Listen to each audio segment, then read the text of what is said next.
Carol, have we any apologies? Thank you, Chairman. I confirm that no apologies have been... Well, the one apology I received is from Councillor Yen, and 2 members have advised that they will be late, but will be arriving at the meeting, one being Councillor Dempster and the other being Councillor Driver. I have no other apologies. The meeting is quorate. Thank you. Have we any declarations of interest? Oh, forests. Councillor Gilroy. Well, it's not a declaration of interest as such, but just that I wasn't here for item 4, so therefore I will not be sitting in on that. It's a continued one, so yeah. Thank you. My understanding, although this is a continued item, there were no representations made, and effectively the committee will be determining the application today. All the information is before members, but the decision is always one of members. But this wasn't one that was subject, as I understand it, to any representations, hearing or site visit. I wasn't here, so I would feel I don't think I should take part in that one. Okay, thank you. Councillor Maitland. Thank you. Chairman, I want to say that I have an interest in item number 8 because the applicant is my sister-in-law, and I have an interest in application number 9 because the applicant is related to my husband. I also, Chairman, would like to say to you that in application number 6, there is an objector, a representative, with exactly the same name as myself, and I have no connection with that objector. Thank you. Thank you for that clarification. I was beginning to wonder. Councillor Blake. With regard to item number 4, I'm exactly the same position as Councillor Gilroy, and I would tell him not to sit in that part. Councillor Ochiltree.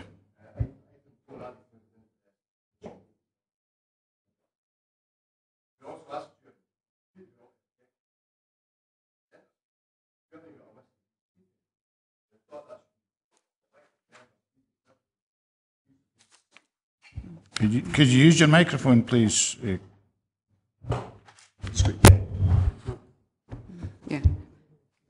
Thank you. Apologies. The list will come out, but I will be advising of some amendments to the list.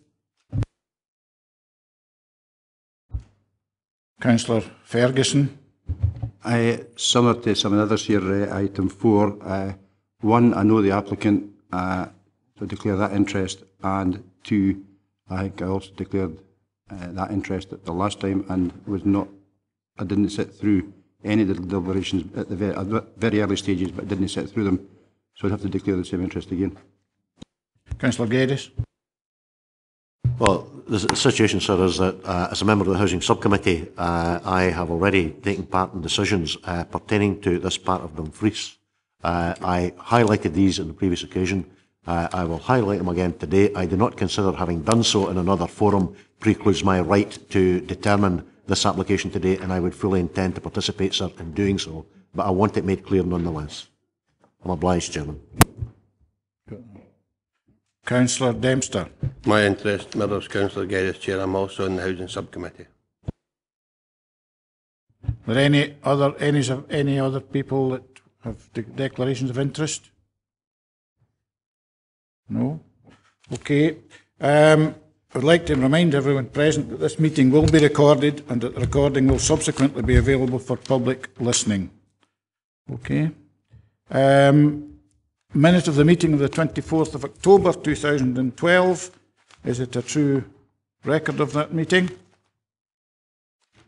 Agreed. Thank you. Carol, procedures for today, please. Thank you, Chairman. If I can just confirm that the Planning Applications Committee today will consider each application in turn as detailed on the agenda. It would have appeared up on the screen as well, but we appear to be flashing through some of the images at the moment. But we'll be going by the agenda, and there were copies of the agenda made available in the hall this morning. The process that will be followed for each application is, first of all, the case officer or an area planning manager or other appointed officer will make a short statement addressing the determining issues, and that will be accompanied by digital images.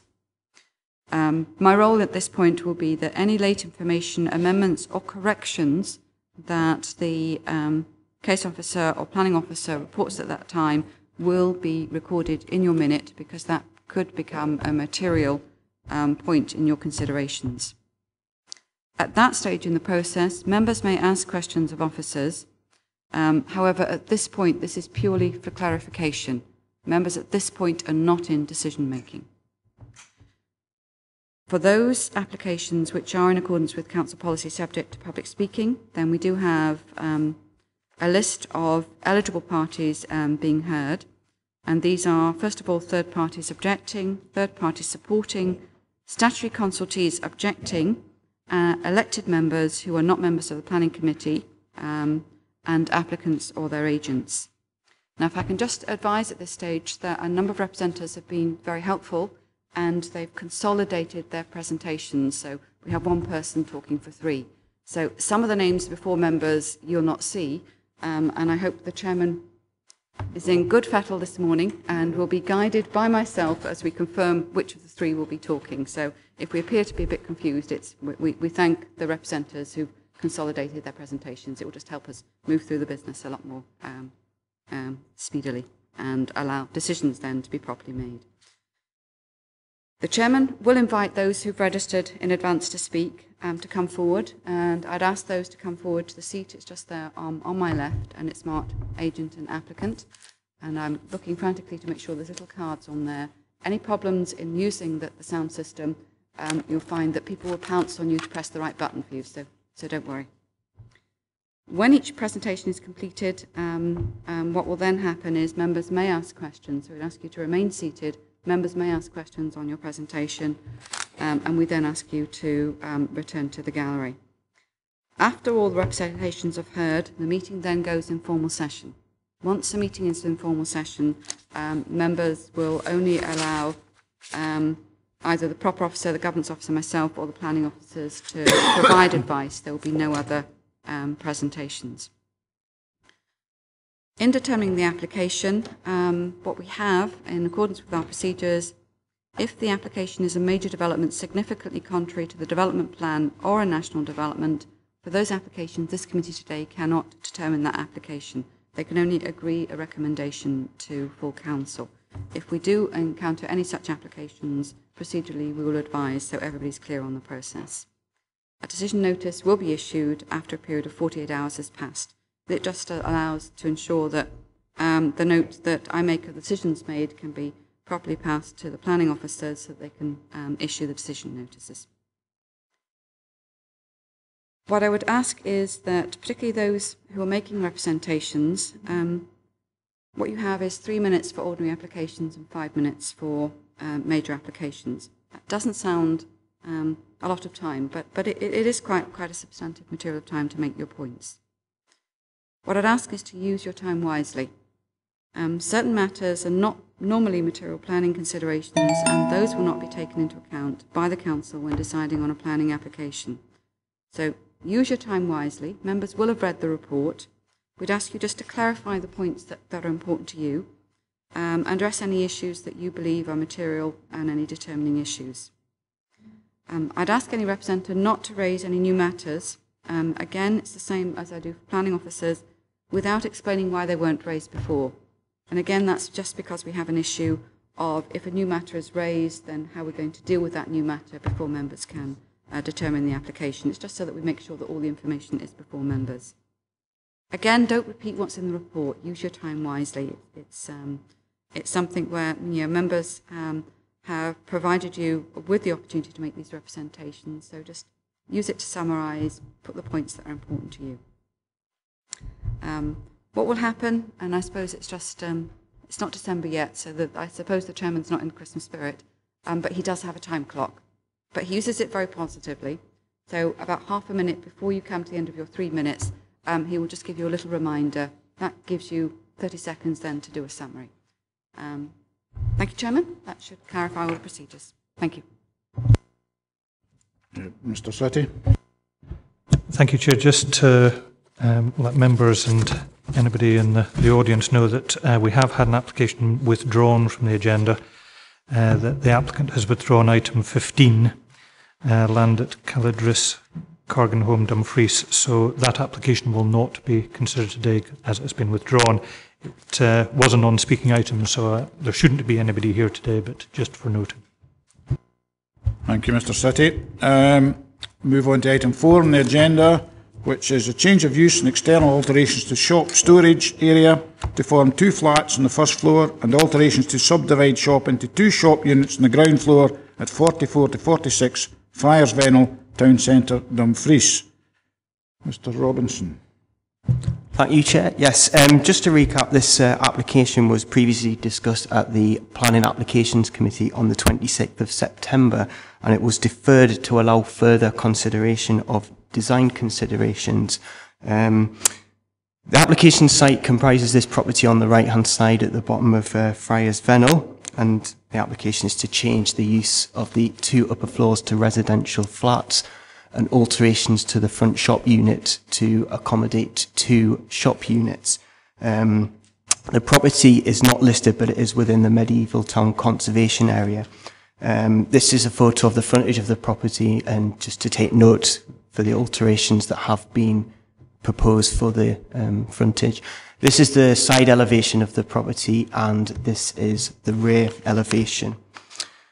This slide shows the previously proposed elevations, and there was concern, particularly on the previous proposal, with 4 oriel windows proposed at the rear, UPVC windows proposed to the front as well as to the rest of the property, uncertainty over the appearance of the shop unit, and also tilt and turn windows that were proposed. Discussions have taken place with the applicant's agents, and the summary of changes has been analysed in paragraph 1.2 of the committee report. But just to summarise from a visual perspective, it's actually been proposed for the front windows on the front to be sash and case in a timber style. 2 out of the 4 previously proposed oriel windows have been removed. There's an amendment to the design of the existing oriel windows and that they will be timber. On the shop frontage, clarification has been sought that existing brick pillars are to be render, and also the existing mosaic tiles on the shop frontage are actually going to be removed, and the previous unit behind the shop is actually going to be as it is at the moment, but will be visible. On the whole, the design considerations and changes have been considered acceptable by officers. Although 2 of the oriel windows will remain at the rear, these are actually to combat loss of privacy concerns between the residential units, which is also a material consideration. And given that the 2 oriel windows that are remaining are set further back into the site, it's considered that they are an acceptable solution in this instance. Notwithstanding the changes to the design of the proposal, the previous flood issues that are highlighted in the report of handling at the previous committee remain outstanding. This slide just shows a recap of the predicted flood levels, which were discussed in detail at the previous committee. And given that the outstanding objections from SEPA and the flood risk management team in the council remain, the application is still recommended for refusal by officers. Thank you, Chair. Thank you. Any questions on this item at this point for the officer? If there are no questions, no, we're in debate. Councillor Geddes. Well, as far as I'm concerned, sir, paragraph 4.1 of the report raises the question, or points us in the direction of the material factor to consider following on from the previous Planning Applications Committee is whether or not the amended design and materials of the proposal are acceptable. And my response to that, sir, is yes, they now are. I was one of those in the previous meeting that had concerns about what was originally being proposed. I think we gave the applicant and his agent a clear steer, a clear direction as to what we had in mind. It would seem to me, sir, from what we've got back, is that that has been taken on board, which only leaves the issue, as far as I'm concerned, Chairman, albeit an important issue, of the issue of being that of flooding. And I would have to say, sir, that, and particularly standing what's happened in national terms over the last few days. I don't say what I'm about to lightly, but notwithstanding the terms of the recommendation, I feel, in fact, that we should be looking at granting this particular consent. I would remind you, Chairman, that this building was previously in use for shop premises and before that for accommodation. It had historic use as a dwelling house. I would suggest to you that these proposals will mean, in fact, that the people who, if consent were to be granted, people who would be living in the building would be living not in the ground story but above that. There are adequate, I would suggest, arrangements in place for alerting for flooding, etc. And I would therefore take the view, sir, bearing in mind its location of the building, the building in this particular part of Dumfries town centre. I personally think that from a socio-economic point of view, it would be an overriding benefit to this part of Dumfries town centre to bring the building back into use in the fashion suggested and proposed by the applicant, and I would therefore move that be granted. And my understanding is if that's the case, the matter would have to be referred, if I can use a colloquialism, elsewhere for the final decision to be. I was going to say up the road, Chairman, but I'm remembering that the meeting is being recorded, so it'll be referred elsewhere, as it were, to be dealt with on that basis. And therefore, I would move, in the circumstances of this case, that is the decision, in fact, that we should agree today. Thank you. Thank you. Councillor McKee.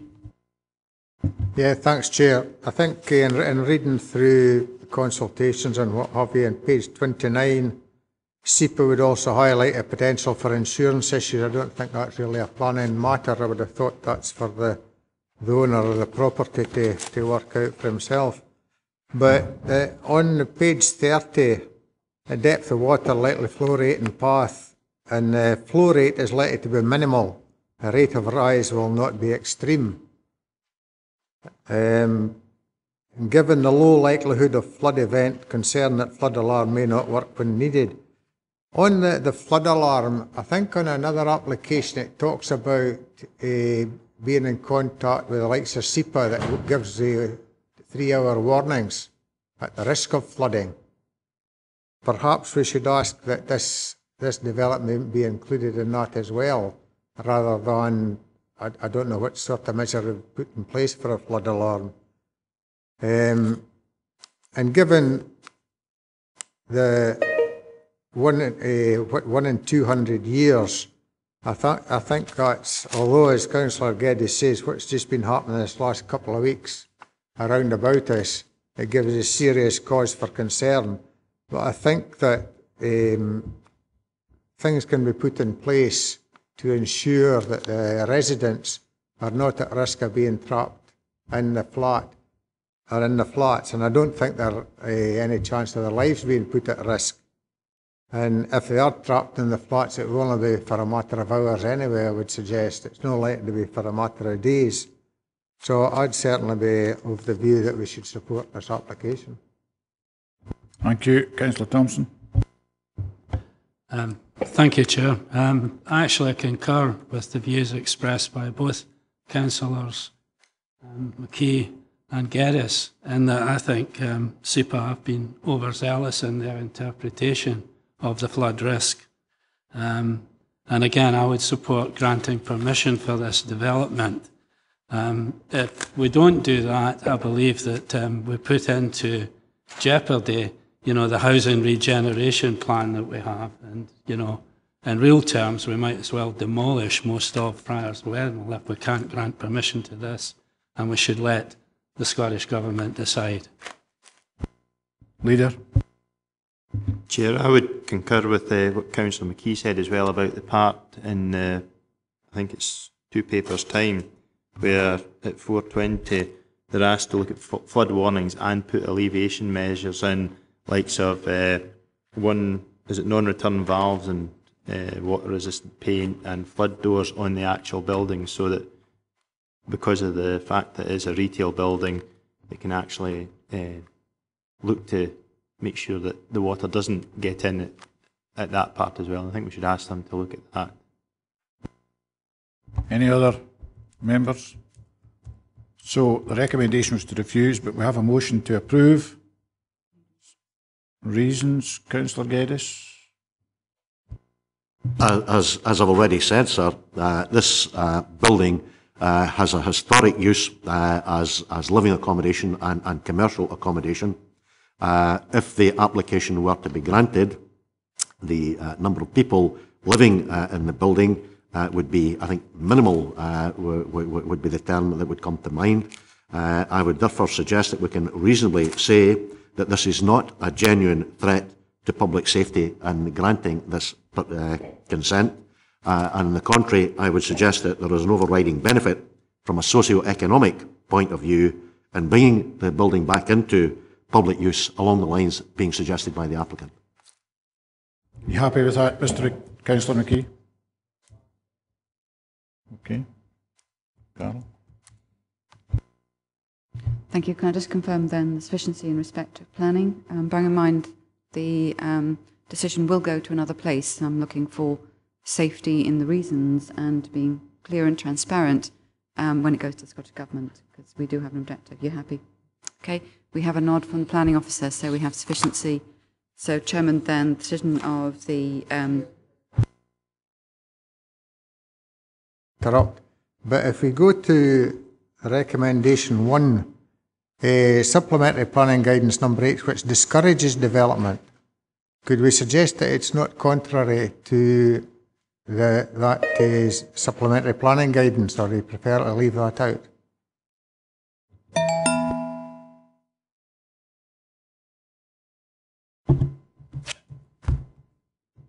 Basically, Chair, what I would suggest in this instance is that you've looked at this. It is one which you could legitimately take a view either way, but as a committee, you've considered that the public safety issue overrides the policy issue, so that the public safety is not a fundamental issue of concern.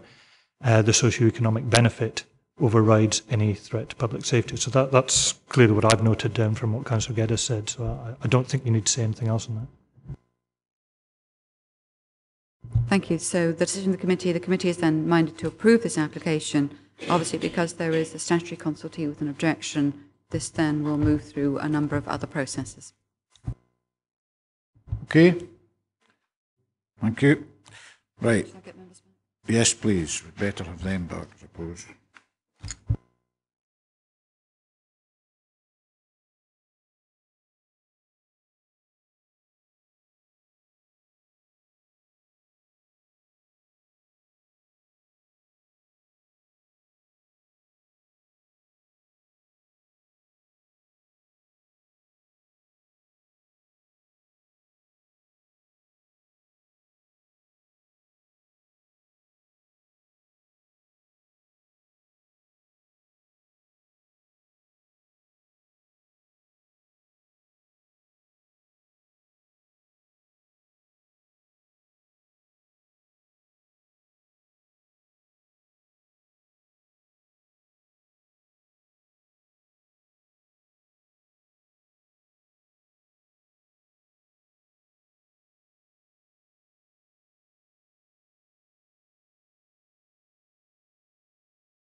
Sorry for the delay, folks. We're waiting on the members who've declared an interest in the last item.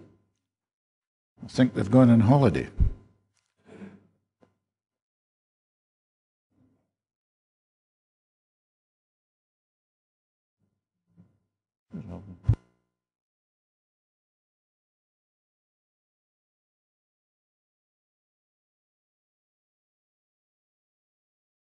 We have sent out a search party, but they seem to have evaded them. I'm advised by the governance officer I can continue. We are still quorate. So, item 5, former Wallace Hall Academy, Station Road, oblique Manse Road, Thornhill, A, planning application for erection of 18 two-storey dwelling houses and 9 single-storey dwelling houses, change of use and alterations to former primary school to form 4 dwellings, and formation of new access road and accesses. And B, an application for listed building consent for partial demolition and rebuilding of existing boundary wall and railings, amended proposal to that previously approved in the past. I'm not going to read out the numbers. Mr. Hanna.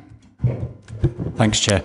Could I bring members' attention to a correction in the report, first of all, please? On page 46, the number of objectors should read 23 and not 22, and should include Mrs. Margaret Morrison of Langley, Manse Park, Thornhill.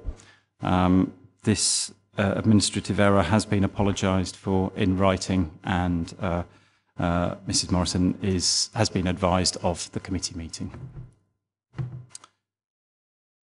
Turning to the history of this site, a previous planning permission and listed building consent were approved in March 2010 on the same application site for the same change of use of the listed school and for the erection of 12 flats and 21 dwellings. And these permissions and consents remain extant. Just running through the photographs. This is on Station Road with the former Wallace Hall Academy and Primary School to the left-hand side. The new school and primary off to the right. A closer view of the former school itself, which is a listed building. A closer view of the former academy buildings. The boundary with the church. Reverse view along Station Road. And this is moving over to the other side of the site onto Manse Road with the application site on the right and existing dwelling houses on the left-hand side. This is the rear of the former primary school with listed walls and railings along this point. Again, another view of the former academy buildings. And the final north boundary with Morton Church and a reverse view along Manse Road.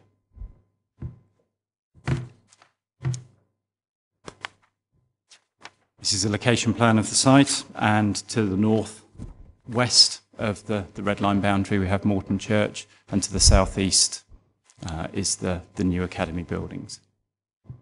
A block plan that shows the development split into 3 main elements. Down to the south of the site we have the former listed building, which is the former school, which is intended to be converted into 4 units.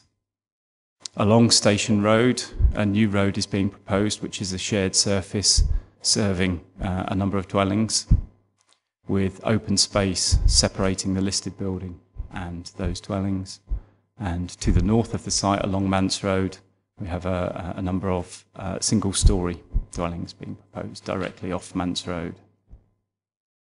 Street elevations, to the top is the street elevation on Station Road, with the listed building to the left-hand side. Below is the street elevation along Manse Road, and you can see the 2-storey buildings outlined to the rear of the single-storey buildings, which will be in the foreground. This is the alteration to the listed wall itself, and it should be highlighted that the railings will be retained along here, and gate piers will be installed by condition at the wall ends. This is the first of 3 house types for Station Road, 2-storey house types. You can see that it's finished in a render with slate roof and a contemporary use of wooden panelling on the front and rear elevations. Following a similar design theme for the second house type. The third house type for Station Road is entirely clad in timber, and a condition has been attached, condition 18, or a condition is recommended, I should say, that the the treatment of these elevations be amended to reduce the amount of timber cladding. This is the first of two house types along Manse Road, single storey, with slate roof again and slate to the top of the walls, with red brick below, which reflects some of the red brick detailing along the houses on the opposite side of the road. And the second house type along Manse Road, semi-detached, with render walls. The key issues in this application are that there is a previous permission and a consent that have established the principle of development on this site, and given that these remain extant, the main issues relate solely to layout and design of the proposal. In terms of density, the proposal reduces the number of units from 37 to 31 over the whole of the site. The design as seen is considered to be acceptable, subject to a number of conditions. And overall, the proposal offers a redevelopment opportunity of a derelict brownfield site that is prominent within Thornhill.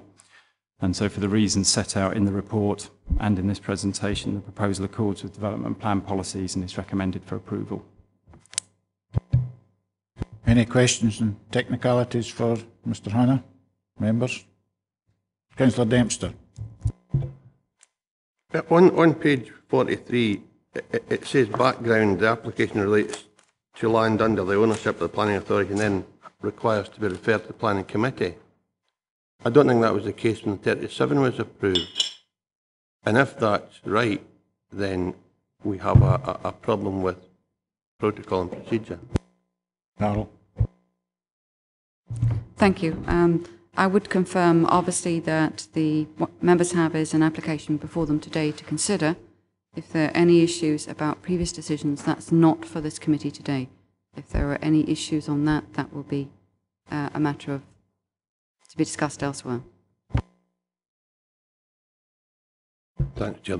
The point I'm trying to make is if members didn't get the opportunity to consider the application for 37 houses, the whole tone of this report suggests that 31's an advantage to 37, but we never got the opportunity to object or to discuss the original proposal. Therefore, the tone of this report is challenging and causes problems both to members and to objectors, because there's not been an opportunity in the past to reflect their views, and we're now being advised by the officer this is a bonus, if you like, when in fact it's a problem.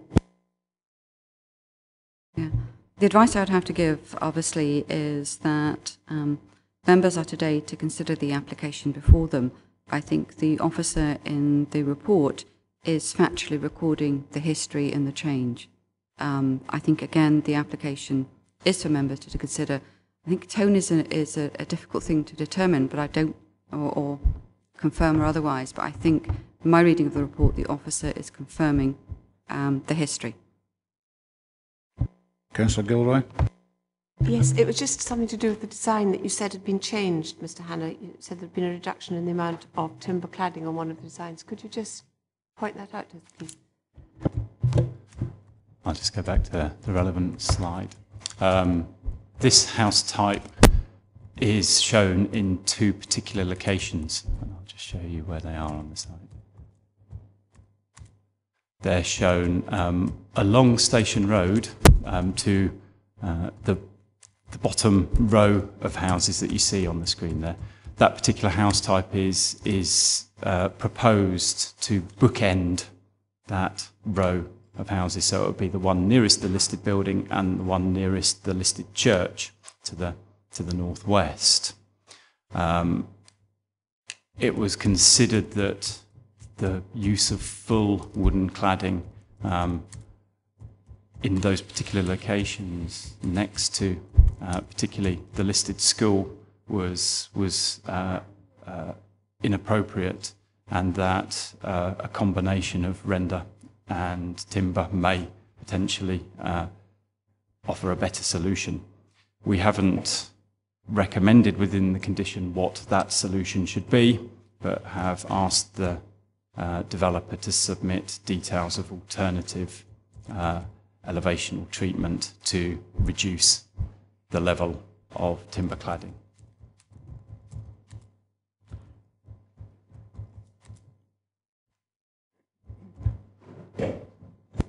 Any other members, any questions for Mr Hannah at this point? Councillor Maitland? Thank you. I noticed that the Dumfries and Galloway Constabulary are suggesting that there should be high-pressure sodium lamps in this development, and I would like to know whether or not that would be proposed. I see there's a condition for lighting. I would suggest that high-pressure sodium lamps in a domestic arrangement like this would actually not give the sort of tone that you're looking for at all. I would agree that it would normally be inappropriate to use lighting of that sort on a housing development, and I'm not aware of a lighting condition in here, but I'll just check that if you can bear with me one moment.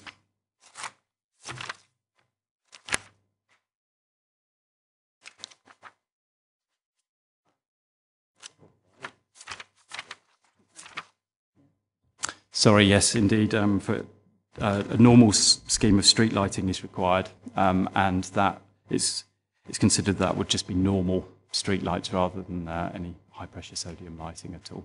But certainly, it would go against residential amenity and visual amenity within a development like this to have over-bright lighting within the site, and so certainly as part of discharge of any conditions we would just be looking for normal street lighting. Okay. No other questions? We have a number of speakers on this particular item, and I'm going to start with Jane Bailey. Good morning. Now I understand you're speaking twice, once on behalf of yourself and once on behalf of the Community Council, is that correct? Sweet as much as I can. Well, you have 3 minutes on each. Let's start with the Community Council. Good morning, everybody. My name's Jane Bailey. I live in Thornhill on East Morton Street, which is adjoining Station Road. I'm also a member of the Thornhill Community Council who were unable to send representation for themselves today, so I'm covering both parts. I think that, first of all, I'd like to cover what the Community Council have concerns with regard to the March 2010 planning, and whilst I accept and understand that that's not part of today's planning application, it is referred to twice in the report, both at 1.5 and 4.3. It refers to the precedent of this consent given in March 2010. It's my understanding that that March 2010 planning is a breach of planning policy, and there was a huge error made that it didn't go to committee in its change of land use, and that there was awarded a change of use without going to committee.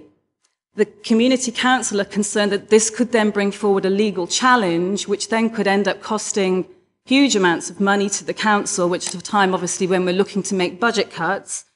I've understood today that the Planning Office is suggesting that the councillors themselves made this error and are at fault for that particular application not going to committee.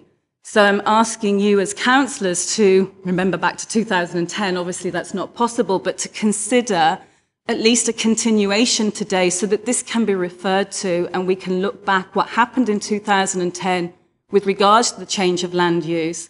Because as Councillor Dempster has pointed out this morning, it is referred to in the report that the precedent made in 2010 is what's made the density of this particular development of the application today be as big as it is. I understand that they've made a reduction from 37 to 31 dwellings, but that is actually only a reduction in flats. That's not a reduction in the number of properties on the development itself.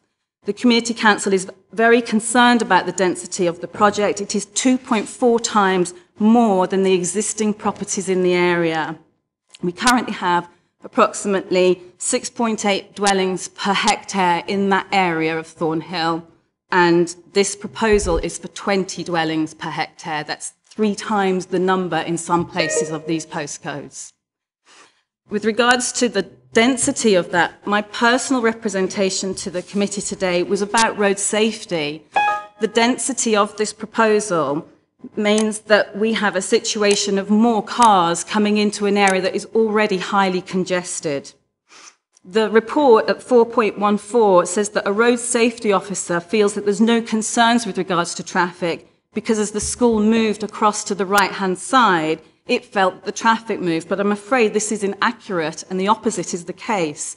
As you can see from the picture, there is an access to the development on Station Road, which is where the access to the school is. The traffic regularly is congested along Station Road and on East Morton Street, which backs onto the main street, the A76 road. Again, I'm asking that we have a continuation on this proposal in order for a full and proper traffic survey to be completed, not when the schools are out of session, but while school is in session and from 8:30 to 9:30 in the morning when we have a problem with traffic. I think this is a concern for councillors because at a time when we are asking parents to walk their children to school, to be healthier, to be more active, it clearly is dangerous along East Morton Street and Station Road where we have numerous double-decker buses, school buses, and you're now suggesting, what, should we say that there'll be at least 2 cars per household, but there could possibly be 3, people going to work at that time when people are arriving for school. We could be looking at an extra 60 to 80 cars in an already highly congested area. So what I would encourage the councillors to consider is that we have a full and proper road safety survey done at the right times, because obviously it would be regrettable if we make a decision today having not looked at all that information, and I hope that it would never come to one of our children having an accident. That's mine. Okay, any questions for Jane Bailey? No? Okay, thank you very much. You can take a seat. I've now got, next on my list is Alice Bainbridge.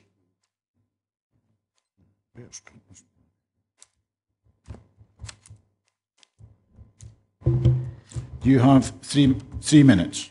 Thank you very much. My name's Alice Bainbridge and I live on Manse Road in Thornhill. I'm speaking on behalf of excuse me, Mrs. Edith Crosby, who owns the fields through which the main sewer runs. Over recent years, there have been problems with the overflow of raw sewage at times of heavy rain. In 2004, raw sewage exploded into the field behind properties in Walk Road and had to be pumped back into the system further down the line. After investigation, it was found that the sewer walls were crumbling in parts. Whilst normal activity does not appear to cause problems, after heavy persistent rain, the sewer is unable to cope.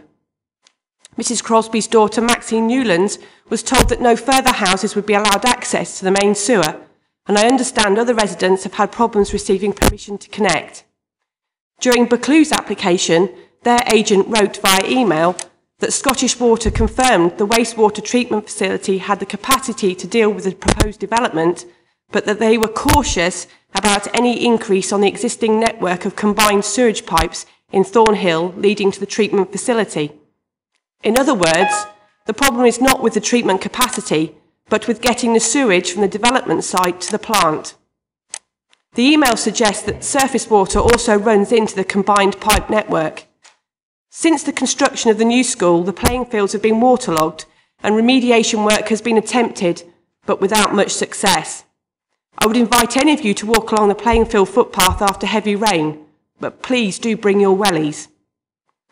David Mundell was contacted about the sewage issue, and Scottish Water advised him that the developer must finance any upgrades necessary to allow the site to be drained without detriment to the remainder of the sewage system, and constituents should be reassured that the situation was being carefully evaluated and connections would only be approved if existing customers were not adversely affected.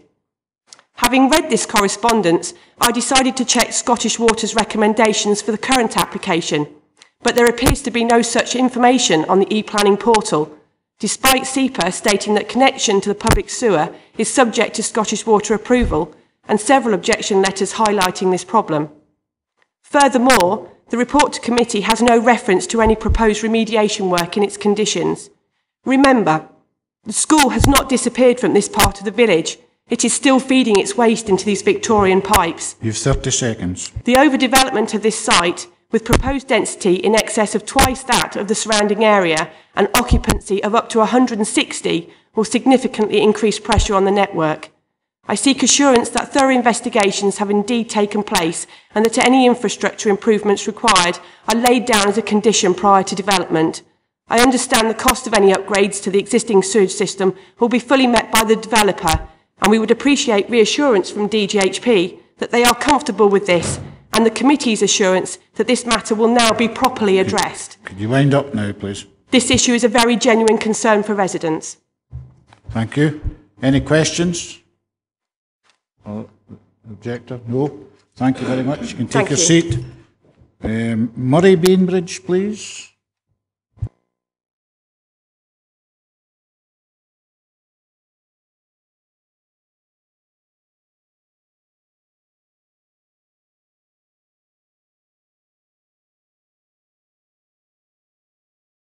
You have 33 minutes. Sorry, you have 3 minutes, Mr. Bainbridge. The report to committee recommends land remediation works as per the strategy produced in 2010. My concern is that the ground investigation which informed that strategy was conducted 2.5 years ago, just a few short months after the buildings first became unoccupied. Since that time, the buildings have suffered significant deterioration. There are multiple holes in the roofs and many broken windows, allowing long-term ingress of water, and I understand from a serving fire officer that the ceilings inside all collapsed a long time ago. I know the local authority is aware of asbestos in the buildings because I look out of my living room window at a large sign which says, "Danger, asbestos, keep out." The buildings are likely to have significant quantities of asbestos materials within them due to their age, and commonly this would include ceiling panels. I'm therefore very concerned that with loose asbestos on the ground being exposed to constant water flow, think of the record levels of rainfall we've had over the last 2 years, there is a real danger that asbestos fibres have been carried beneath the floors of the buildings into the soil below and perhaps even into the water table. I have some experience of contaminated land studies, and I strongly urge the committee to insist that new site investigation works are undertaken to ascertain the current situation with regards to land contamination and ensure that any remediation strategy must be based on those new findings. On the issue of road safety, the proposed development includes plans to widen the footpaths on Station Road to 1.8 metres and on Manse Road to 1.5 metres to comply with existing design guidelines. Widening the footpath on Station Road is clearly intended to ensure the safety of school children. However, the existing width is only 1.5 metres in places, so widening it will narrow the road, making it more difficult for vehicles to pass each other safely. The existing footpath on Manse Road is as narrow as 1.2 metres in places, so widening it will reduce the width of the already narrow road, which borders the existing properties without any footpath. This, along with increased traffic, will exacerbate an already dangerous situation for existing properties, especially those with elderly or school-age occupants. The report to committee suggests the relocation of the school has improved the traffic situation on Manse Road. However, the planners fail to acknowledge that the main car park for the old school was accessed from Station Road. Only a handful of staff used the smaller car park. The overdevelopment of this site will result in housing density more than twice that of the surrounding area and result in more than 40 additional cars in this part of the village. An illustration of the danger faced by existing residents is shown in this photograph. I was advised that I would have a photograph shown on the slides.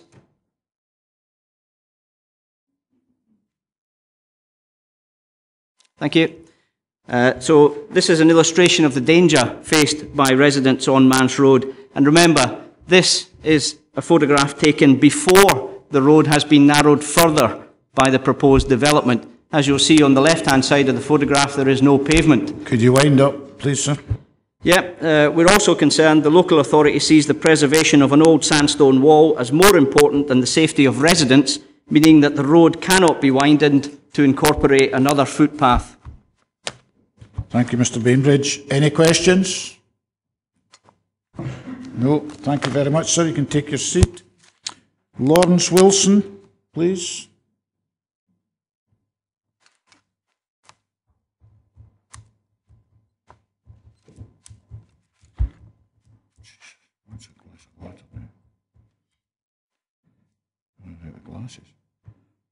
You've 30 seconds, Mr. Wilson. I wish. You 3 minutes, Mr. Wilson.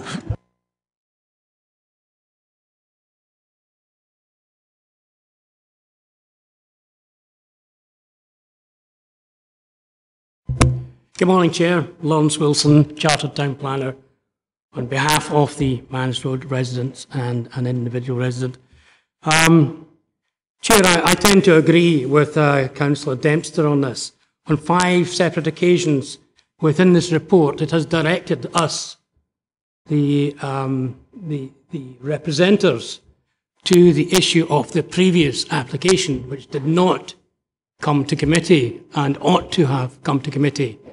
I would suggest, and it is only but a suggestion, sir, to you that this is an application that, for the safety of the decision today, that the application be continued. Nevertheless, I would take you to the reasons on page 48 that the report says that these are the relevant development plan policies. Particularly General Policy 7, Siting and Design, which in your local plan says that the Council as Planning Authority will require development to A, have regard to the character and appearance, scale and density, massing and materials of the building group of buildings or adjacent area of which it forms part. The speakers prior to myself have indicated the overdevelopment of this site. I am also indicating that there is a material adverse effect on the character of the area, that the new houses are more contemporary in design and are certainly not in keeping with existing houses within the area. General Policy 9 indicates quite clearly that small-scale infill developments within settlement boundaries should conform with or enhance the inherent character and layout of the locality. These houses, as proposed, certainly do not enhance the inherent character and layout of the locality. In fact, there's probably twice as many houses on the proposal site as compared with the density as shown in that photograph on the left-hand side, shown on the location plan and the layout plans. I'd also advise you that I see nothing with regards to a consultation from Scottish Water. That is very concerning. I understand there are difficulties with flooding. I understand also there are different difficulties with sewage from time to time, at high weather and difficult inclement weather times. You've got a minute. Thank you very much, Chair. Perhaps someone could advise on that particular matter. In short, the application is premature inasmuch as the previous application has not been given any chance to come before this council, and I believe it ought to have. I think the application, on behalf of the clients, believe quite clearly that these houses are not in keeping with the local plan. They do not reflect the houses as existing. They do not reflect the density as existing, and are therefore contrary to the current Nithsdale local plan. Thank you very much, Chair. Thank you, Mr. Wilson. It would be fine if we would continue this. Thank you, sir. Any questions for Mr. Wilson, members? Okay, you can take your seat, Mr. Wilson. Thank you very much. Next on my list in front of me is a Marshall Douglas.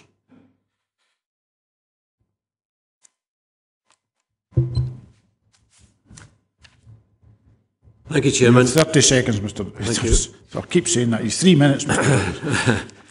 My name is Marshall Douglas and I'm resident in Manse Road, Thornhill. I wish to object to the proposed plans for the 31 houses between Manse Road and Station Road on the grounds of road safety. When you consider the increase in traffic 31 new houses will provide, safety will be an issue. And sadly, there is no provision for a footpath on the north side of Manse Road and no provision, to widen the road.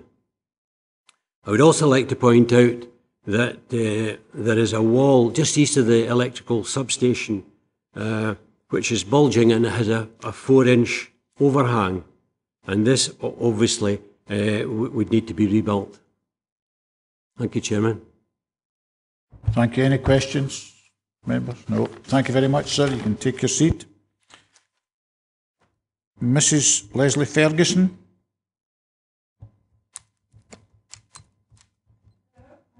You have 3 minutes, Mrs. Ferguson. Road safety, thank you. On Manse Road.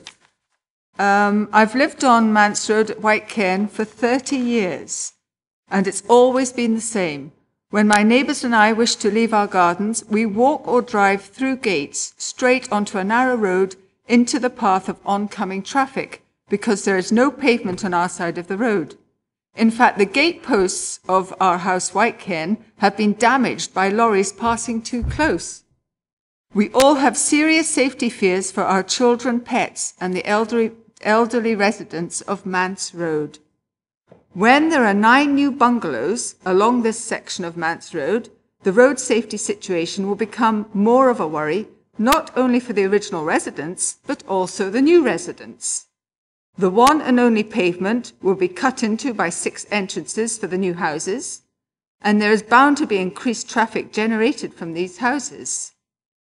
Of course, Manse Road is also used by many non-residents for walking, jogging and cycling.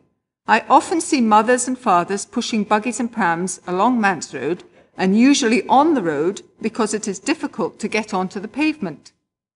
It is impossible for one resident to use her mobility scooter on the pavement because she can't get onto it at all, so she has to take her chances on the road with all the traffic. Road safety will always be compromised on Manse Road until the road is widened and there is a pavement on both sides. The planning application we are discussing today, if passed in its present form, will only exacerbate this situation. Thank you. Thank you. Any questions for the lady? No? No? Okay, thank you. You can take your seat. Mr. Mitchell, please.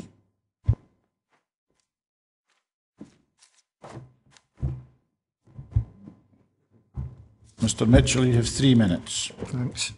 Chairman, councillors, thank you for taking the time to listen to me today. I want to base my submission on the policy and procedures that are followed by the council. This application by DGHP is recommended for approval by the Planning Department. In the Planning Applications Committee report, at section 4.3 on page 49, it indicates that the principle of residential development was established by the previous planning permission 09P30469. This permission was granted to Buccleuch Estates. It states in section 1.1 on page 43 of this Planning Application Committee report that under the scheme of delegation, applications required to be determined by the Planning Applications Committee, where the applications relate to land under the ownership of the planning authority. If this is the case, then why did this council not follow the same process when they granted permission to Buccleuch Estates in March 2010?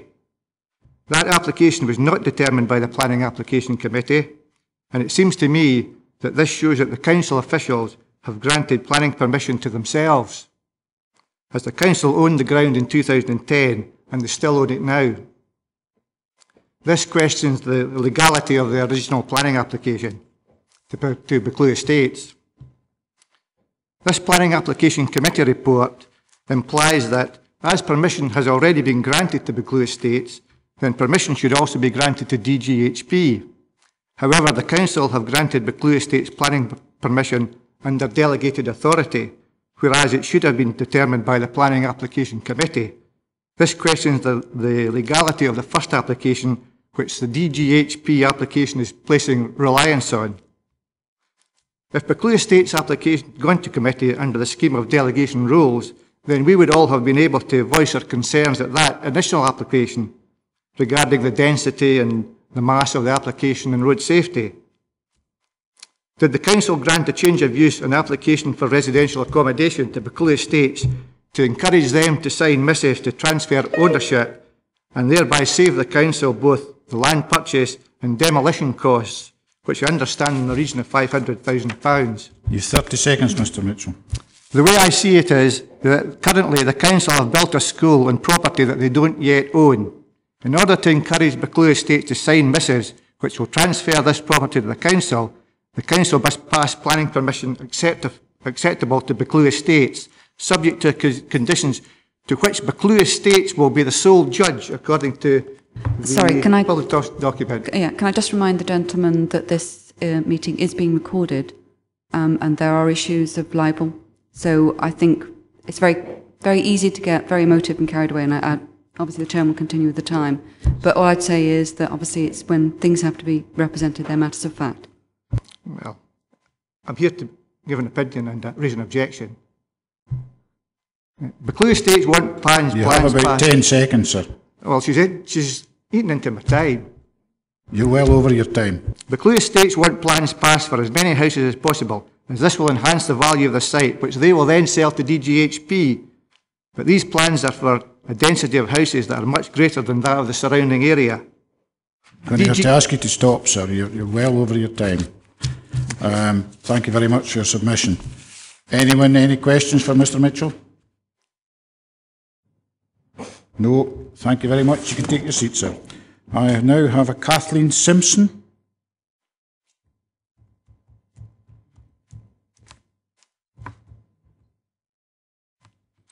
You have 30 seconds. You have 3 minutes, sorry. Good morning. My name's Kathleen Simpson and I'm a resident of Kirkcudbright Road in Thornhill. My concern is a number of houses being built on the old Wallace Hall site on the grounds that the roads in the locality are not fit for purpose to accommodate the increase in the volume of traffic.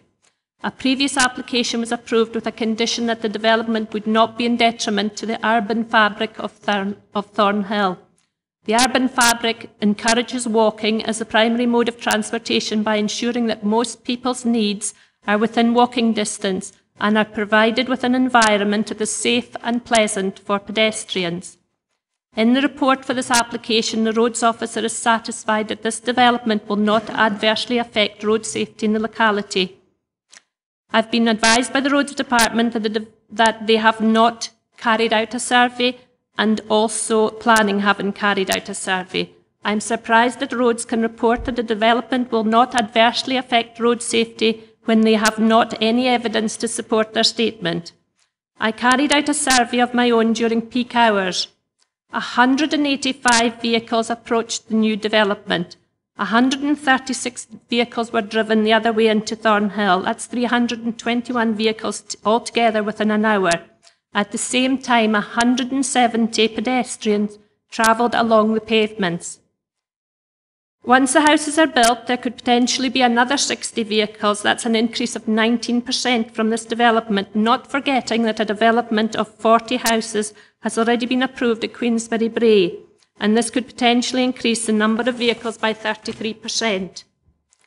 In the Nithsdale local plan, as part of the Safer Routes to School initiative, the Council will, subject to funding, implement a scheme which will include traffic management measures in East Morton Street, including restriction to single-sided parking, improved parking for school buses, and improved parking and turning for parents' cars. Only some of these measures have been carried out. Parking in East Morton Street has not been restricted to single-sided parking all along the route, and the speed restriction of 20 miles per hour has only been implemented on East Morton Street and Station Road, but not Manse Road. It's still 30 miles an hour. Sorry, 30 rather than 20. The percentage of adults supervising children walking to school is only 2%, and the responsibility lies with the lollipop lady to see them across 4 streets. With 2 extra entrances into this new development, that's another 2 streets that the children have to be seen safely across. Who's going to see these children going across these streets? Vehicles are accommodated in most walkable communities, provided the infrastructure is in place to accommodate them.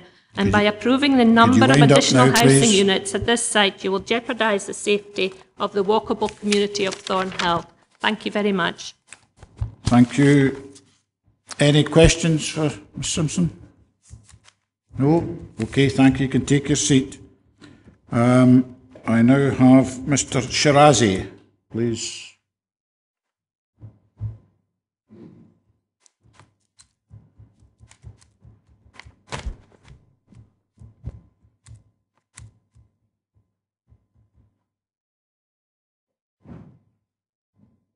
Mr Shirazi, you have 3 minutes. Okay, thank you, Chairman. I'm here representing Dumfries and Galloway Housing Partnership, and I also have the project architect, just in case there's any technical issues. We always start every project with demand-led, and for this area, it's one of our highest demands in Dumfries and Galloway. We have over 350 people on our waiting lists, and the demand profile of those people on our waiting list has led us to build 27 or propose 27 family-type houses with 9 bungalows for the elderly that are on our waiting lists. Some of these people have been on our waiting list now for over 15 years. Just to answer some of the queries, we have had discussions with the Roads Department. There is no objections from the Roads Department, West of Scotland Water or SEPA to our proposals. And if you want to ask questions, we're happy to give you details about our proposals for the taking water off the site. There is attenuation and a SUDS proposal as part of these proposals. The project is £3.5 million. We've got confirmation of funding from the Scottish Government and from our own private resources.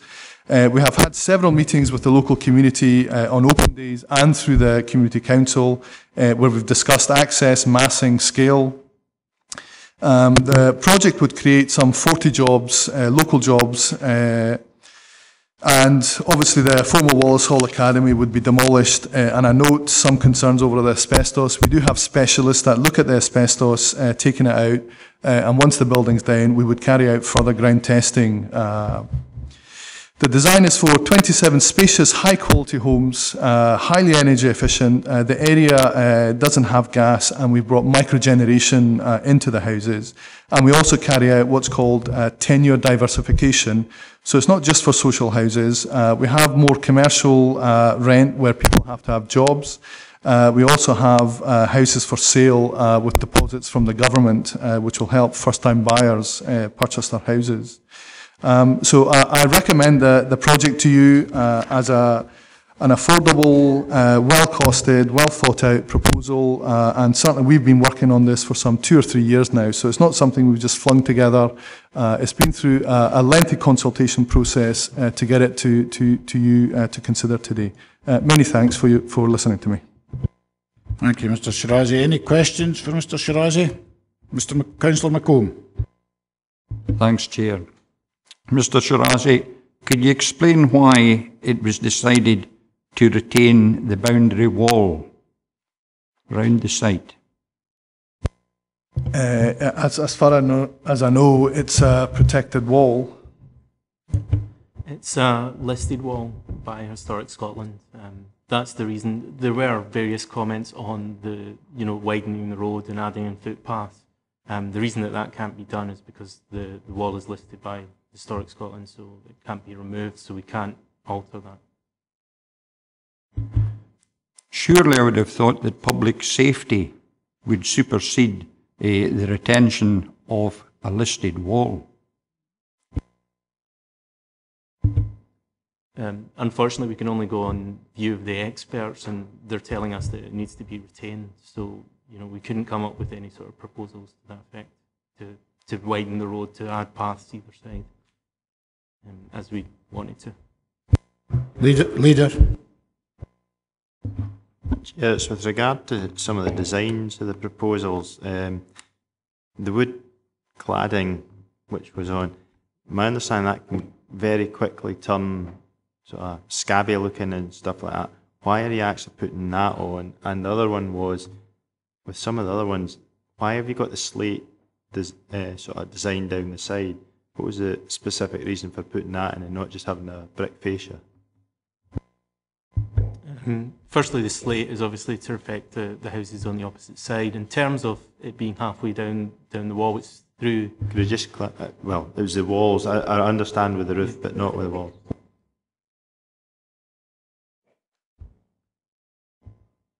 Yeah, sorry, it's just an aesthetic thing to try and reduce the height, the overall impact. The previous application obviously had 1.5-story height houses. We reduced it to single story. We're trying to really play around with the materials to make it appear smaller on the site. But if there were objections to it, we would have altered it to suit. Councillor Gilroy. I'm just going back to the question of the wall. When we saw pictures before of this wall, it looked like it was being altered and refaced and things, and I just wondered if you can do that. Why are you doing that if it's listed? Well, at the moment, it really depends. The level of the site is such that they've tried to level it for the school, so there's tarmac up at almost a metre high at one length of the wall. So when we remove that, at this point we've costed for taking down that wall and rebuilding it as is. But, I mean, it may be that we can just leave it as it currently stands, but until we actually remove the other side of the wall, we're not going to know what sort of condition it's in. Councillor Dempster. 2 points. One, if it were possible to have the wall relocated, would you be willing to do that? And I'm thinking along the lines of widening the road by moving the wall back. Because A, I don't believe it's well enough listed or strongly enough listed that we couldn't do something with it. It's just an innocuous stone wall, and it maybe you could rebuild it a couple of metres back. That would allow a footway both sides of Manse Road. That's one point. The other is, and you might not have this document in front of you, but 415 in this document, page 51, talks about Scottish Water, and it indicated that there's capacity in the water treatment, but limited capacity in the wastewater works, and you may be required to fund improvements. Given what you've heard, are you willing to preempt that or give some assurance, irrespective of when a situation occurs, should SEPA be satisfied at the moment that capacity is right, that you will carry out the necessary improvements to ensure that other members of the community in Thornhill aren't compromised? I think you had two questions there, Councillor Dempster, and I'll answer your second one first, if that's okay. The answer is yes. This is just at the planning stage, these proposals. We will have much further discussions, detailed discussions with both SEPA and West of Scotland Water and go over the proposals, but what we've done to date, they're happy with, and we have attenuation proposed on the site. And in terms of the wall, I think the clear indication we've been given is that we can't take that wall down. Under normal circumstances, absolutely, we would provide pavements, widen the road, and do all the other necessary issues. But in this instance, we've been confined due to the listing of the wall. Councillor Gatehouse. Thanks, Chairman. You said earlier, Mr Shirazi, that you had worked, or your company had worked for some considerable period of time in working up these proposals. I take it that the issue of the retention of the wall loomed large in this working up, and I take it also that these views were put to you by the Dumfries and Galloway Council as planning authority.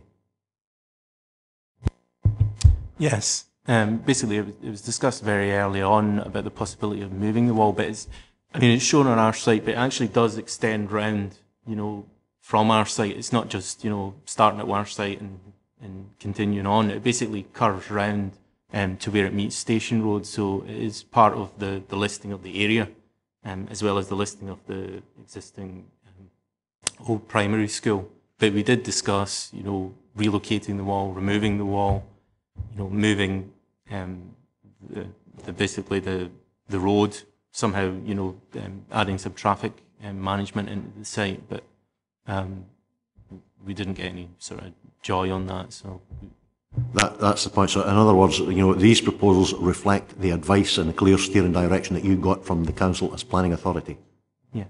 Thank you. Any further questions for Mr Shirazi or his colleague? No? Okay, thank you. You can take your seats, gentlemen. We are in session. Councillor Geddes. Well, sir, can I have guidance on what to me is a fundamentally important process issue?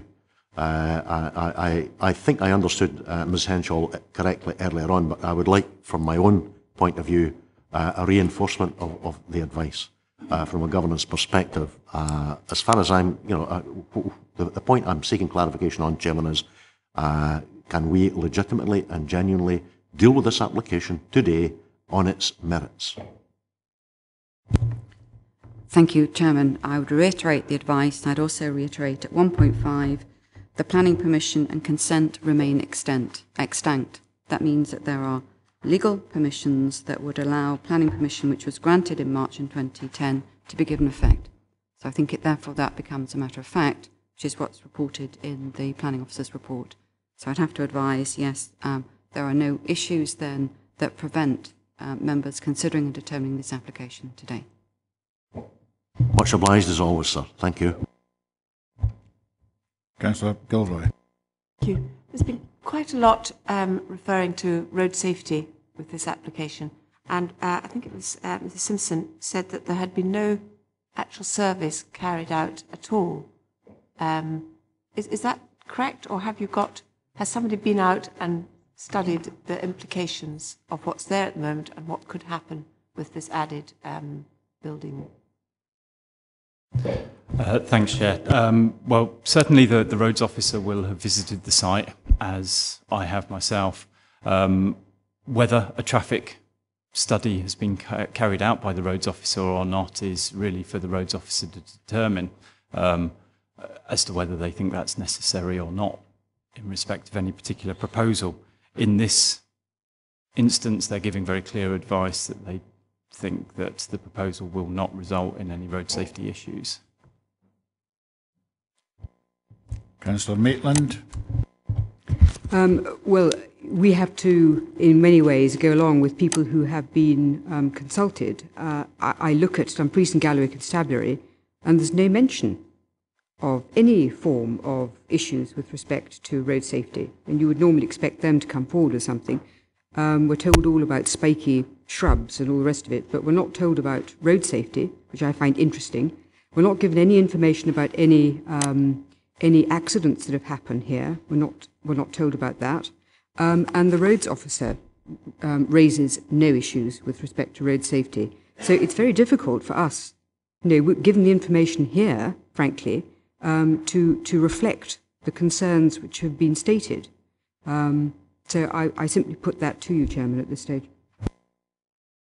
Thank you. Councillor Dempster. Thanks, Chair. I think we've got to this stage before, and I know I've raised the matter before. There's no reason why the roads officer couldn't have been present today, especially when there is reference in these documents to road safety. There has been a study carried out relatively recently, at the time the new school was built, to determine whether or not it was necessary to have a second children's crossing officer.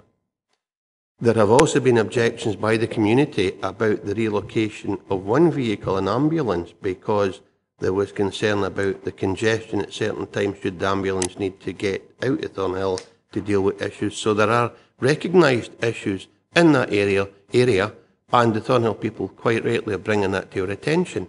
And I actually support the idea of having a traffic survey carried out now, current status, to determine what the current traffic flow is and what the additional traffic flow is likely to be and what the cumulative impact of that traffic flow will be on the roads network and on people's safety.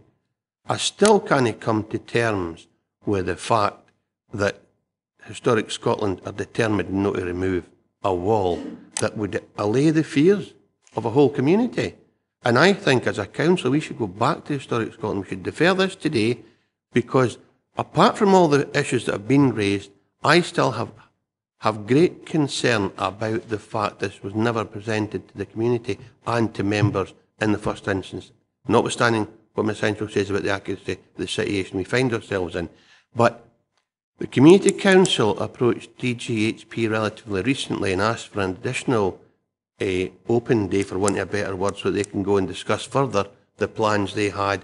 And at the time, DGHP couldn't accommodate that. Now, if we defer this today for a traffic survey, further discussions with Scottish Water, asbestos status current and what the outcome of that will be, and footway and the listing of this wall, we will be in a far more comfortable position when we meet again to discuss and determine this application. So my proposal would be that we defer it today. And if you need a reason for that, apart from all these other reasons, I don't think the scale, massing, design and density are appropriate for the area, and that's a GP7 issue. And I would want to defer it for further discussions based on GP7 and the policy contained within it. Councillor Blake. My apologies for going back to the 2010 approval, but I'd just like to be clear in my own mind. Irrespective of what happens on today's decision, given the fact that there would appear to be some procedural irregularities in 2010, could that approval be challenged? Thank you. What I have to advise, obviously, is the permission and consent remain extant, so they are, so that there is nothing to prevent legally that planning permission being given effect.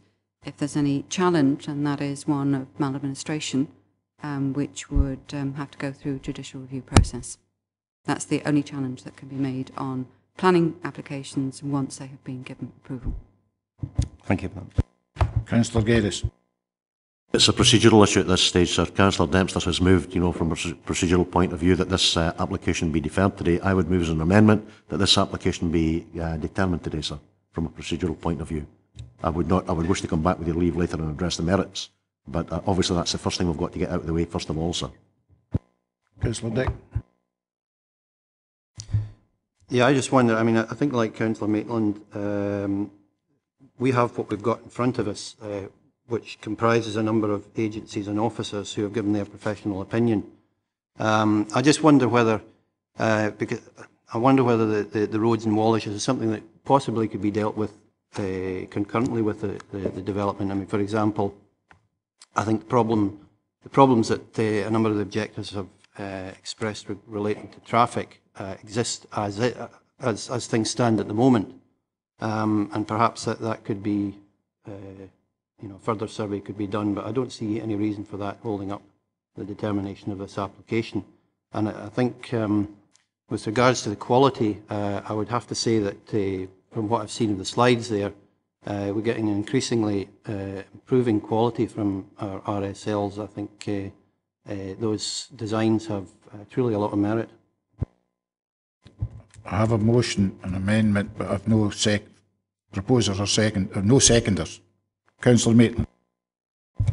Chairman, if I could say that I will second Councillor Geddis's amendment, and if you would then permit me afterwards, whatever is the result of that, to speak again.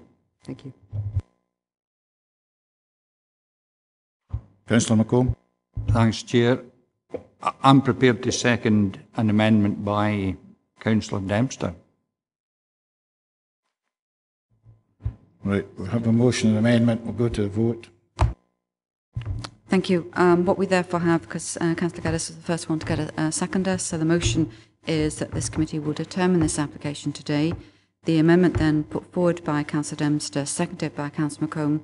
And if I can just confirm with Councillor Dempster, my understanding was a deferral to allow for further information to be presented and clarification provided, further information being a further traffic survey, further information in respect of the listing of this wall and the opportunities that provides, and also clarification in respect of flood and SEPA. Okay. Therefore, we have a motion which is the committee determines today, the amendment which it defers for further information and for clarification.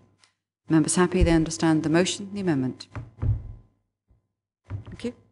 Chairman. Motion. Vice Chairman. Councillor Blake. Councillor Dempster. Councillor Dick. Councillor Ferguson. Motion. Councillor Geddes. Councillor Gilroy. Leader.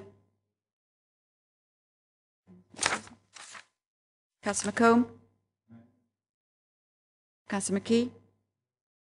Councillor Maitland. Councillor Thompson.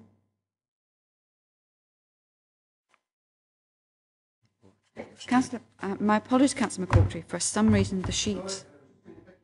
I know, but I suddenly looked up and I saw you, and for some reason, the way the voting sheet is, that you're in a strange position. But can I confirm what your vote? Amendment. Thank you. Councillor Thompson. Amendment. Councillor Tuckfield. Confirm. That's everything. 7.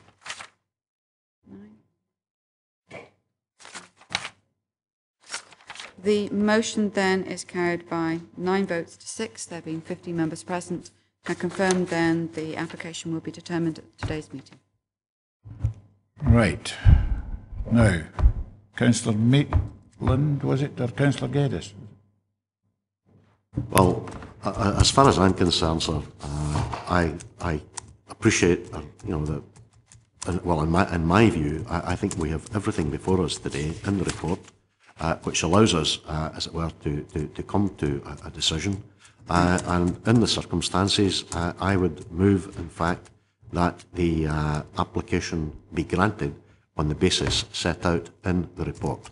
I would point out, sir, that the applicant's agent, if I can describe Mr Shirazi in such terms, makes it abundantly clear that there is a significant demand for housing in this part of our region. This will go some way to assuaging this, or regrettably for some of us, at least it will go nowhere near, as it were, dealing with all applications for this type of housing. And I think at the end of the day that would be my primary reason for suggesting, in fact, that matters are determined, that we need to get on, we need, in fact, to carry out, to implement these proposals. Now, I would not for 1 minute suggest, Mr Chairman, that we do so if the proposals did not, or were not appropriate and did not stack up in planning terms. I personally feel that they do.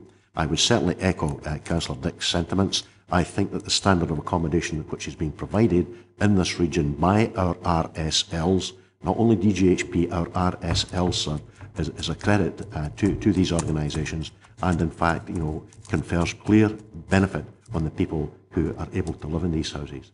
But as I say, that's by the by, Chairman. I would move in the circumstances that the application be granted on the basis set out in the report. Thank you. Thank you. Councillor Maitland. I am minded to agree with Councillor Geddes, but not for the same reasons, which is, in my view, that we must remember the original application is extant, and judging clearly by what is the changes that have been made, and the layout and the density and everything else, and the size of the buildings in which were close to the primary school, this is certainly an improvement on that. I think there are issues which will be raised by condition with respect to the finishes and the detailing, and I'm content to have officers recognise what members have said, Chairman, and to take these thoughts on board. So if Councillor Geddes is proposing this, I will second him. Thank you. Councillor Dick.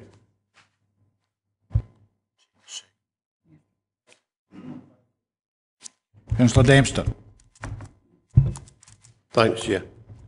If you look at these slides again, some of the images that we have don't reflect the character of the area, not in the slightest, and especially the wood finishes.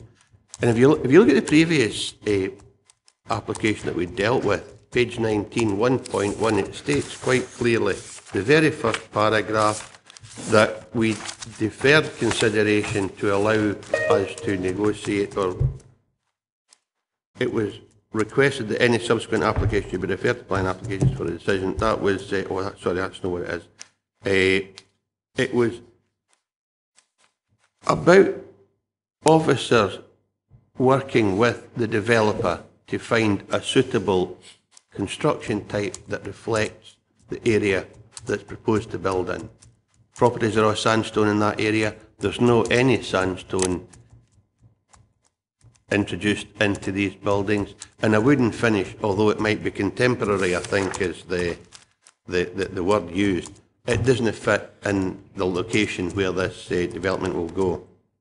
And I've now found the bit I was talking about, page 19, 1.1.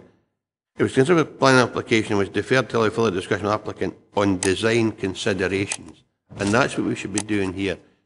I think that the massing is too much. I think 31 houses is still too much. That's been brought to your attention by the locals. But the type of house, the style, is just no in keeping.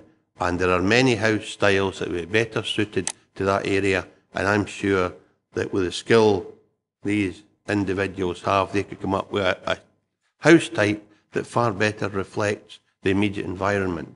And I'll be proposing that at a later date once other members have had their say. Councillor McKee. Aye, thanks, Chair.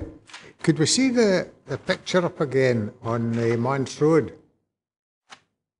What I'm looking at is, I don't think there was, no, where you got two cars that were overtaken. Well, I stop there, Patrick, if you didn't mind. There's no wall up there. Is there any reason why the road couldn't be widened there to make up at least make it a wee bit more accessible for cars to overtake one another? A passing place, if you like. Because given that wall that's there listed, there's not a lot you're going to be able to do with that. But I think we need to try and accommodate vehicular traffic down there a wee bit better than it is at the present moment. And I think what I'd like to add into the conditions is that a traffic survey is carried out for the present moment, and then once the development has been completed, to see what increase and what measures we can put in place to control the traffic will be a bit better.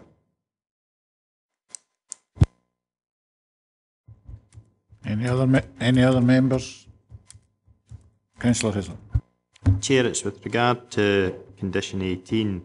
There is no use of dry dash render, but a smooth render shall be used. Can we make sure that it's not like Balamori up there if we're looking at that, you know, the pink and yellow and green and blue, but it does actually represent a sort of local area.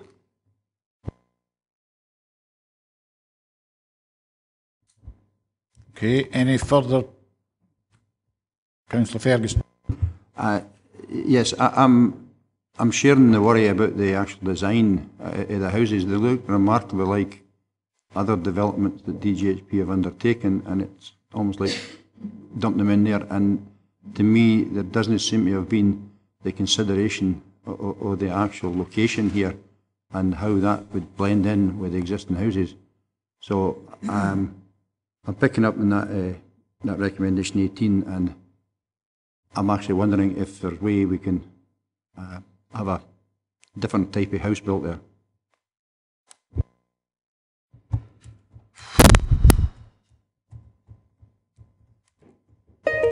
Councillor Thompson. Thank you, Chair.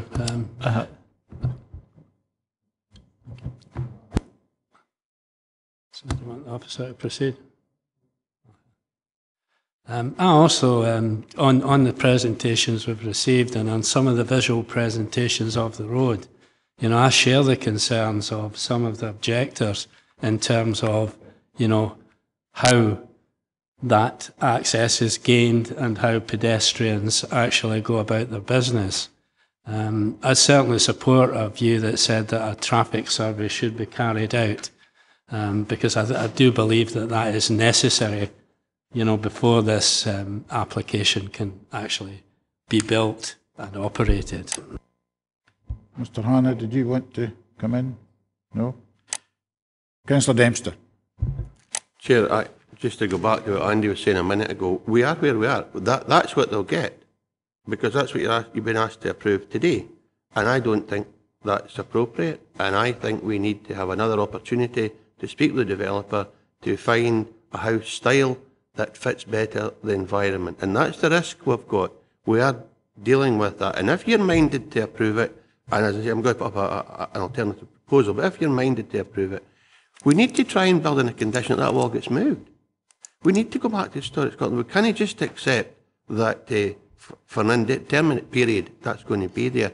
It's been moved in the past, obviously, it didn't stop there. It's been extended along that roadway at one time. So sometime in the past that's been taken away, I would have thought. But we need to try and move that wall. And I don't believe we couldn't take it down and build it back up a metre or 2 metres further back. And I don't believe Historic Scotland would even know. Not that I'm suggesting you would do that, but, you know, it's no such a massive construction challenge that it couldn't have been done with no evidence of it being done in a year or two. It's no beyond the wit of man to do such a thing. And I don't think we should accept these sort of circumstances, because if somebody gets hurt, there's nothing surer that the fault will fall to us having allowed that to happen without having a determined effort to change it.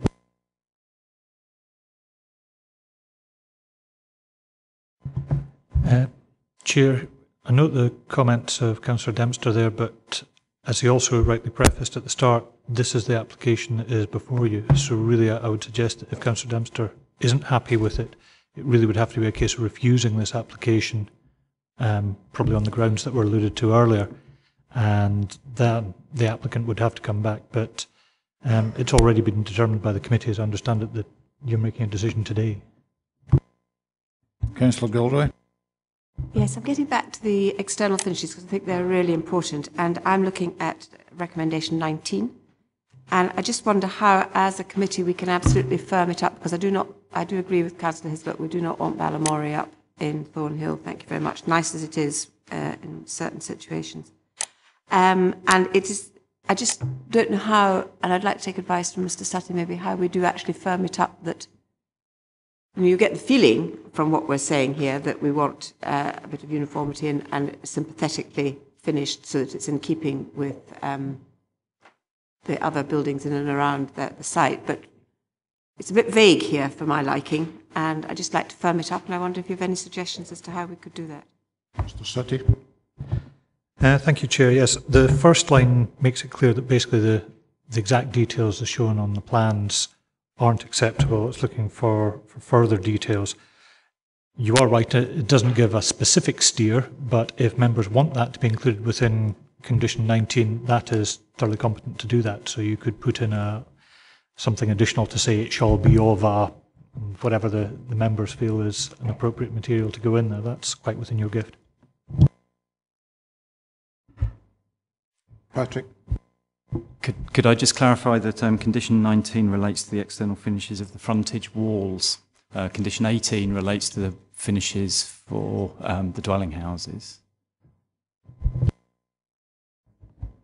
Councillor McComb.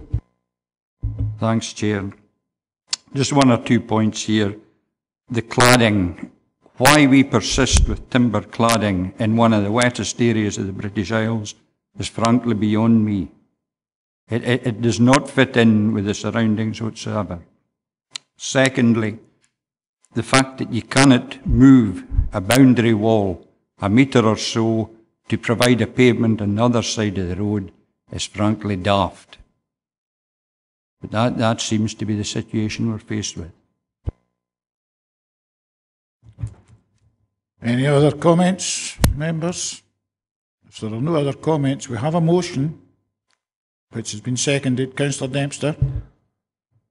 No comfortable chairman and no comfortable idea that we can't see an alternative proposal, and therefore I have no alternative but to put up an amendment that says that we refuse this based on scale, the density and design, and that reflected in GP General Policy 7. And if you are minded to approve it against this amendment, I would urge you to try and do something with that wall, because that is a key to the whole safety in Manse Road. But my proposal is that we defer it, we refuse it on these grounds. Councillor Ferguson. I'll actually second that. I'd just like to add that I'm totally in favour of developing houses on this area, but they have to fit in with the local houses already there, and the imagination that I'm sure that the applicants could probably bring something back if that was the decision of this council. We have a motion, have an amendment. Councillor Gilroy.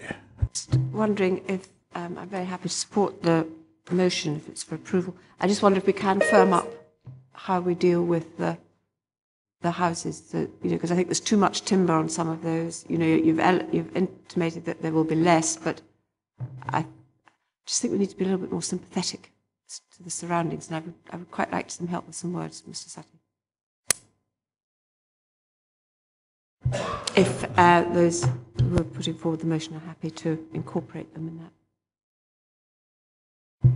Okay, thanks, Chair. Certainly, if members felt it was appropriate, the condition 18 and condition 17 could indeed be firmed up to provide specific advice about what materials would be acceptable on a new scheme. It would then be up to the developer to go away, come up with an elevational treatment based on that palette of materials, and then submit it to the council for approval as part of the discharge of that condition.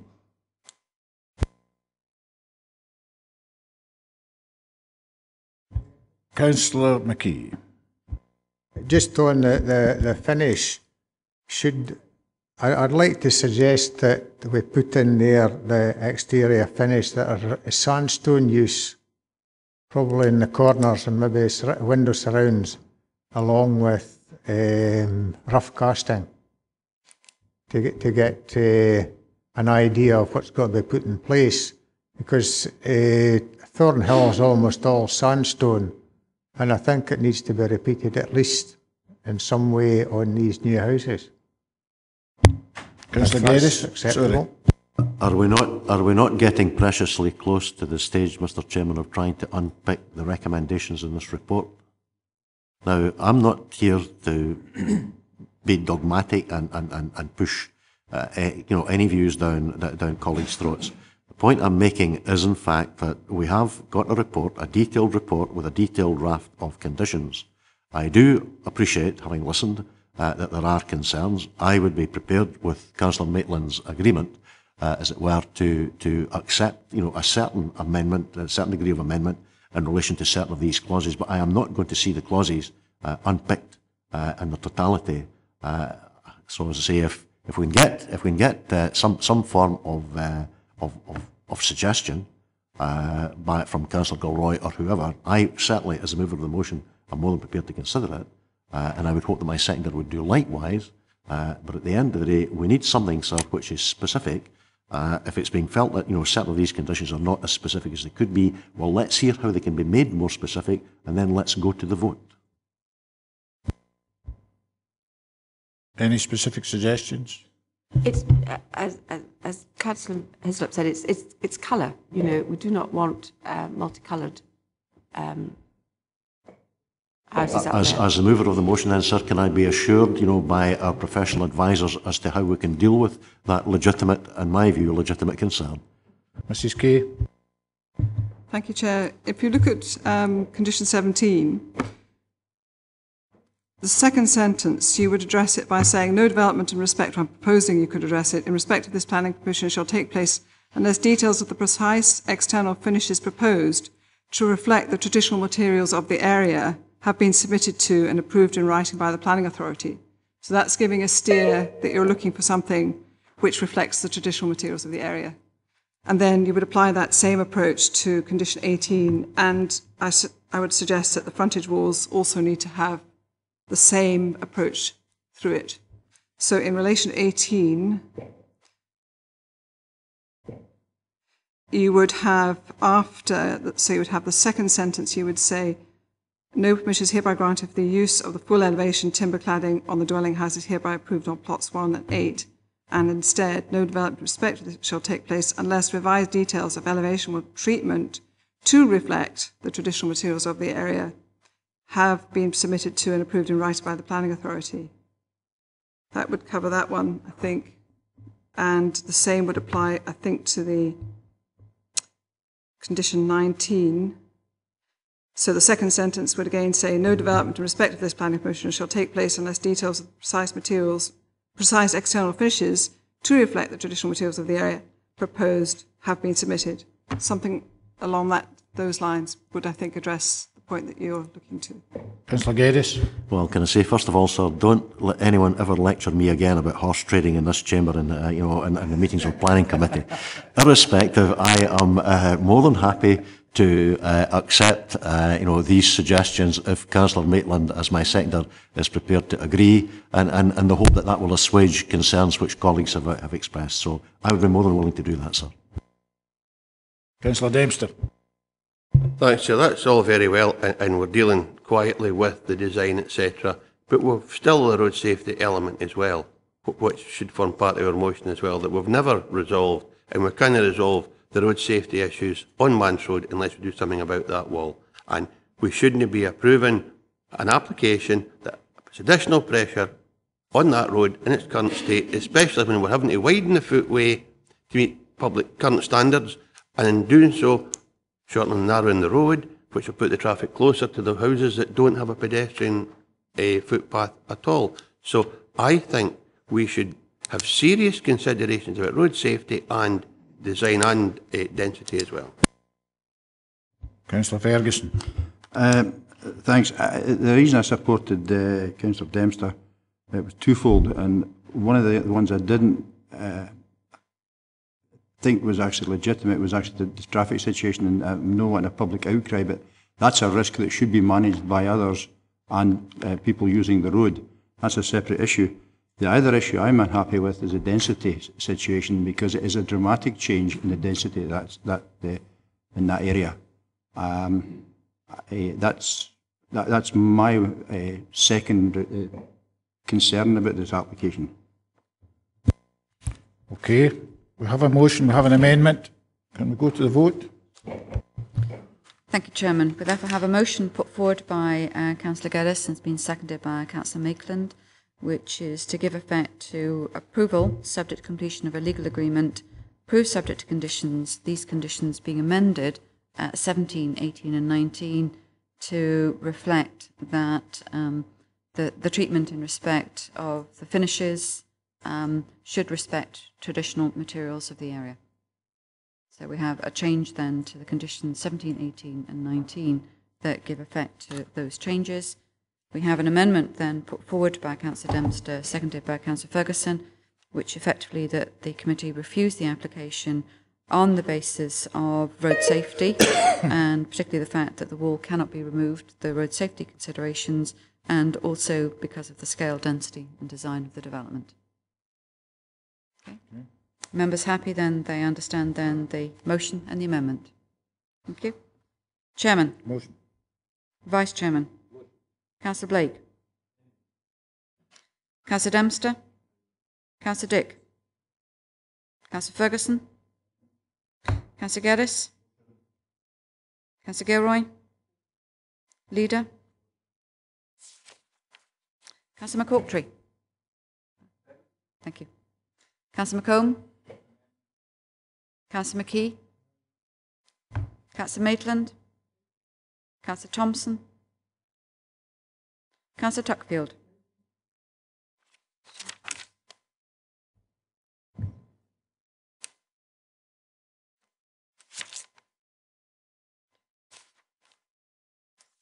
We have then the motion carried by 8 votes to 7, there being 15 members present.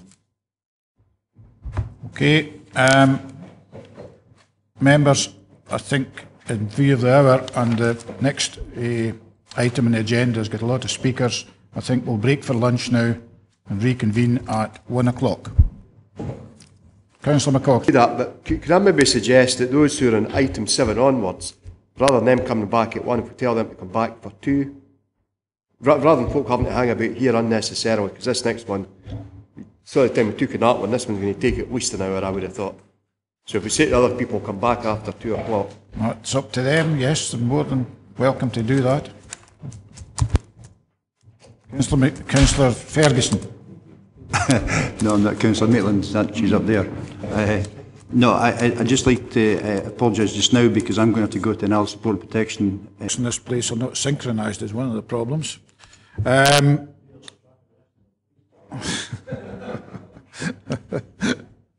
Thank you, Councillor Geddes. We move on to item 6 on the agenda, which is demolition of 3 terraced buildings and erection of a 4-storey building containing 2 ground floor retail units, 6 flatted dwellings at 51 to 61 Friars, Vennel, Dumfries. Mr. Hannah, sorry, Councillor Geddes. Chairman, can I, with your leave, sir, I made comments on item 4 on the agenda today about the fact that I was a member of the Housing Subcommittee, but I did not feel that that prejudiced me in determining that application. I'm in exactly the same position in relation to this particular item, sir. Again, I do not feel it would prejudice me in participating in the debate. Much obliged, Chairman. Thank you. Mr. Hannah. Councillor Dempster. Just for the record, my position is the same as Alistair's. I'm on the subcommittee as well. Thank you, Jim. We'll get you this time, Patrick.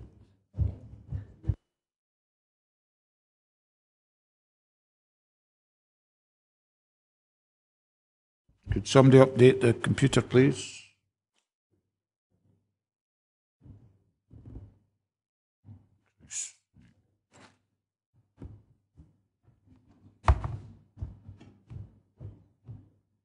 Please,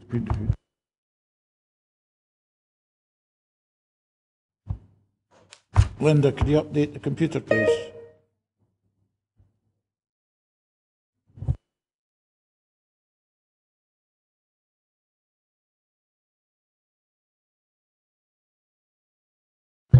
Thanks, Chair.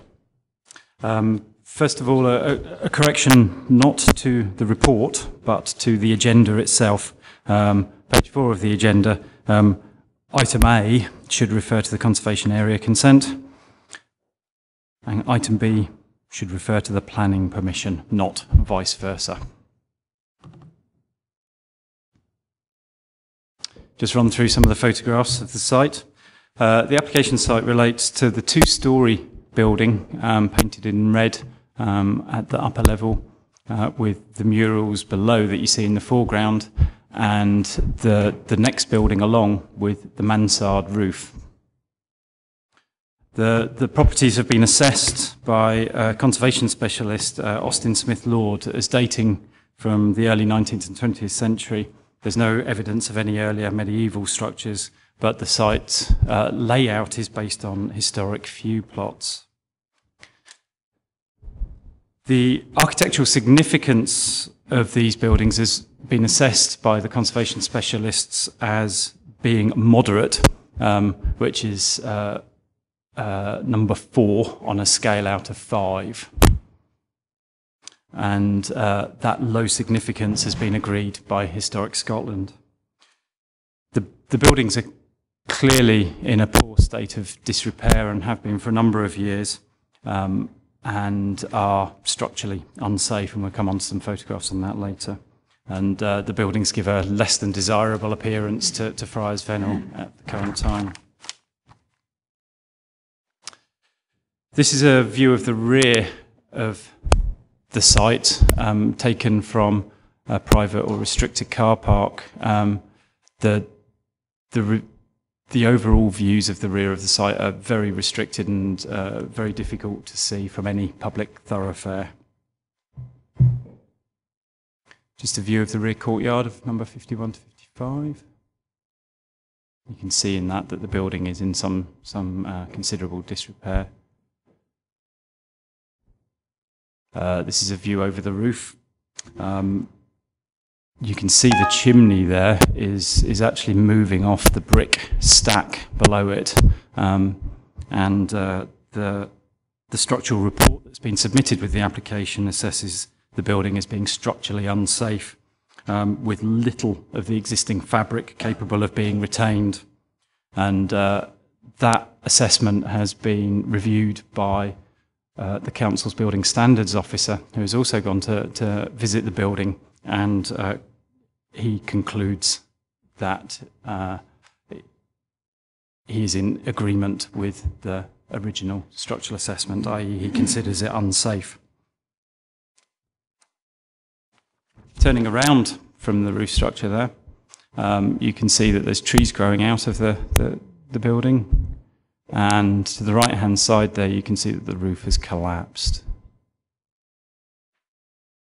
One of the internal views, officers have not visited the inside, but have only just peered in through the front of the building. It's not safe to enter into the building. And another internal view. Site's located halfway up Friars Vennel, close to the junction with Irish Street. And this is the existing ground floor plan that follows the old view plots. This is a ground floor plan, and what I'd like members to note on this plan is that there are 2 retail units shown, Unit A and B, accessed immediately from the front. And central to that is the entrance to the flats themselves up above. And you can see that from the street level, there's a step up, or a few steps up, to a platform, which also leads up the stairs further to the flats and around the back of the property and down the alleyway or pend on the right-hand side, and comes out onto the Friars Vennel at that point there. And I'll come back to that in a moment. You've got a first floor plan, second floor plan, third floor plan, roof plan, the existing front elevation, and the proposed front elevation. The design of the proposal is considered to be acceptable. It's considered that it preserves the character and appearance of the conservation area. The vertical divide provides some reference to the historical few plots. There are various steps in level that help it to integrate into the existing street scene and street frontage. The building is finished with a slate roof. It needs to be rendered with conditions requiring the render to be off-white. The sills and window surrounds are sandstone.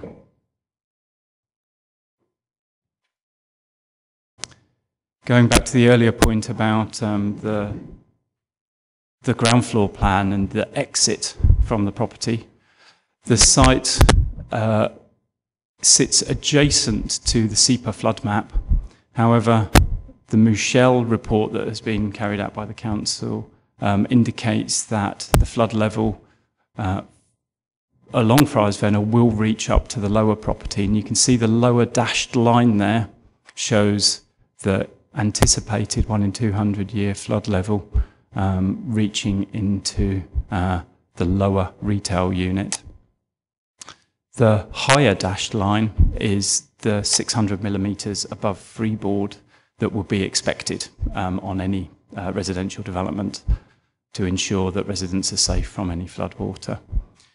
If you follow that line across, you can see that it is below the door on the right-hand side and allows safe access and egress to the residential properties, even in the worst-case scenario of flooding. The existing rear elevation and the proposed rear elevation with a mansard roof to allow some accommodation at the top level, but to ensure that it doesn't visually stand out from the remaining roof scenes. And again, the flood levels are shown here with the lower dashed line showing the flood level, and you can see that there is a higher dashed line that is the same as the rear yard that provides emergency access and egress to the residential properties.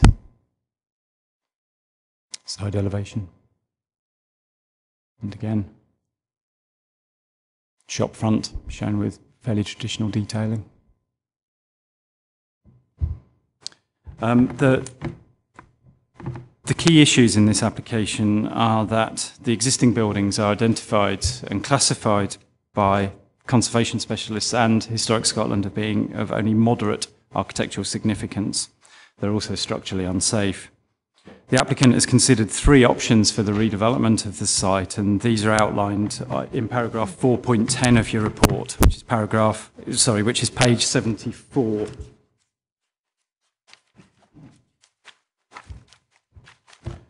And this, in summary, sets out 3 options. One was taking down the rebuilding of the facade and providing 3 shop units and 2 first-floor flats as existing. Option 2 was to do similar and provide an additional level of flats above. And option 3 was complete demolition.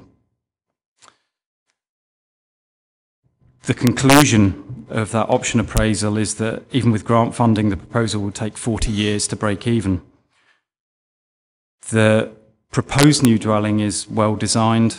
It's in keeping with the character of the conservation area, and overall the proposal represents significant regeneration opportunity for Friars, Vennel and the wider town centre. And accordingly, for the reasons set out in the report and in this presentation, the application is recommended for approval. Thank you. Any questions for the officer at this stage? Members? No questions? Okay. We have a number of speakers on this one, and the first one I have is Andrew Crosby on behalf of Alexander Smith.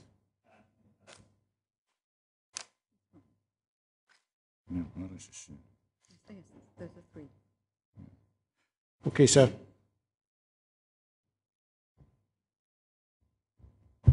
Yes, there seems to be some confusion. Neil Harris was very clear in his original email. He's undergoing treatment for cancer, and he wasn't sure if he would actually be on chemotherapy today. He's in the Alexandra unit.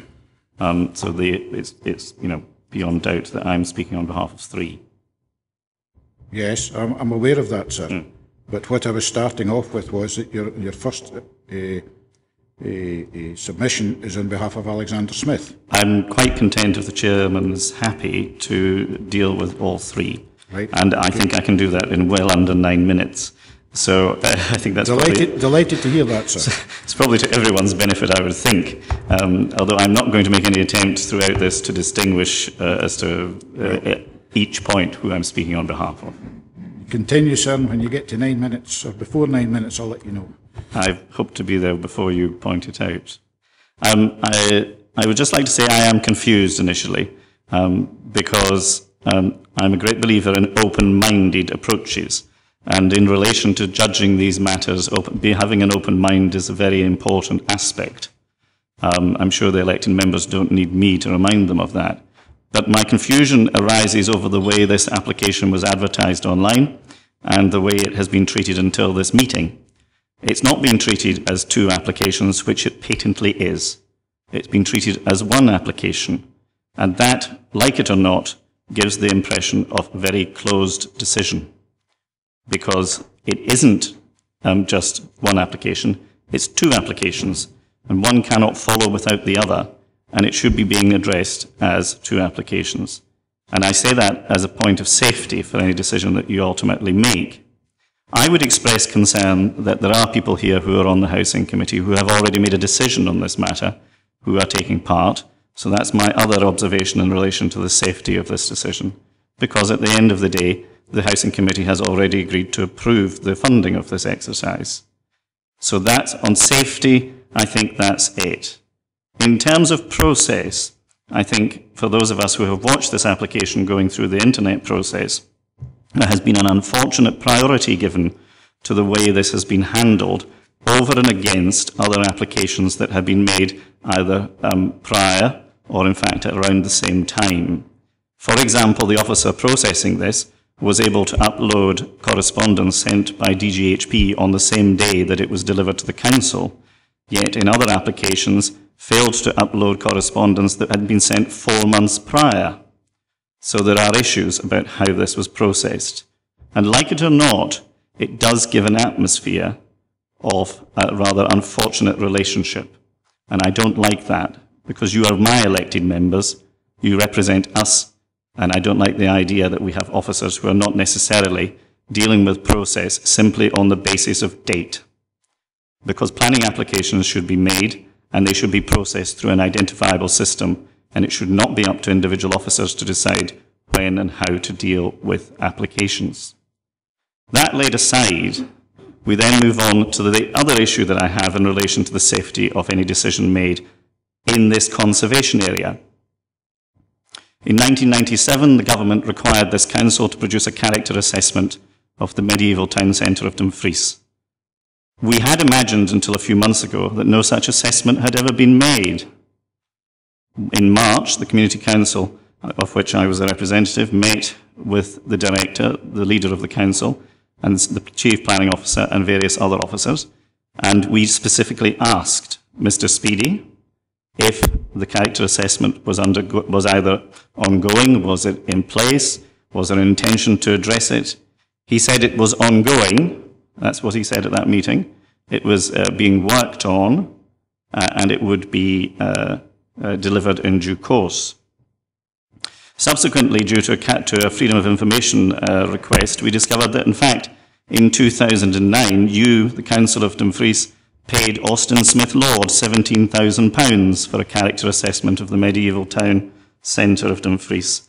So I don't know if the payment of £17,000 concludes that there is a character assessment in place, or if not, I don't know. I'm just intrigued because the standing orders of the council require you to know of any expenditure above £10,000, and some of the councillors I've spoken to don't seem to know that this document exists.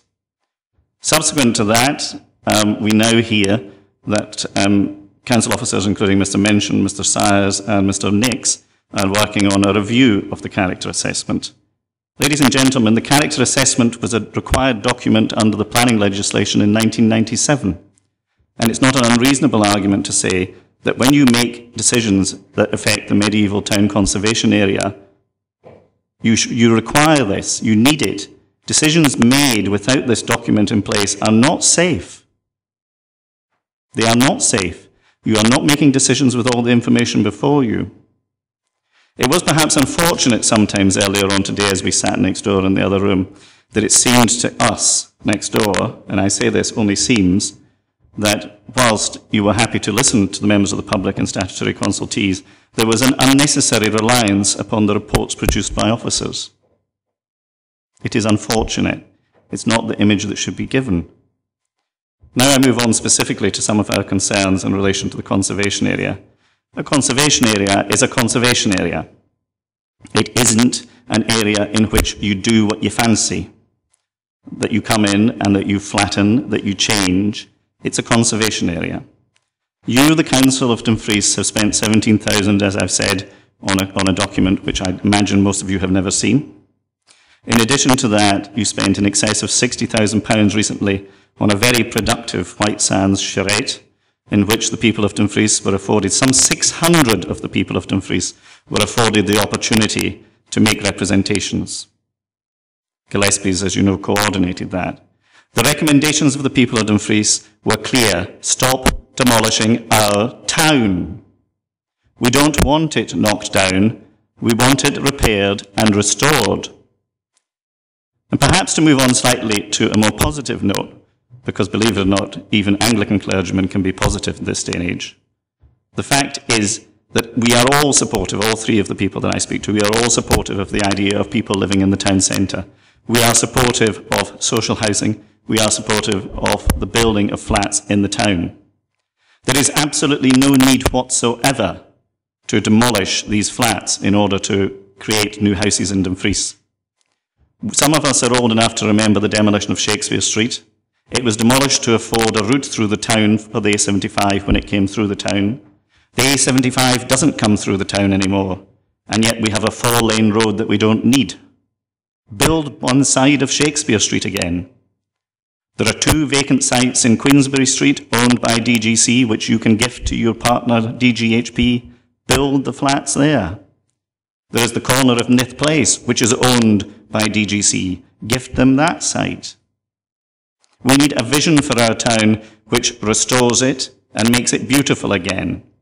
Partly, I believe, that will only be achieved by people coming back to live in Dumfries. But part of it does actually rely on you, the planning committee. And when people make stupid applications which involve flattening perfectly reasonable, and I would dispute 19th century buildings, they're 18th century because 6-panel doors were not used in the 19th century.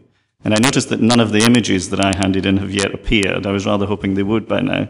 I'm being very patient. Sorry, for clarification, they're ready for showing whenever you wish. Oh, sorry, we'll just pop them up. Thank you. This is the same as the... no, this is the Lord and Community Council ones. I'm talking about the ones that were handed on the stick. Sorry. They are.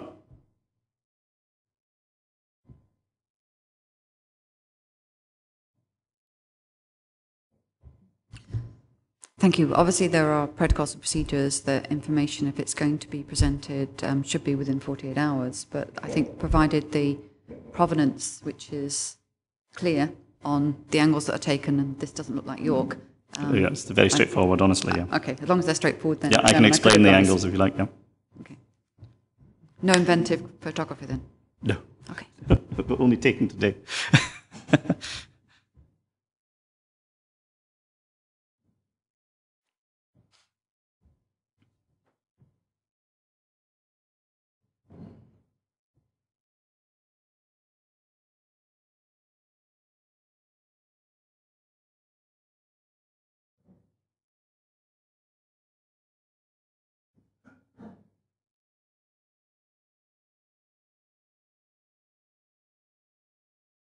Have you just got those on there, Brooke?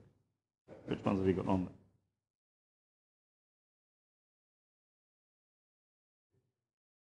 Oh, sorry, I didn't realise. I thought maybe it was confusing, sorry.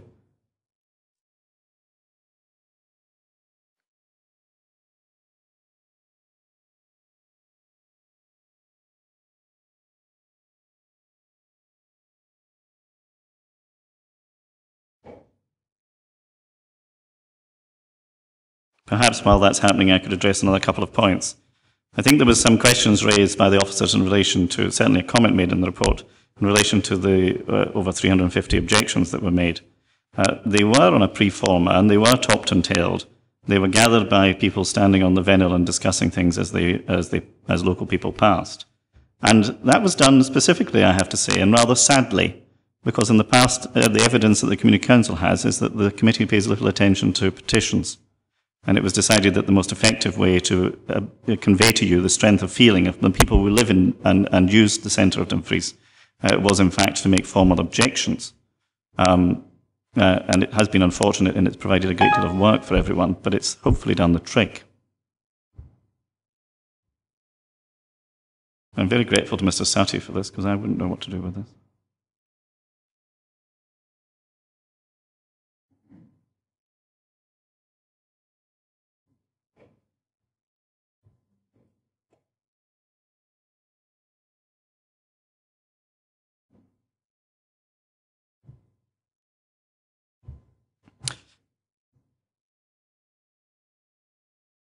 Oh, music.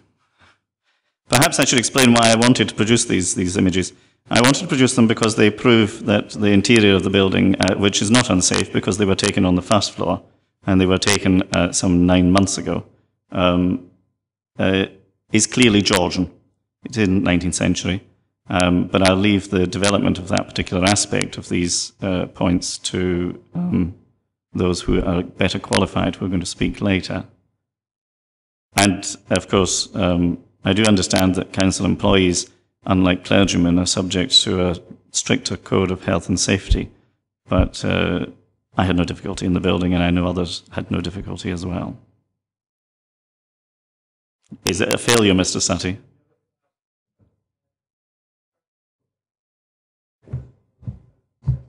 Douglas, we only do 2007 here. Is it current? Is it current PowerPoint?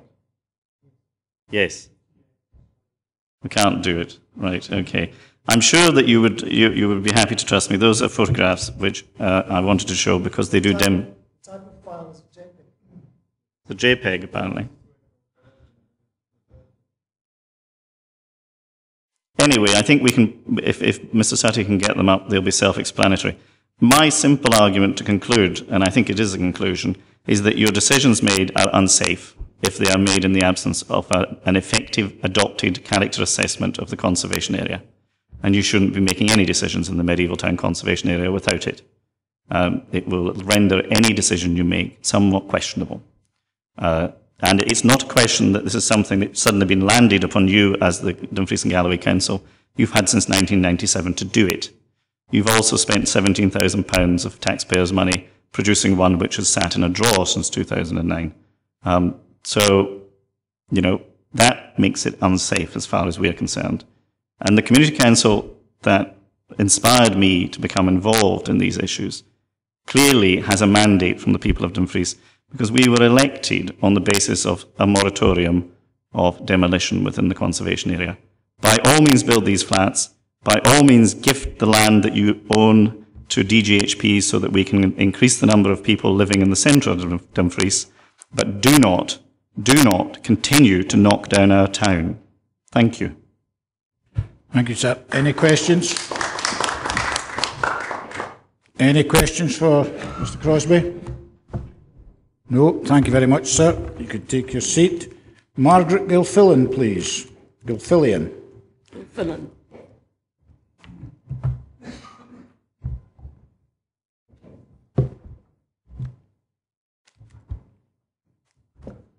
You have 3 minutes, madam. I was National Secretary of the Scottish Georgian Society, which became the Architectural Heritage Society of Scotland, for more than 20 years. I am now an honorary fellow of it, also of architecture at Edinburgh University. I live in Edinburgh. I'm here to object strongly to the proposed demolition of 51 to 61 Friars Vennel, and to draw attention to the national concern felt at the further demolition of historic buildings in Dumfries. The borough has already lost so much that could have been saved and restored. More demolition and replacement modern development in the heart of its medieval town outstanding conservation area on the medieval route to its ancient bridge would do irreparable damage.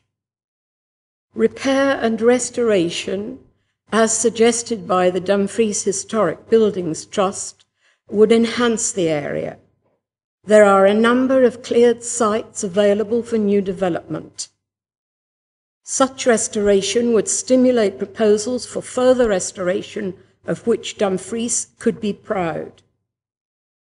Mowbray was saved by the chairman of the recently formed Dumfries Historic Buildings Trust, Luke Maloney. Literally at the last minute, the demolition contractor's barriers were already in place when he obtained an interdict from the Sheriff Court. Fundraising for it is well underway. Once the project is completed and the building in use, it will bring people from all over the world to Dumfries. The buildings on Friars Vennel are of a much earlier era, two clearly dating from the 18th century, if not before, as the Georgian chimney stack, with its stepped brick course to prevent rainwater going between the chimney and the thatch, shows. We have just seen that as after the meeting was convened, in the view from the roof. Also, the Georgian interior details, which we have just seen in Andrew Crosbie's representation. You've 30 seconds, madam. Sorry. Fireplaces, 6-panelled door and early shutters. If the council were to follow its structure plan, the Nisdale local plan, and Historic Scotland's advice on the effect of proposals on conservation areas, of which these would be very adverse, and encourage their restoration, further schemes retaining historic buildings would be likely to follow. It is a pity that Austin Smith Lord's representative did not obtain the access necessary now, to the buildings for a full assessment before giving an opinion. Thank you, madam. Any questions for the lady? No, thank you very much. Hugh Gregory.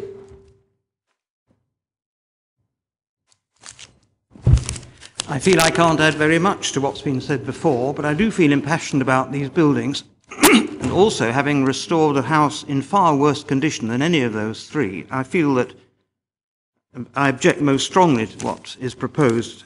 And the Vennel is one of the oldest streets in Dumfries, and leading to the bridge, as has been said. I feel in cities such as York and Norwich, that sort of street would be very carefully regarded, and the picturesque buildings along it would be restored and kept in good condition as a magnet for shopping and tourism. And there is no point in having a conservation area if attractive unlisted buildings are gradually nibbled away, leaving the listed ones marooned in a sea of mediocre infill.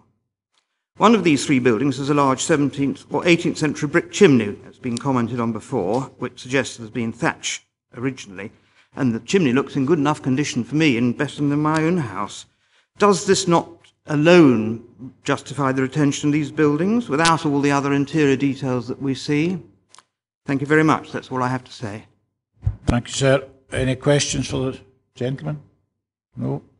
Okay, thank you, sir. You can take your seat. Sorry, Councillor McComb. Was it a question for the... A question for the gentleman. Okay. Yes. Would it be possible to go back to the slide of the chimney?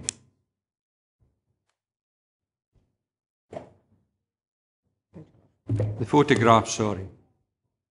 It's heading there.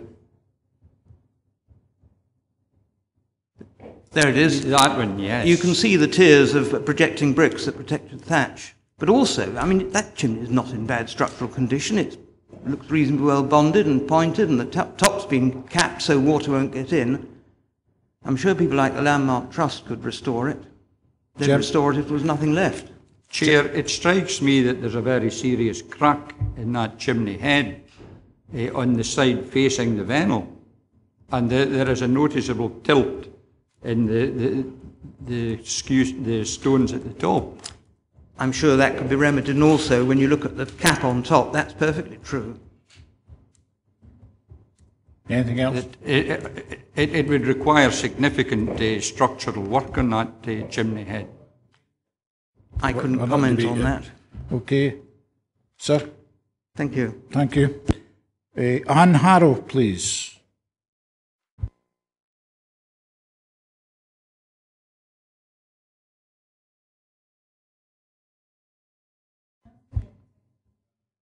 Could you put on your microphone, please, madam? Sorry. That's it. You've 3 minutes. Thank you. I've been asked to represent the views of the local community council. Can I just make a comment and with respect to that structural concern of the building? The local community council asked the planning officer to work with them, and they asked for their own council officers, their own structural engineers to actually carry out a survey of those premises. Now, I am not sure at this point whether or not that has actually been undertaken by structural engineers by Dumfries and Galloway Council, and that's perhaps a question that I could leave with you. It was certainly requested, and we haven't heard anything about it. The main points that we have to make is that Dumfries and Galloway invested quite heavily in inviting Gillespie's, an internationally renowned consultant, down to Dumfries to carry out a charrette earlier this year. I'm sure that was at great cost to the council. They reported back to the council, and one of the key themes from that was that people in Dumfries and Galloway wanted to see Dumfries stay as a town that they were proud of, and to stop knocking down the old buildings that we have, and to celebrate what we have rather than to reduce and rebuild with something that wasn't effective.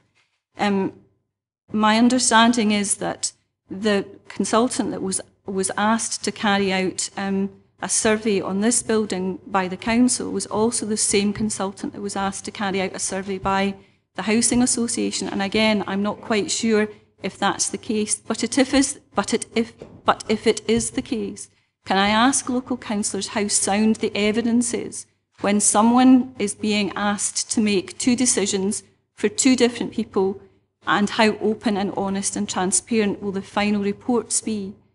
I would really ask local councillors to be brave and to do something different here, rather than to follow a common thread or a common theme. This is a chance to stand up for the people in Dumfries who want to see Dumfries recognised for the town that it is, to celebrate what we have, and not to be like every other town in Scotland. When you go along and see building after building, it could be anywhere. These are special buildings. I don't disagree that they will require a great deal of attention and care, but it's worth considering how to do things differently. You've got 30 seconds, madam. Thank you. And I'm finished. Thank you. Any questions for Ms. Harrow? No? Okay, thank you. You can take your seat. Anina Hutton, please.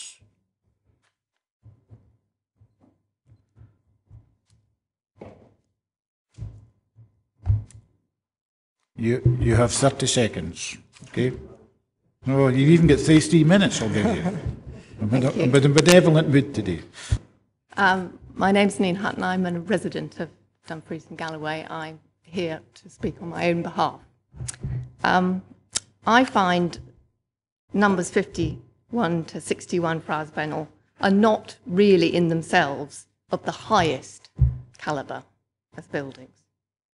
But what they do is they provide context. Along with others, they provide a richness of different periods, of a variety of style and detailing. They provide texture, visual contrast, a quirkiness that makes the streetscape lively and interesting. They give continuity and help explain the history and the development of the town. These buildings, these kinds of buildings, and the threats they face are why conservation areas were invented. In towns and cities all over the UK, large numbers of exactly these sorts of buildings were being demolished to make way for new development. By 1967, it had become clear that the stripping away of these character buildings was a huge mistake, and legislation was introduced to allow for their protection. There's been a significant, really significant erosion of historic fabric in Dumfries, and it cannot afford to lose any more. Buildings in question should not be viewed as a problem, but as a positive asset.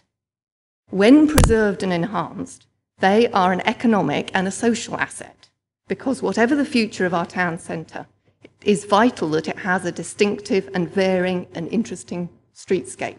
That's what the people were telling us in the Vennel when we asked them. Ordinary people passing by said, yes, if they can be saved, we want them saved. There's no doubt that historic neighbourhoods, well looked after, are attractive to businesses, to residents and to visitors. These buildings are in a significant location and they add important character to the street and to the town centre. Dumfries will benefit far more by retaining and repairing them than by any notion of maximising the potential of a cleared site. And as the point's already been made, there are other cleared sites that could be used for these new developments. Thank you. Any questions? Councillor Hislop.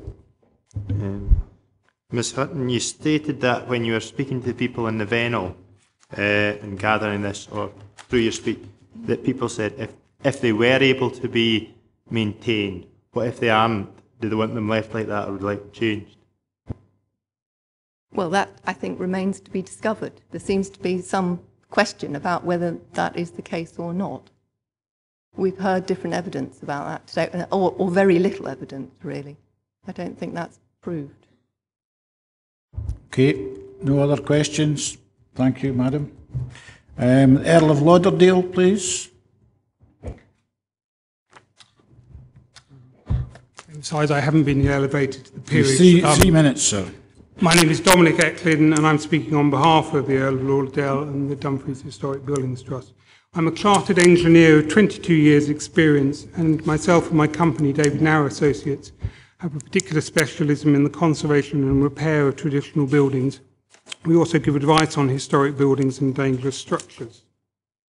My comments today are based on a review of the justification statement prepared by Austin Smith Lord, the structural survey by Baron Wright Partners, the report prepared by Building Control and other photographs given to me, and an inspection on site today.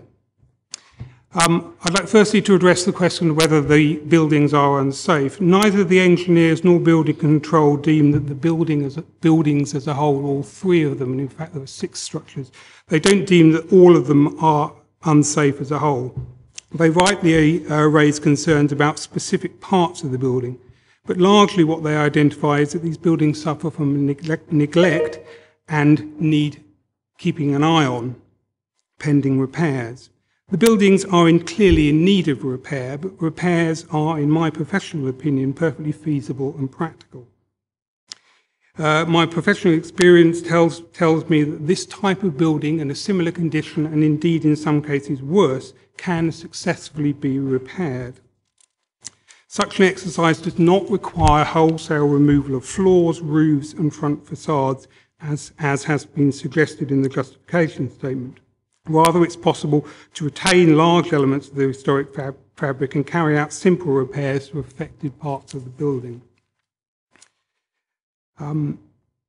It's worth noting that both the engineer's report, the architect's report and building control's report are based on limited access and very limited actual investigation of the structure. The description of the structure treats the building as a whole, as I say, rather than considering the fact that it's 5 to 6 different structures. Clearly parts of the rear building are in a poor condition, but the bulk of the front buildings, which obviously give character to the building and the street, are, in my professional experience, repairable. The main justification for the demolition of these buildings is that the repairs would be uneconomic. But the costing exercise that's been carried out does not specifically identify a repair scheme and does not actually cost a repair scheme.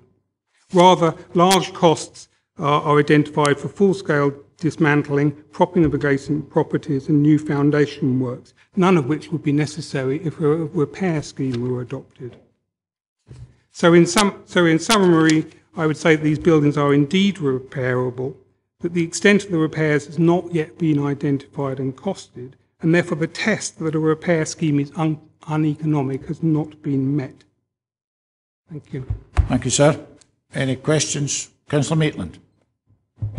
So, are you bringing into question the figures that are being put forward in the justification survey with respect to repairing?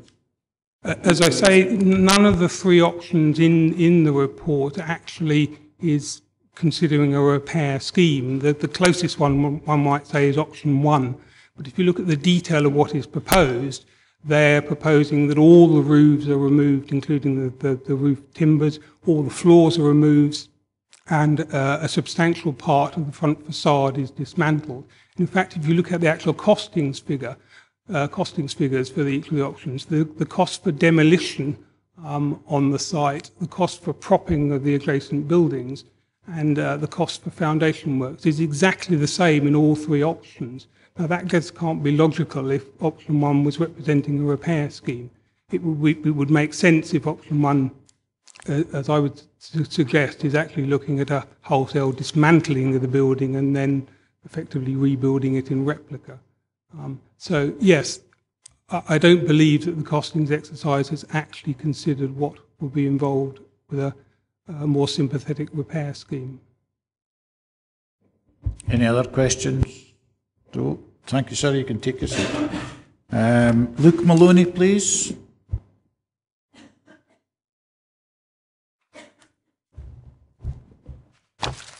Hello. Mr. Maloney, 3 minutes. Thank you, Chair. Luke Maloney, Chair of the Dumfries Historic Buildings Trust.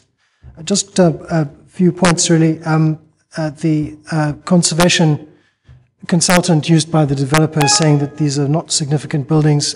We disagree with that. These are clearly 18th century buildings, if not earlier, at least the 2 on the right-hand side there. With that chimney, it suggests that those buildings date from before 1723, when slate became compulsory for roofing in Dumfries. So we're looking at an early 18th century, possibly a 17th century building there.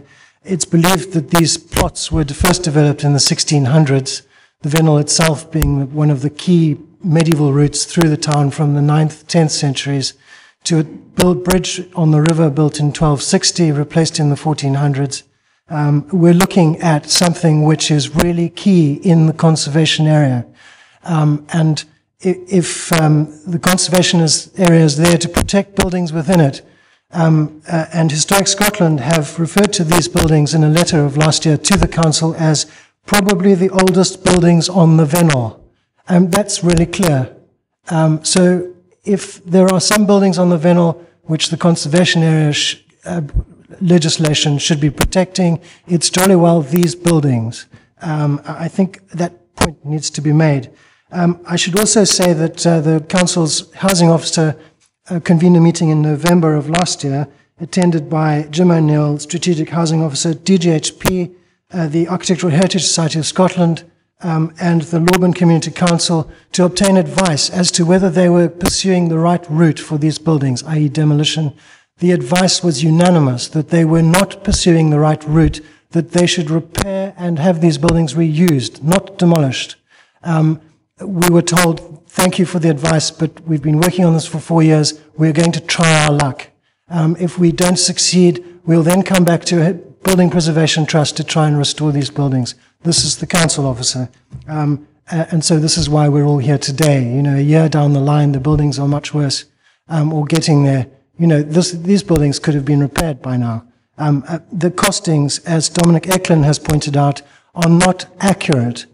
Repair does not mean total demolition, new foundations, propping of side buildings. It means just that. It means repair. Dumfries Historic Buildings Trust has been set up as a building preservation trust. We're happy to work with the council to find a positive conservation-led solution for these buildings, which will enhance the Vennel and set a really positive precedent for conservation in Dumfries. We urge you to not to approve this application. Thank you. Thank you, sir. Any questions for Mr. Maloney? No? Okay, sir, you can take your seat. Thank you, Chair. Martin Robertson, please.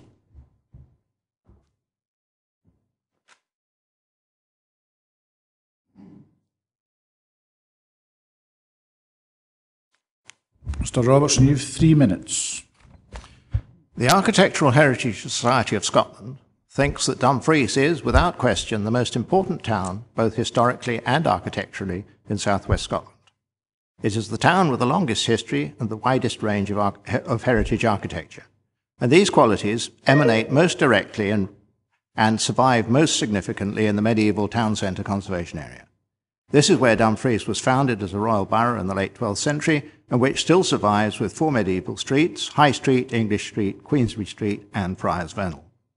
It is these streets which contribute most to the character of the conservation area, and every building of character within them is important to the future prosperity of the conservation area and of the town itself. The purpose of a conservation area is to protect the character for the benefit of the future.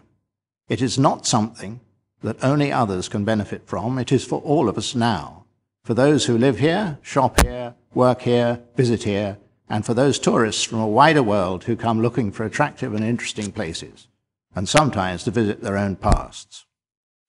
The way a conservation area is protected is through preserving or enhancing its character.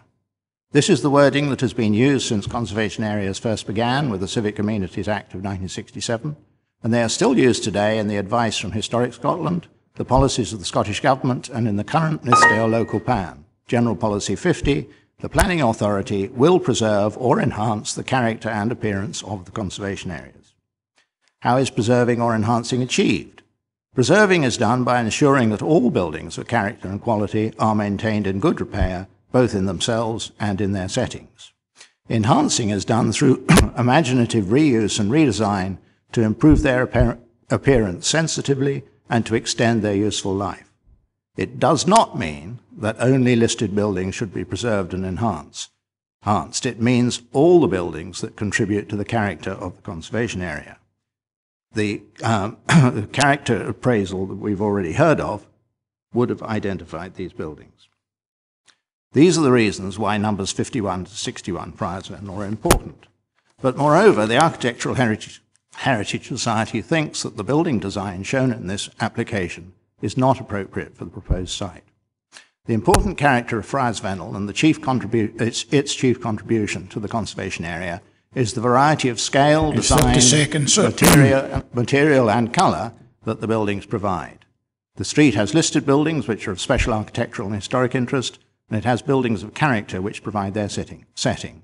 With every demolition and redevelopment, this variety becomes more restricted. And if these buildings, which are 1.5 and 2 stories, are redeveloped as proposed as 3 and 4 story buildings, it is another step towards making the whole street of the same scale and similar styles and colour. This will gradually erode its historic character and importance. Can you wind up, please, sir? Until none remains, and also its charm and usability.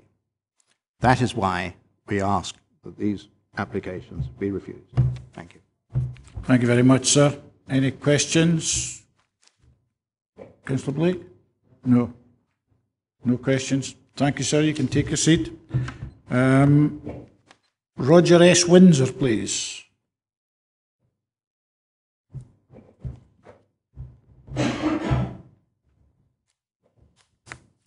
Mr. Windsor, you have 3 minutes. I hope not to take that long, sir. Mr. Chairman, ladies and gentlemen, I've come here to try to persuade the Council to take the long view of the future for Dumfries. They have already got the reputation of being, that's to say, you have got the reputation of being vandals, destroying our heritage and ruining the town for future generations. I've lived here for 20 years, and in that time you have allowed the destruction of so many old and beautiful buildings and allowed rubbish to be erected in their place. Cornwall Mount, St Mary's Street, the old ICI building, that glorious Art Deco building, all gone. The list goes on and on. Had it not been for me and several like-minded people, Moat Bray would now be a pile of rubble, or the site might now have been cleared and a beautiful building like the one next door, J.M. Barry House, be under construction. Luckily, we saved Moat Bray House for future generations, and in due course, it will be a great attraction, bringing visitors from far and round the world to our royal borough. So please, save these buildings on the Vennel. Use a little imagination for the whole street and make it again a wonderful medieval street that it once was. And at the same time, provide accommodation for people to bring people back to live in the centre of this town. Please think again and act for the long-term future of Dumfries. I hope at the end of this meeting to be able to thank the Council.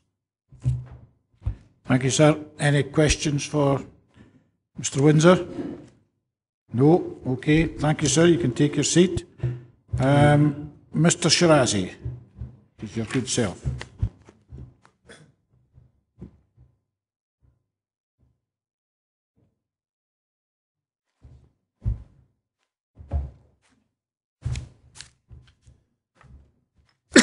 Mr. Shirazi, you have 3 minutes. Thank you, Chairman. I'd just like to confirm that these buildings have been lying empty for some 15 years now, through some of the boom times, and nobody's taken an interest in them. The Vennel is a lovely lane street, and there are a number of very impressive listed buildings along them. These are not one of those. There is no listing on these buildings. The buildings were identified back in 2005 through the economic regeneration studies carried out by the Solway Heritage, and they were identified as a blight and a development opportunity, with the buildings not being savable. There's been 2 other RSLs interested in developing these buildings. They both walked away. We're the 3rd RSL that has looked at it, and we've been interested in developing this for the last 6 years. We've had many issues to overcome, technical, financial, aesthetic issues, but DGHP remains firmly committed to regenerating or to helping regenerate the town centre. It's important to note the Austin Smith Lord report did go into a fair amount of detail, and they concluded that these buildings are of no significant historical importance. They have tested the stones, the windows, the roofing, internals, and the historical data. There's a substantial amount of public sector funding required to demolish and build some new buildings. We have that funding in place just now from the Scottish Government. The proposals are to build 6 flats and 2 shops on the ground floor, and they are fairly spacious, energy efficient, and meet all the current technical standards. The proposals are for mixed use. I think that's what the town centre needs, not just social housing, but housing for a bit more commercial housing as well. This will create, we reckon, in the region of 10 local jobs. We have 700 people on our application list for Dumfries Town Centre. Dumfries is our highest demand area throughout Dumfries and Galloway. It should also be noted that we've had numerous letters of support, not only from our waiting list applications, but the Chamber of Commerce, who represent 232 businesses in the local area. We've also had many local shops. 30 seconds, Mr. Shirazi. Thank you, Chairman. We've also had many local shops coming in and give us their support to get these derelict buildings down and build some new. And anecdotally, one or two have said they would probably invest in their own properties once this part of the town is upgraded. Many thanks, Chairman.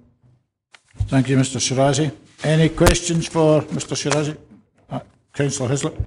There was mention there made that the fact that the options that you've looked at were for leaving the facade or taking some of the facade down, but there was one of the gentlemen, I think it was the Earl of Lauderdale's representative, said it could actually be looked at that you could actually develop without the intervention that you were talking about, but doing it less. Have you looked at that? I have the architect for the project with me, and I can give you some background to that, but in terms of the details, Norman can give you the details. The three options we looked at, as you said, was one of retention, just trying to renovate as much as we could. The second one was one of facade retention, is just holding the facade and demolishing everything behind it. And the third one we looked at was full demolition and refurb. And our engineers, the Council's old building standards came and looked at it and said, by the time you take down the bits that are structurally defective and rebuild it, there really wouldn't be much left of the building. In terms of costs, we costed all three. Retention is not an option for us. We just couldn't make that financially work, or the facade retention. And the only one, and again, it requires an awful lot of public subsidy to come into this, is for the full demolition and refurb of that building. I don't know if you want to add anything, Norman? I think the only thing I'd like to add is that I don't know how close an inspection the Earl of Lauderdale's agent took, but you really have to see inside these buildings to see the devastation that's in there, which is in both your building control inspector's report and our structural engineer's report. None of the fabric inside the building is usable as far as DGHP are concerned. It would all have to be renewed. And you can see the front facade, you can see above the blue mural, that building is ready to, it's bowed out in the middle. We would physically have to take that down and rebuild it, even if we were retaining that facade. So that is all part of the cost. We could, as DGHP would not leave that in the condition it's in. It would have to be rebuilt, even if we retained that building, which would all cost money to put back what's already there. That's why the costs were so high for each one. Any other questions for Mr. Shirazi? Or no? Okay, thank you, gentlemen. You can take your seat. We are in session. Councillor Gate. Yes, sir. I would like to start off by dealing with a process issue. I and every member in this chamber today exercise a quasi-judicial function as a member of this committee.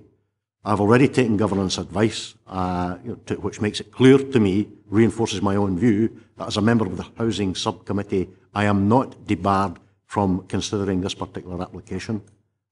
With your leave, sir, I would be grateful if Ms Henshaw could reiterate the advice she's previously tendered to me in that regard. Thank you. I think the advices are actually very clear in a number of aspects, and the challenge has been made. One is this meeting has been properly called. The papers before members have been properly presented. Legal advice has been taken in respect of the application that's before you. Importantly, we've actually made clear that members right across the council do have a number of hats. It's amazing how decisions can go into policy resources, housing sub. It is always very clear that when you come into making a decision in a quasi-judicial in the regulatory committee, provided it's very clear that no view has been expressed in respect of the merits of a planning application, then there is nothing to prevent a member from remaining in the meeting and coming to a decision. The advice always is that the member gives, in the declaration of interest, it makes clear that they are a member of a particular committee. However, in all the considerations that that committee may have had on issues such as this, there's been nothing that would be prejudicial to the determination of planning application. Councillor Geddes. Can I say, Chairman, that I'm grateful, as always, to Ms Henshaw for the cogent and succinct reiteration of the advice she has previously tendered. For the avoidance of doubt, sir, I intend to participate fully in the consideration and the determination of this item of business. Thank you. Thank you. Councillor Driver. Thanks, Chair. It's the first time I've been called a vandal in my life, I can tell you that much. But I'm just looking at some of the veiled accusations that have been going on with some of the representatives, and you know, we've been sort of not representing Dumfries and Galloway to the best of our ability and all that sort of thing with regards to the opportunity. But some of the things that have been said is that these are not significant. But I want to be clear about this. Are these listed buildings or not, first of all? No. Okay. And looking at the standard of the engineers that go out and check these particular buildings, they've obviously got the qualifications required to do that with the information that you've received as planning officers. That's fine. What I can't understand is the situation here is we've got some, I mean, I would imagine in them days they were beautiful buildings. You can look at them, they're leaning back now. The issue for me is that health and safety is a big issue, and it's interpretation of health and safety at the end of the day, what we've got to look at. And there is a potential here for people to be injured in the street. And we've got a planning application before us which will help that situation.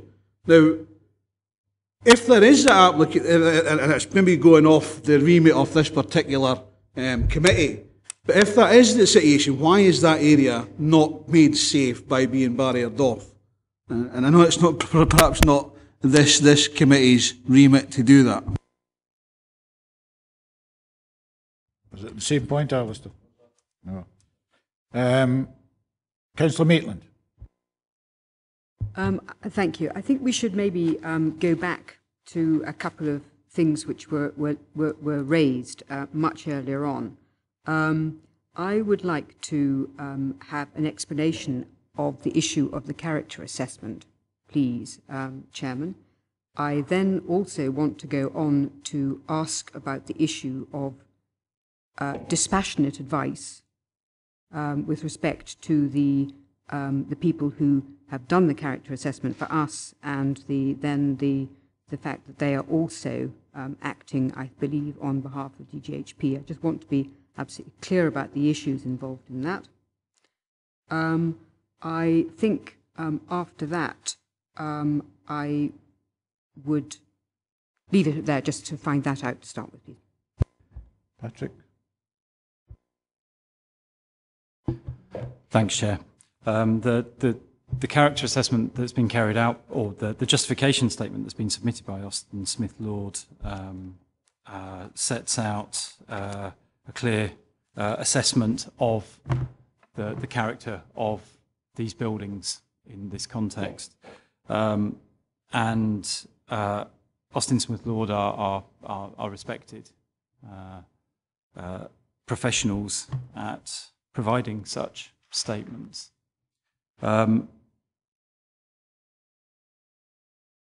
I have nothing further to add to that.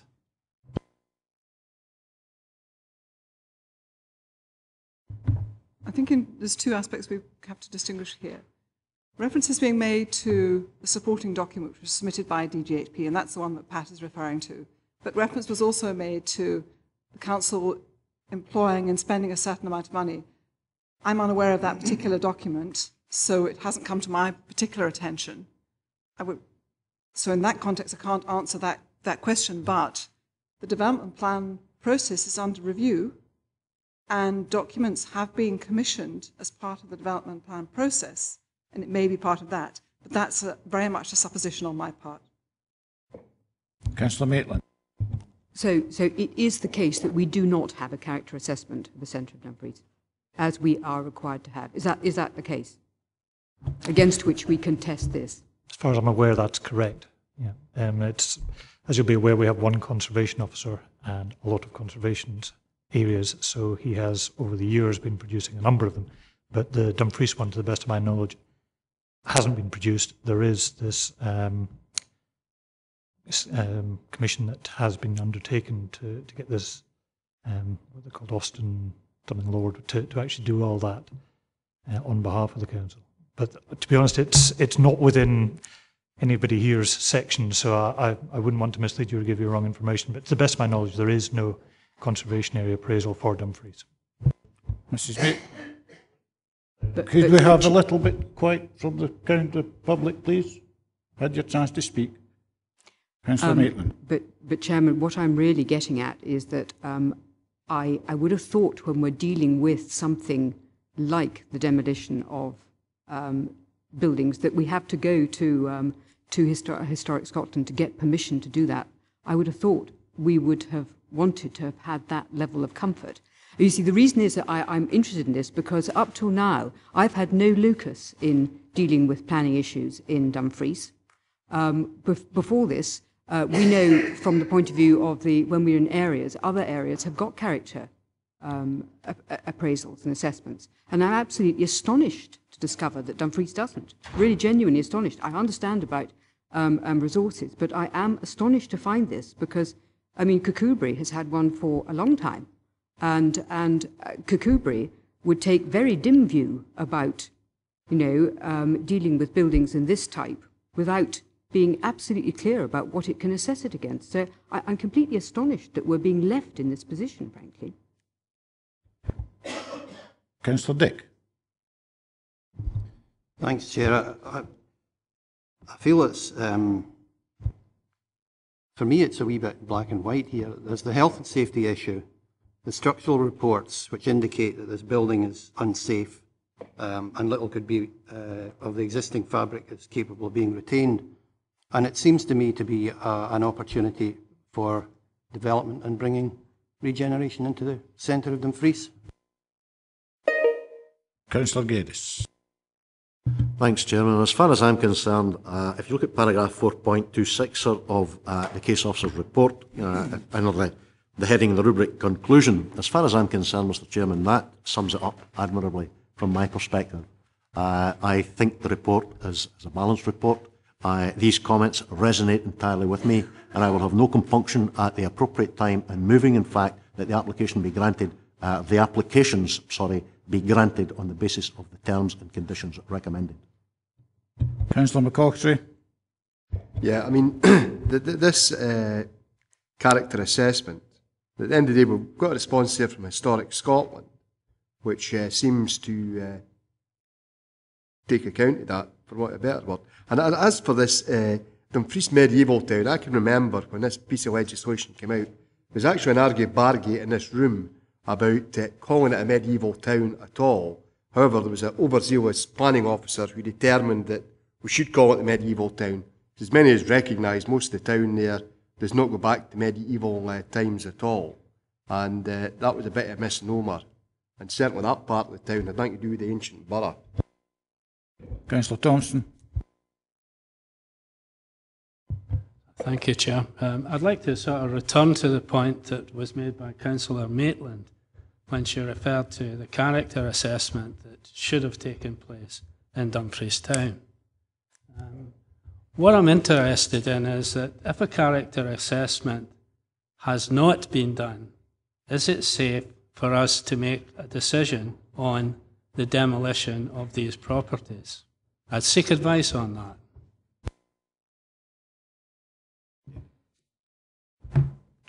Chair, yes. Basically, the section I was looking for before is paragraph 412 on page 75.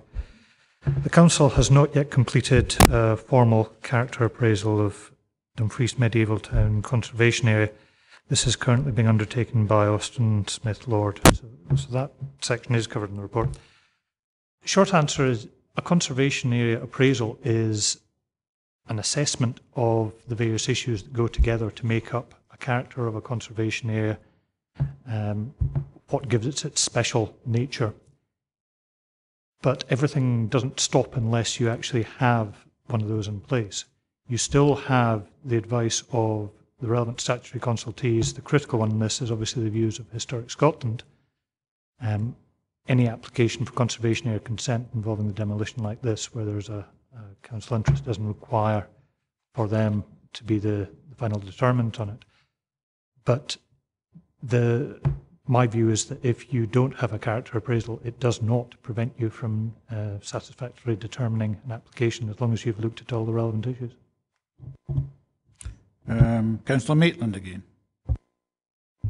Thank you. Well, I think in answer to what people are saying is that I don't think, should be considering taking away something which cannot then be put back. Dumfries spends its time wringing its hands over why is it that there's something deeply unsatisfactory about Dumfries. And it's because we have not, I think, in the past, really considered the warp and weft of the town and thought about the good bits about it and thought what could be preserved.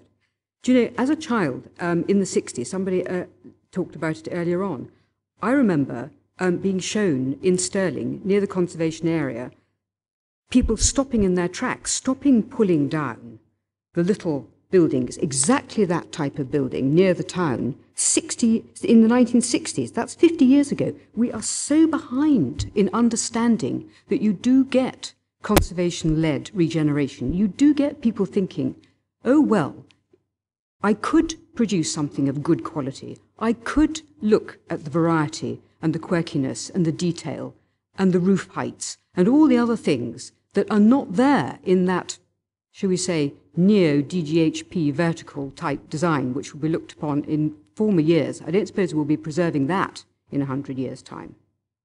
So I would say to members, be very careful before you just sweep these things away.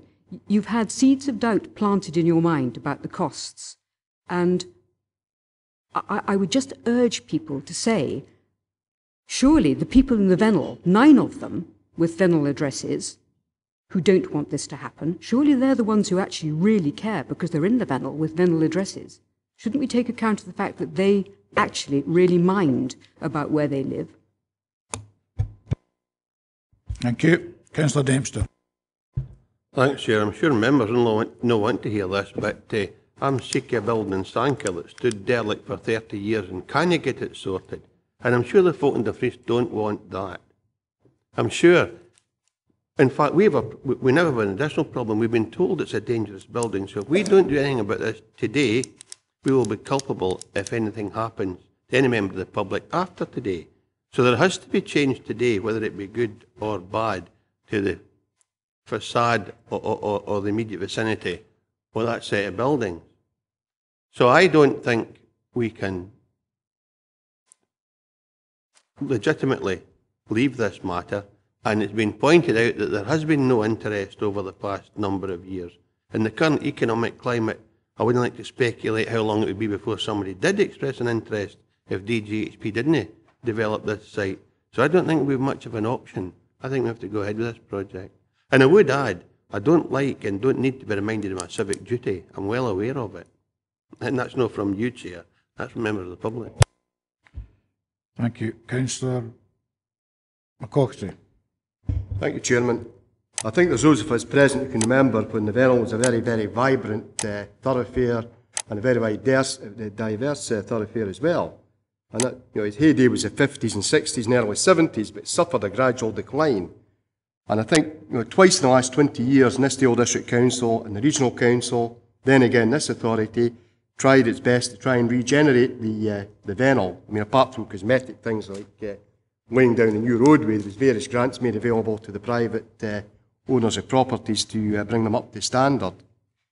And I really feel, and it's one complaint that elected members and the priests get, what are you doing about the town centre? It's fallen to rack and ruin. Now, at the end of the day, with the best will in the world, the commercial sector has showed no interest whatsoever in redeveloping the Vennel, even when there's been grants available.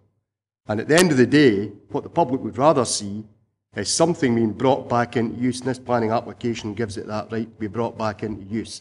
And I think also, the fact you've now got 2 commercial premises there of a modern standard, and quite apart from bringing people back in to live in the town centre, bearing in mind the decision this committee made earlier on today, with another bit of the Vennel being brought up to a modern standard, perhaps that is a catalyst for ensuring the rest of the Vennel either A, has more people living in it, or more businesses can be encouraged there. And I really feel that, you know, if we're going to live in the dark age and just say, don't knock that down because it's some kind of historical context, then it will still be there in 50 years' time. There's an opportunity there to bring something in that is not really out of character, and I don't think the case has been proven that there's anything remotely medieval or remotely worth saving about it. And at the end of the day, I think we've got to move on, and I would move that we grant this planning permission. Councillor Hislop.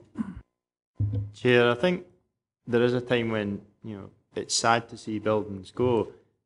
Looking at that, the one thing, I'm not architecturally trained, but the one sort of aspect that I found was the bottom building with the sort of jutting out bit. That, to me, is something that actually says it's been there a while. The two buildings near the top, I would say they look actually, maybe they've been rendered, but they look very modern in their style. And I don't see any reason why we shouldn't consider the demolition of those two. It's a pity that we couldn't do something to incorporate the third one, but I think we've got what we've got in front of us. And to be honest, I think it's a wee bit regret. We couldn't have done something 12 years ago and made sure that these buildings were retained, but we are where we are, and I would support Councillor Ochiltree. I like your technical expertise on the jutting out bit. No, Councillor Maitland. Can I possibly please have your advice, Chairman, as to how we treat this then? Because I think there are two issues here. We've got to deal with whether or not we're going to agree to notify Historic Scotland, and then you've got to deal with what's in front of you, depending on the outcome of that. So could I have your guidance as to how you plan to take this? Chair, just to make it clear, something that Father Crosby referred to earlier, I mean, these are two specific, different, separate applications. They are, for convenience, put into one report because they're inextricably linked. You obviously can't get the new building without the demolition of the old one. But they are two separate recommendations. So if I can take you back to page 61 and also at the very end of the item, page 78, you can see that there are two distinct recommendations for the two separate applications. The conservation area consent is a case that we would have to notify Historic Scotland. They would have the power to call that in. They have a 28-day period on that.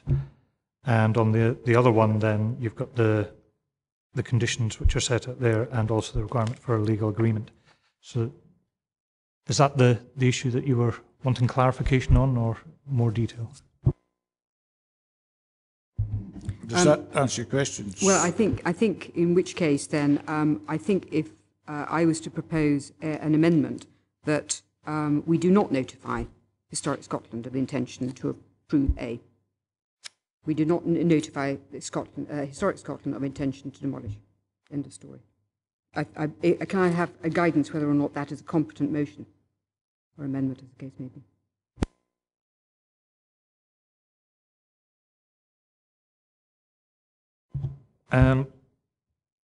Well, basically, as what you'd be saying there is you're basically having a motion to refuse conservation area consent for demolition. It's not a case of not notifying Historic Scotland. You'd actually be refusing conservation area consent, which you can do. Okay. Are you proposing that, Councillor Maitland? Have you got a seconder? Councillor Thompson.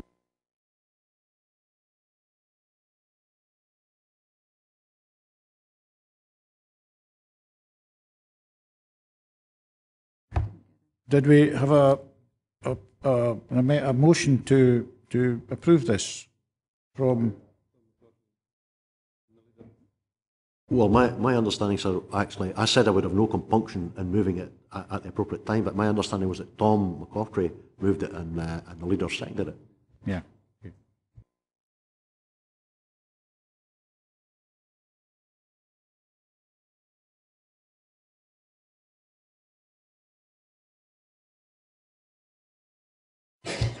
Thank you, Chairman. Then, I didn't hear the magic words move and second, but if members are happy that we take that in the sequence, what we have is a motion then by Councillor Ochiltree, seconded by the leader, Councillor Hislop, which is effectively going with the recommendations in the report, which is then that this council will be notifying Historic Scotland of the intention to approve, subject to conditions, and approve, subject to completion of a legal agreement, Section 75 planning obligation in respect of affordable housing and conditions. So you're actually going with the recommendations in the report, which will involve notification of Historic Scotland of intention to approve. The amendment then put forward by Councillor Maitland, which has been seconded by Councillor Thompson, is to refuse conservation area consent. Members happy then? They understand the motion and the amendment. Sorry. Sorry, to interrupt, there are the two applications, just to be clear on that. Refusing conservation area consent would be one thing. Is it also going for a refusal on the planning permission? And if so, what are the grounds for both?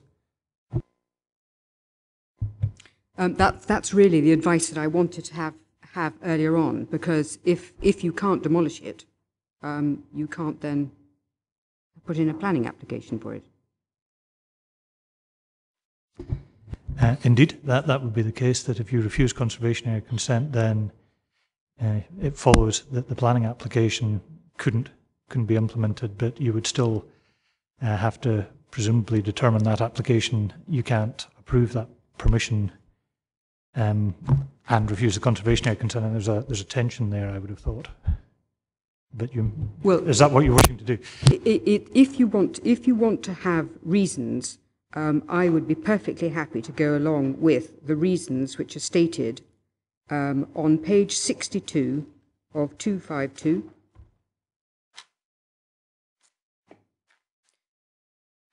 And I think it's stated actually quite succinctly in paragraph 2.1a, all the way down to the words Friars, Vennel.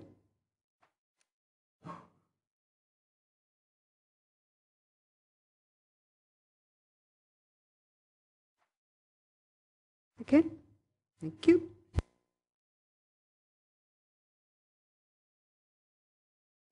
So I can just confirm then in looking at page 62, starting at 2.1a, and where are you going to? Sorry.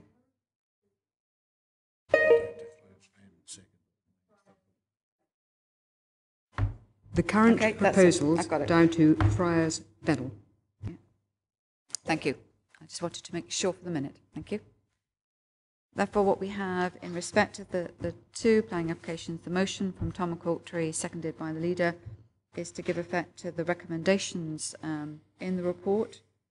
What we then have is an amendment, which effectively is refusing conservation area consent, which is the first, and then also giving effect to refusal of the planning application on the basis as detailed at page 62, would result in a loss of important historic fabric down to Friars, Vennel. Okay, are members happy? They understand the motion and the amendment? Yes. And the amendment was seconded by Councillor Thompson. Chairman? Motion. Vice Chairman? Councillor Blake? Councillor Dempster? Councillor Dick? Councillor Driver? Councillor Geddes? Councillor Gilroy? Leader? Councillor Ochiltree? Councillor McComb? Councillor McKee? Councillor Maitland? Councillor Thompson? Councillor Tuckfield? The motion then is carried.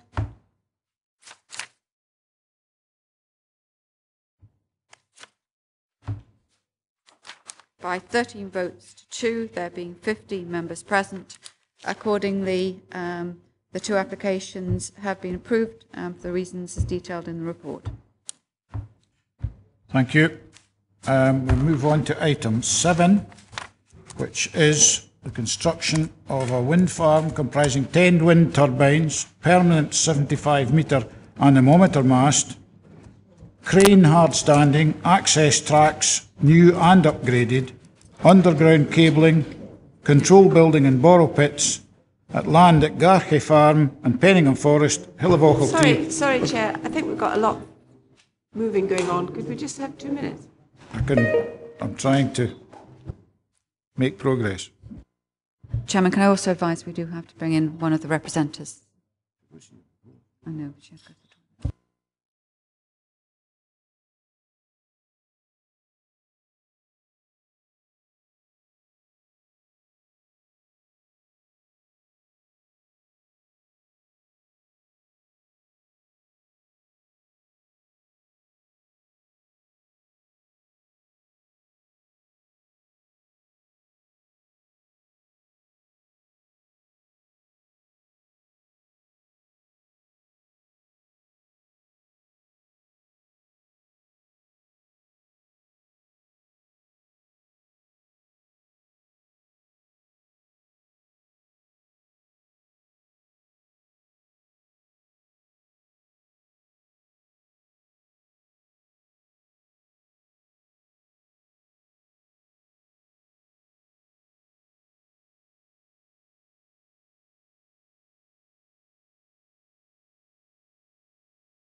Right. Can I make another attempt at starting? It's just a warm-up bit, Archie. Right, 30 seconds. Construction of wind farm comprising 10 wind turbines, permanent 75-metre anemometer mast, crane hard standing, access tracks, new and upgraded, underground cabling, control building and borrow pits at land at Garchew Farm and Penninghame Forest, Hill of Ochiltree, Bargrennan. Mr Murray.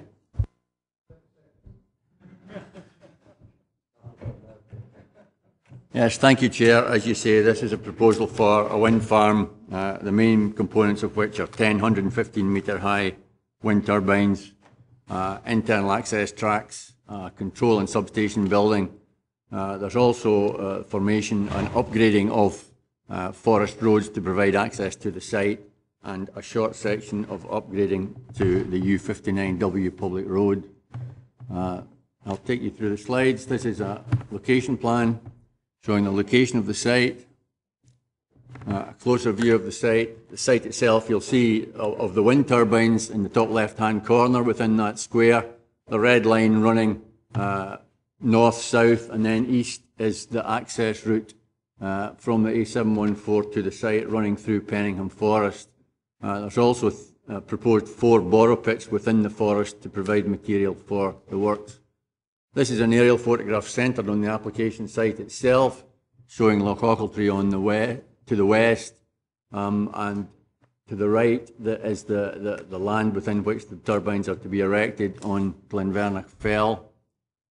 Take you through a number of images of the site. This is a view of the site, a view towards the site, looking southwest from the U59W. That's travelling from the A714, which is to the east of the site. The site's essentially in 2 parts. One part below the road, shall we say, which is to the right, and one part above the road. There are proposal for 5 turbines in each element of the site. This is a view of the lower part of the site, the flatter part of the site, down towards the loch and the existing forest. That's a view taken from the Fisherman's Car Park on the U59W. That's a view from the same point, looking northeasterly. The lower part of the site is to the left of the road in that view, and the upper part is to the right. This is a view looking back from the same point again towards the loch, looking southwest. There would be probably 2 turbines in that view as proposed. That's a view of the lower part of the site.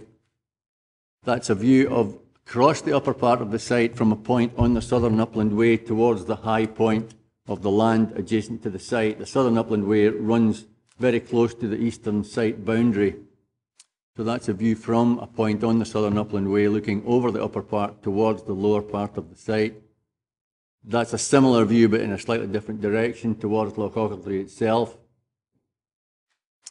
And that's another view from the same point looking over the upper part of the site towards the Merrick and Glentrool. Again, that's taken from a point on the Southern Upland Way.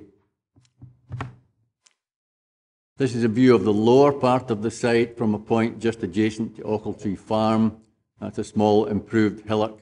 There would be a turbine to the left in that view, and then there would be 4 more visible on the lower part of the site from that position. That's a view from the same position, trying to give an impression of the upper part of the site above the road. And again, another view, sorry, that's a view from a different position within the lower part of the site, looking back in a southeasterly direction towards the upper part of the site. That's a view from the same point of the lower part of the site, looking towards Loch Ochiltree. This is a view towards the site from the A714, travelling south, so that would be the Girvan-Newton-Stewart Road. That's at a point on the A714, just south of the existing telecoms mast that you may have noticed adjacent to the road. And this is a view towards the site from Bruce's Stone down the valley. I'm afraid it's slightly hazy, but the site itself would be central in that view. If your eye is drawn down the loch, the site would be at the end of that view. The following slides are taken from the ES in terms of the landscape and visual impact assessment. There are a number of selected viewpoints. This is a viewpoint 5 from the U59W, which at that point is part of the Southern Upland Way, adjacent to Glenrother Farm. That's looking generally northeasterly towards the site. The Southern Upland Way leaves the road, just where the road disappears in this view, the Southern Upland Way leads off to the right and over the high point of the land. So the site is effectively to the left in that view. That is a photomontage showing the predicted view, wireline on the bottom and a photomontage on the top showing the turbines that would be visible in that view. And I've got a number of equivalents. This is the one from viewpoint 7. That's the road at Drumlamford House. Existing view and predicted view. This is a view from Drumhuern Cairn. This is taken from the historic environment assessment part of the ES. Drumhuern Cairn is on Barclay Farm, north of Binnigaff, probably best known to local people as the Wood of Cree Road. So that's a view from the historic cairn. Again, existing view and predicted view. It's probably easier to see in the wireline than in the photomontage. This is a view from viewpoint 12, which is the summit of Cairnsmore. Existing view and predicted view. This is from viewpoint 3 near the telecoms mast on the A714. That's a very similar position to the image that I showed a few minutes earlier, looking towards the site, and the predicted view of the turbines from that point. This is a view from viewpoint 1, which is Merrick Hill Summit. Rather hazy in this view. Again, a predicted view. I think you can see the turbines better in the wireline than in the photomontage at the top of the slide. And this is viewpoint 2 from Bruce's Stone. Existing view, and again, predicted view. The turbines are dead centre in that view, again showing better in the wirelines. The following slides are to give an indication of the cumulative issue in terms of the number of wind farms and an indication of the level of current activity. This is the cumulative map submitted at the time of the application by the applicants.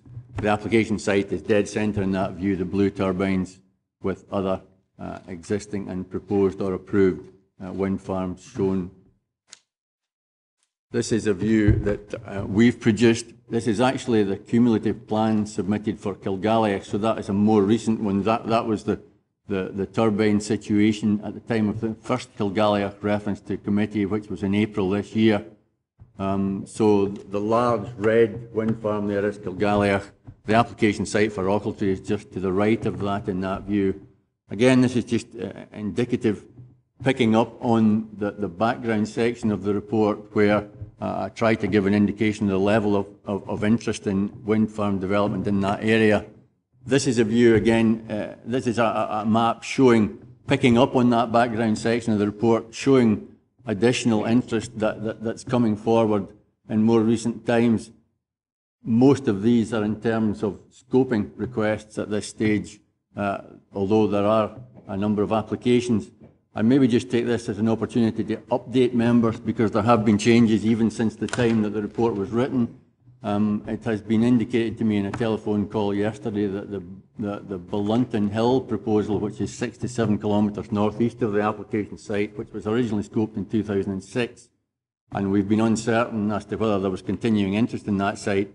As I say, I received a telephone call yesterday indicating that they were now intending to come forward with a request for another scoping opinion for that site, so that would indicate that there is continuing interest in a proposal to progress that site. We've also, since the drafting of the report, now received a request for a scoping opinion for a Section 36 wind farm, which is at Mundork. You'll see that's below the 75, the central of the three in line there. So that's just 2 kilometres or so southwest of Kirkcudbright, and there is one further proposal just north of Newton Stewart, which is not yet in the public domain, which would at this stage be 14 additional turbines. So the key issues in determining this application are landscape and visual and natural heritage in terms of the groundwater dependent wetlands.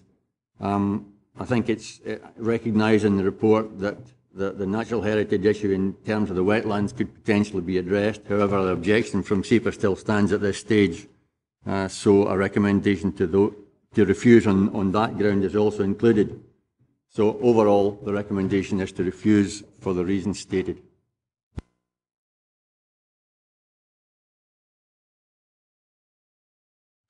Thank you, Billy. Councillor Geddes. Can I bring a procedural issue to your attention, sir? And I would apologise for not being sharper, and doing it before now. If you go, Chairman, to page 128 in the list of representatives, you'll see that Mrs. Janet Butterworth is a representative, and she's designed herself as the Whithorn Trust, 4547 George Street, Whithorn. Now, Councillor McComb, you and I are directors of that organisation. To the best of my knowledge, sir, they have never considered this application. I consider it unfortunate and not a little disconcerting that Mrs. Butterworth has chosen to use that address. She's perfectly entitled to object. I would have thought it would have been better to have objected from a home address, because that could create the impression of this particular organisation of which we are directors, having considered this. I'd be grateful, sir, if that could be flagged up. It's never, to the best of my knowledge, been considered by the Trust, so therefore we are not debarred.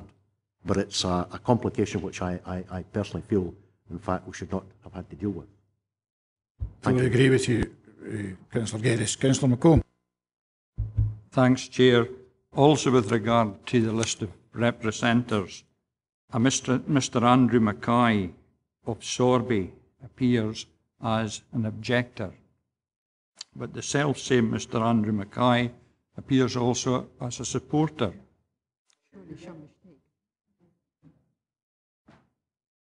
Could say something, but I'll not. Perfectly balanced, Chair. Okay. Any other questions at this point for Mr Murray? Okay. Right, we have 2 or 3 speakers here. The first one is Mary Armstrong.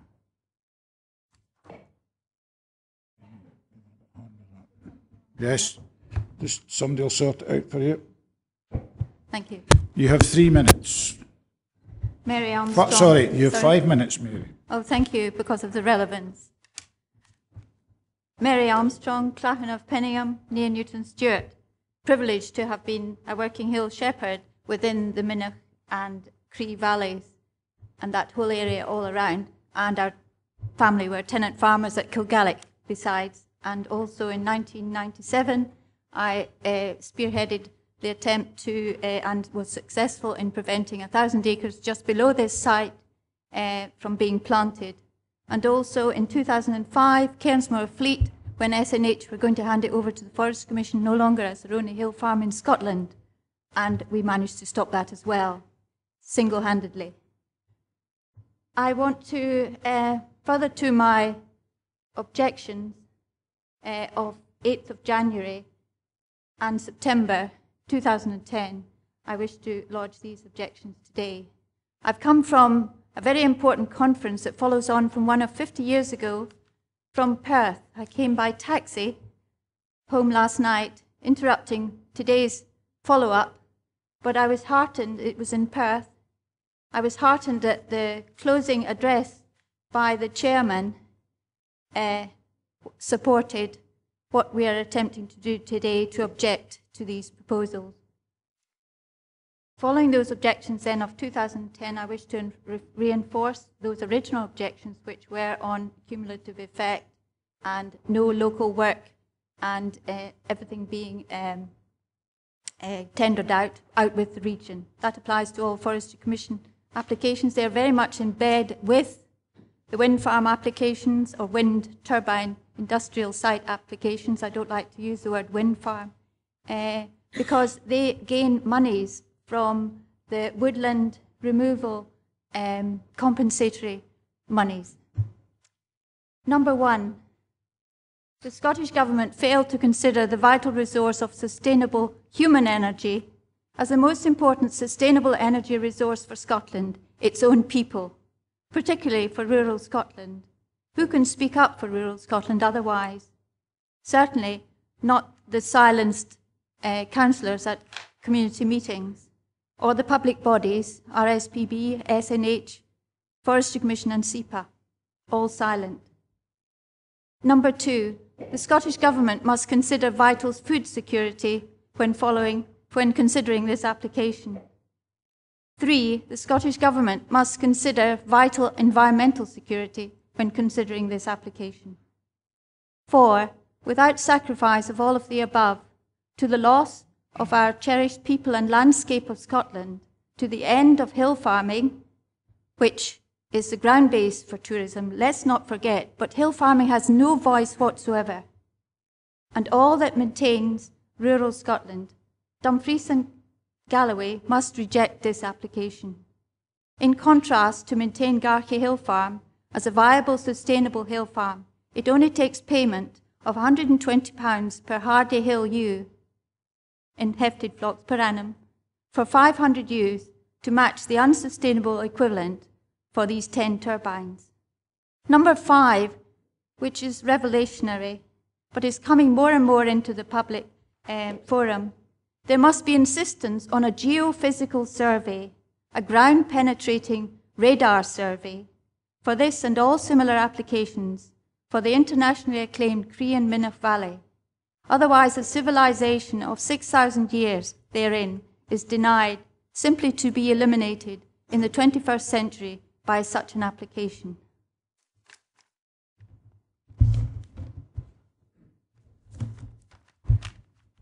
Galloway, especially, and the whole of southwest Scotland, things are happening against the EU directives, not least in 2005 when the UK was found guilty of failing to comply and exercise and transpose the land use plans. That has not happened You've today. 30 seconds, Ms. Alton. Southwest Scotland is being humiliated by wind turbine industry developers who insist they're saving the environment. They lie. They are here to make a profit. Wind turbine developers produce very little and intermittent electricity. Most of the time they don't work. How can the blade of a bulldozer ripping up 6,000 years of beautifully preserved archaeology be saving the environment? How can... Could you wind up, please? Thank you. And how can a golden eagle being ripped to bits be saving the environment? How can the Scottish Government destroy such a prize and use public money to do it? Thank you. Thank you. Any questions for the lady? No? Okay, thank you very much. The next speaker is Ben Palmer.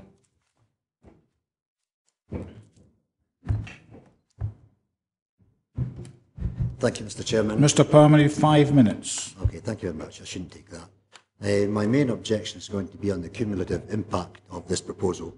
But first, I'd like to make a general comment in that from the beginning, this has been quite a poor application. To want to put between 1,500 and 2,000 tonnes of reinforced concrete per turbine on a wet slope down to Ochiltree is not a good idea. The public consultations were poor, to say the least. The people involved could not answer the most simple questions, and then they produce a non-technical summary meant to be simplified for us, which is a source of misinformation and in at least one case a plain untruth. Now to the cumulative impact. The finest view in southwest Scotland is neither from the Merrick nor is it from the Bruce's Stone. It is actually from a little hill, 540 metres, called Craignall, just adjacent to the Larg Hill. I was up there a few weeks ago on a day very like today, very clear, beautiful. From the northwest, you could see Ailsa Craig. Come down, you could see Ireland, you could see the Mull of Galloway, you could see the Isle of Man, clear as you like. Unfortunately, Ailsa Craig was rising from a forest of turbines from Mark Hill. A little to the left was Araclea, another forest of turbines. To the left again was Balmurray and Artfield Fell. All of these I could see without turning my head. The Scottish Government have now approved 3 more to the south, Carscrew, Glenchamber and another one. And so we're now at a tipping point. Are we to have a landscape that can accommodate wind farms or a wind farm landscape? I believe that one more wind farm in this area and you're joining the dots. We've already got 3 from the top, coming up from the south. They're filling in the space. Where is our wildland and to what benefit? Not to us, that's for sure. Therefore, I do hope that you reject this proposal. Thank you. Thank you, sir. Any questions for Mr. Palmer? No? Oh, sorry. Councillor Maitland. Yes, please. Mr. Palmer, you did make in public an assertion in the non-technical documents of misinformation and one untruth, and I think probably, I don't know through you, Chairman, whether it's appropriate to ask the question. Been said, we ought to know. You want to know which is the untruth? Yeah? Yeah. Okay, if you look at the non-technical summary, the first paragraph under benefits on page 5 states, electricity produced by wind energy displaces electricity which would otherwise have been produced by a conventional power station burning fossil fuel. Now, that is not the case. What it does is it displaces what is in the grid at any one time, which is a mix. And even the Advertising Standards Association pulled up the wind industry on this and made them half their claim. So that is just simply not true. Thank you, sir. Any other questions for Mr. Palmer? No? Councillor McKee. He seems to be quite knowledgeable. Can you tell us how much we get when it comes to us to tell us they get so much electricity out of these turbines? How accurate is that figure? Sorry, can you repeat the question? Sorry. When we get these papers, we get there's so many turbines put up and they'll get so much electricity out of them. Yes. How accurate are those figures? Not very accurate at all. Well, I've actually spent a lifetime, I'm recently retired after a lifetime in electrical engineering, the last 30 years being in offshore energy business, and the claims made relate to the average wind resources, they call it. They claim 30%. Historically, that's proved to be pretty ambitious, particularly for this area. which is not a high wind area, so they are not accurate. And of course, do they produce it when you need it? The answer is no, or not necessarily. Thank you, sir. Thank you. No other questions? Thank you, Mr. Palmer. You can take your seat. I now have Mr. Skinner on behalf of Mr. Baggett.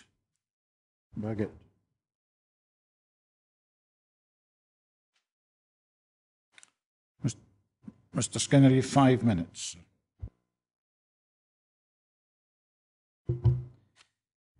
My name is Philip Skinner. I'm a trustee of the Salter Life Interest Trust, which owns Borgue Farm, located less than 2 miles south of the proposed wind farm. Regrettably, I am precluded from commenting regarding the loss of amenity and diminution of value that this proposed industrial development will bring.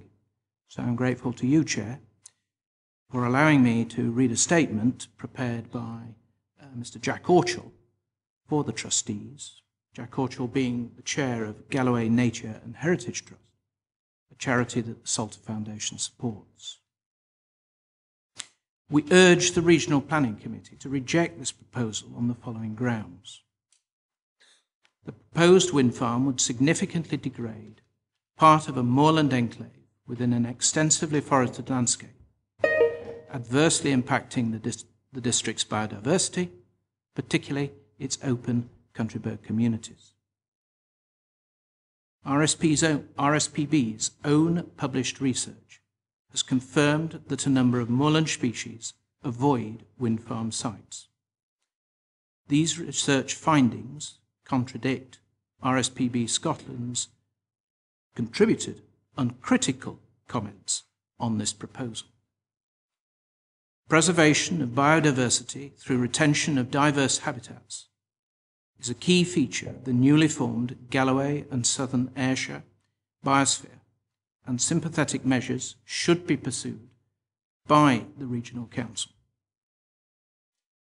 This wind farm proposal on the western periphery of the Galloway Forest Park is a distinctly unsympathetic development in this area.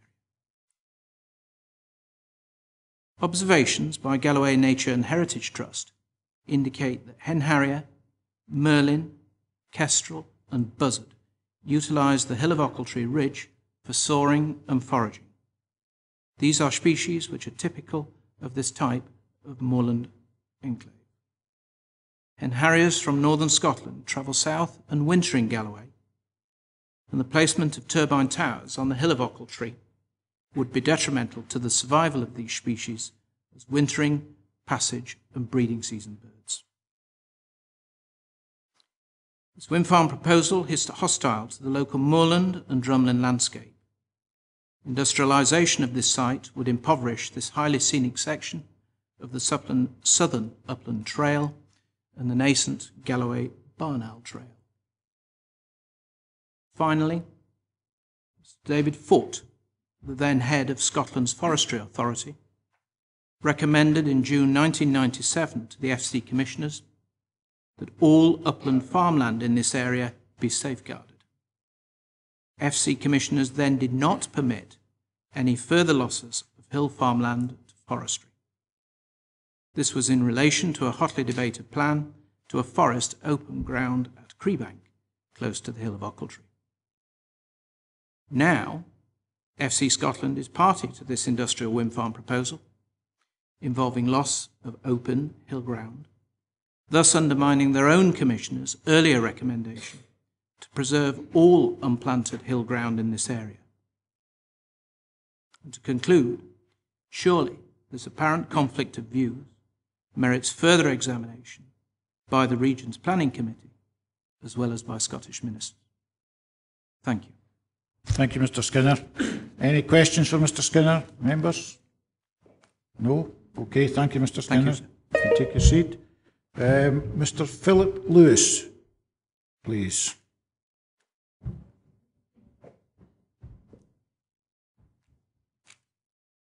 You have 5 minutes, Mr. Lewis. Thank you, and thanks for the opportunity to speak on behalf of Eon Climate Renewables in support of the application for 10 wind turbines at the hill of Ochiltree. I'm Philip Lewis, and I'm a Regional Director of Atmos Consulting. We've been acting as agent for the application since it was submitted back in December 2009. I intend to speak briefly to address the main points made by your officers in the report and to be able to answer any questions, hopefully, that you may have for us. The applicant, E.ON, is one of the UK's leading renewable energy generators, owning and operating some 19 onshore wind projects, 3 offshore projects, and a dedicated biomass plant at Lockerbie. They are committed to investment in Scotland and pride themselves on being a responsible developer and believe in being a good neighbour and to support the communities they are part of. E.ON has extensive experience in developing onshore wind projects and are committed to ensuring that projects have high technical and environmental standards prior to planning submissions. We believe that the proposal meets these high standards. We are, of course, disappointed by the recommendation following its almost 3 years in planning, and in making your decision we ask you to consider national policy which in particular in respect of the significant benefits that accrue from wind energy in terms of carbon saving and economic benefits that are detailed in the officer's report. We also note that this proposal in particular has attracted relatively little public comment during the time it's been a live application. We note there are very few residential properties in the area, none within a kilometre, and there are no residential amenity issues that have arisen from this proposal at all, and that the application site is not subject to any statutory designation. Following on from Mr Murray's comments, there are 3 principal consenting issues, and I'll start with landscape and visual. In respect of the Merrick, the SNH objection was triggered because the application site is just within a 15-kilometre buffer that SNH is trying to maintain from the Merrick. We would say that this buffer zone is somewhat arbitrary, and if the scheme had been slightly further to the south, the objection would not have been triggered at all. In respect to Bruce's Stone and Loch Trull, we note there are already turbines visible from the area. They're more now visible than when the application was first submitted, and with the approval of the Glen Chambers scheme, the numbers will increase too. We also note that should the Kilgallock proposal be determined favourably for the applicant, there will be further turbines visible in the view, and those turbines will be situated some 7 kilometres beyond those of the Ochiltree scheme, and they are, of course, much larger. So regardless of a decision on the application, turbines can be seen already from Loch Trull and will be more visible in the future. In respect of tourism, we note your officer's comments about Southern Upland Way. We also note the comments made by officers in respect of the Kilgallock proposal, and we feel that the 2 reports are at odds with each other, particularly in respect of the comments by your countryside rangers and their views on the actual effects of the users of Southern Upland Way. And we'll ask you really to be consistent in treating that issue, please. And the final issue is that of the water environment, hydrologies and soils. And again, picking up what Mr Murray was saying, SEVA has objected to the application on the grounds of effects on wetland habitats and peat. But they say in their objection letter, these matters can be overcome through micrositing, which can be achieved by a planning condition. We contend, therefore, that there's no need for a reasonable refusal to be based on those grounds because they can be overcome. And that would be in accordance with national guidance in SPP, where para 26 is clear that you shouldn't be citing reasons of refusal where conditions can otherwise make it unnecessary to withhold planning permission. So in conclusion, the applicant has sought to address the concerns of the consultees through what has been a long application process, undertaking significant extra surveys after the application was submitted, and through negotiation, removing a number of objections that were originally made. We consider that the proposal is an environmentally acceptable form of development, and it will bring forward significant benefits, and we respectfully ask you to take our points into consideration when you make your decision. Thank you. Thank you, sir. Any questions from members? Or no questions? You can take your seat again, sir. Thank you very much. We're in session. Councillor Geddes. Well, as far as I'm concerned, so the matter's in short compass. I think the report sets out compellingly and cogently the reasons why, in fact, this application should not be granted, and I would therefore suggest that these reasons be set out in section 5 of the report be adopted, and I would so move, Chairman. Thank you, Councillor Geddes. Councillor Dick. In item 1 of the recommendations for refusal, it mentions adverse environmental impacts on surrounding area, and so forth and so on, and tourism resources. Now, I'm not arguing as to whether it does impact or doesn't impact, but if that statement is in there as a reason for refusal, what's the basis of evidence? Mr. Murray. I think the basis for that is the adverse comment that was made by the Council's consultant landscape architect in her analysis of the impact of the proposal. And indeed it could also be interpreted similarly from SNH's objection, because they do make reference in their consultation response to the high level of visitor numbers to the Merrick and Glentrool. I think the figure they quote is 60,000. So taking these two things together, I think it's fair to say that there's a clear implication that there would be a detrimental impact on tourism. Just come back. I accept the Scottish National Heritage information. What really need to, I think if we're putting in statements like that, we have to have direct and hard evidence that tourist numbers have dropped because a wind farm was there. This is what I'm driving at. I just think it's I don't like to see that in there without the direct evidence. Councillor Thompson. I'd just like to second the proposal made by Councillor Geddes. Thank you. Councillor McKee. Chair, this could backfire on Mr. Murray, but I'd like to congratulate him on this report. It's really highlighted the situation we're in this area, where we have objected to planning applications for wind farms, and these have been overturned. And unfortunately, I think the same is liable to happen here. I'm fully in support of what Councillor Geddes has said. And the number of wind turbines we've got down in that part of Dumfries and Galloway is getting beyond a joke. It never was a joke, but it's getting really serious now, and I think the Scottish Government, or whoever considers these appeals, needs to look at some of their criteria, and the landscape is one of their criteria, and it seems to be totally ignored when it comes to this area. Thank you. Councillor McComb, and then Councillor Dryburgh. Thank you, Chair. In relation to the impact on visitors, there was a submission made by Visit Scotland to the Renewables Inquiry, which took place earlier this year. And that submission indicated, I think, that something in the order of 17% of visitors would be put off by the presence of wind farms. Now, obviously, that indicates that 83% would not. But if you're losing 17% of your visitor nights, that is a considerable damage to any tourist industry. Councillor Dryburgh.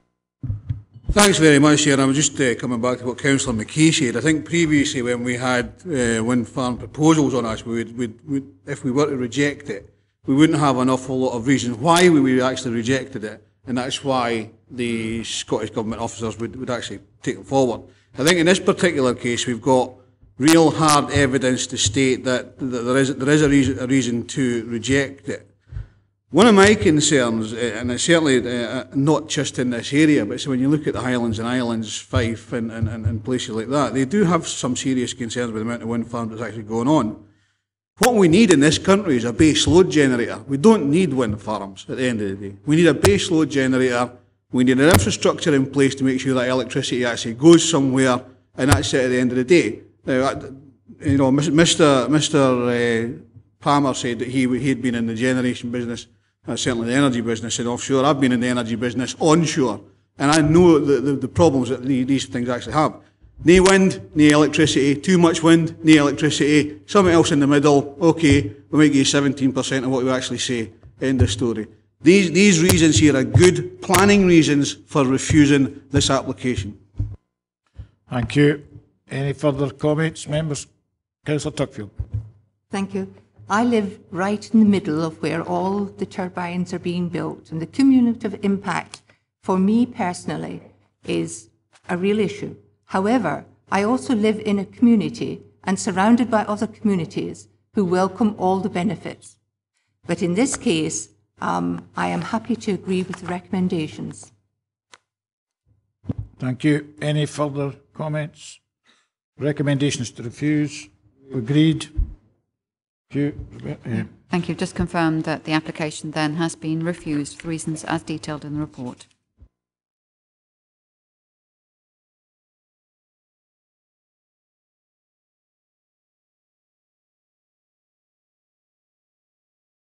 The members wish a 10-minute break.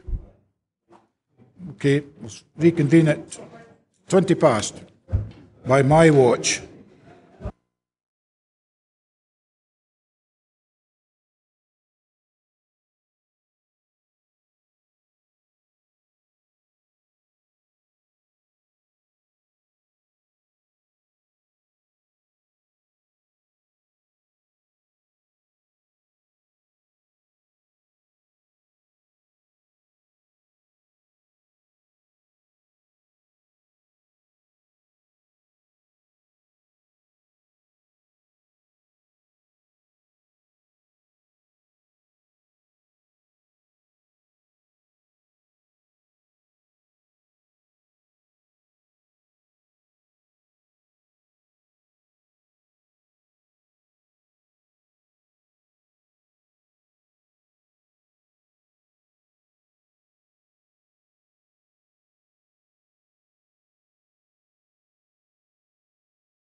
Right, members, if we could take your seats, please. Move on.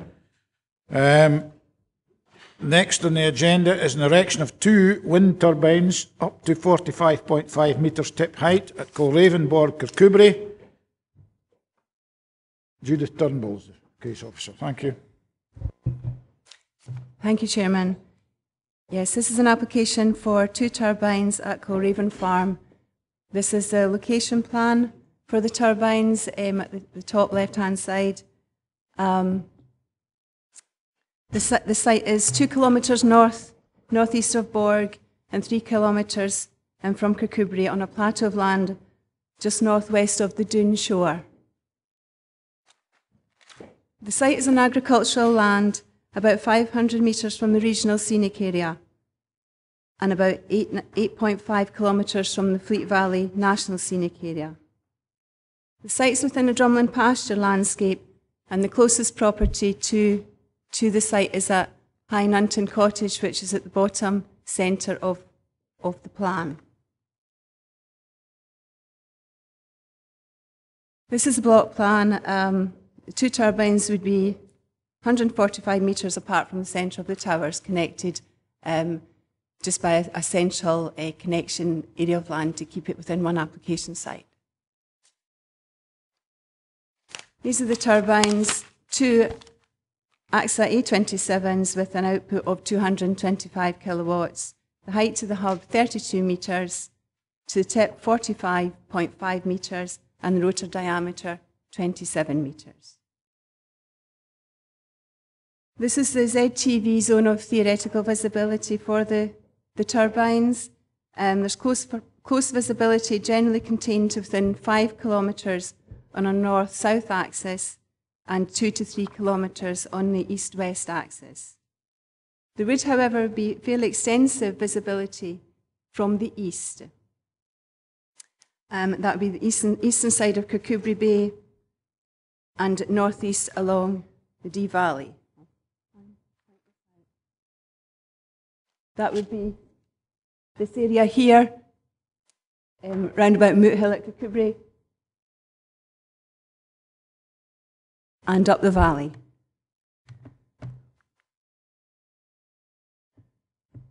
There would also be visibility from the north, from Glen Gap and the higher peaks. This is a map that we've produced to 5 kilometres for cumulative purposes.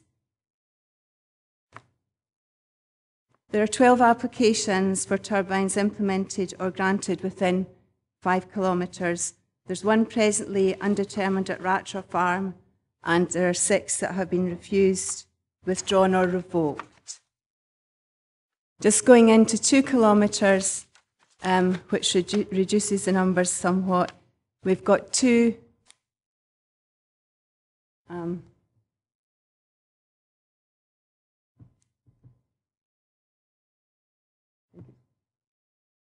the 2 orange ones are the ones we're considering today. And the 2 red ones were from a previous application for similar turbines, which was refused at Planning Applications Committee last year. There's about 130 metre separation distance between the 2 applications. There's another turbine just at the up at High Borgue in green, and that was one which was approved. It's 1.2 kilometres distant. It's not considered that there are any cumulative issues with this application. Moving on to the images, this is a view taken from just outside High Nunton Cottage, looking towards the application site, which is just beyond the gate at the right-hand side of the image, in the quite far distance. They're in the field on the opposite side of the dike. This is now when I've walked over to the far side of the dike, and that would be the site of the eastern turbine, just in the foreground there. This is looking west from that site, and the other turbine, the western turbine, would be about 100 metres in that image.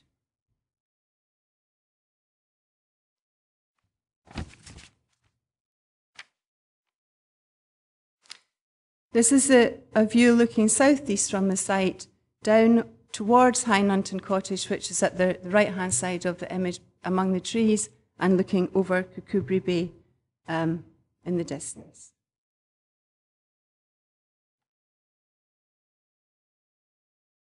This is a photograph taken from the north, looking down towards the application site, which would be in the middle distance, about 1 kilometre in that view.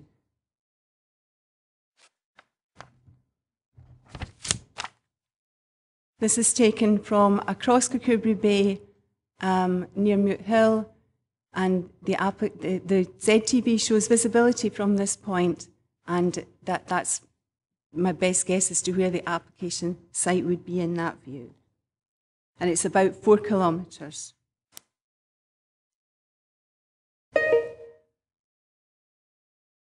And this is a view from the minor road to the east of the site, looking backwards from the access to Back Newton towards the application site. And the turbines would be among the trees on the horizon.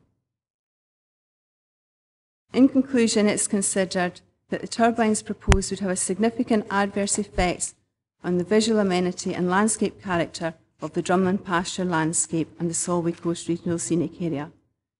The scale of the turbines would overwhelm the landscape, and the proposal is contrary to development plan policies and the IPP. The application is therefore recommended for refusal. Thank you. Any questions for Ms Turnbull? Councillor Dempster. It's just one, Judith. It's a good comprehensive report and outlines how many turbines were implemented within a 5 kilometre radius. Is there any reason why you didn't add whatever number of turbines there are on a larger radius, because the visual clutter might extend well beyond 5 kilometres in some directions? You know, and in a different way, are there other wind farms granted beyond 5 kilometres of that planning application that you're aware of? If I could answer that question, Chair, there aren't any wind farms as such granted within that part of the Stewartry at the moment. The reason the 5 kilometres comes into play is it's a reasonable area where you're not getting overwhelmed with the number of turbines, but the scale, you may notice, tends to be of the small or small-medium scale of turbines, so everything up to about 50 metres. There are very few turbines in that part of the world that are bigger than that at the moment. So, you know, thinking about it, yes, if there was something significant that was out with the 5 kilometres that we felt would impact, that would certainly be in the report, but there isn't in this case. Councillor McComb. Thank you, Chair. Could you confirm that within 5 kilometres there would be 15 turbines, either existing or approved?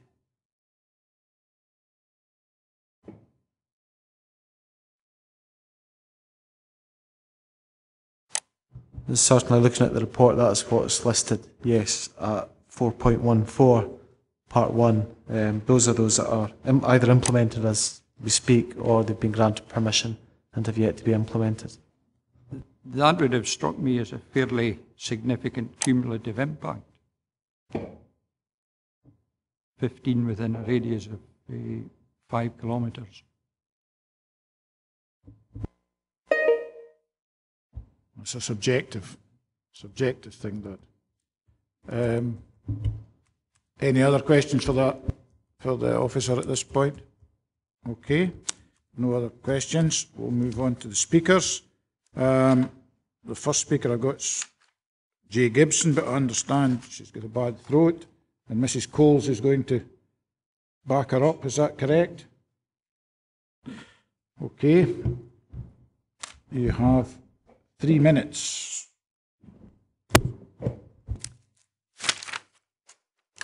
I note that SNH are not aware of any European protected species. This does not mean that they haven't colonised the area around the turbine site.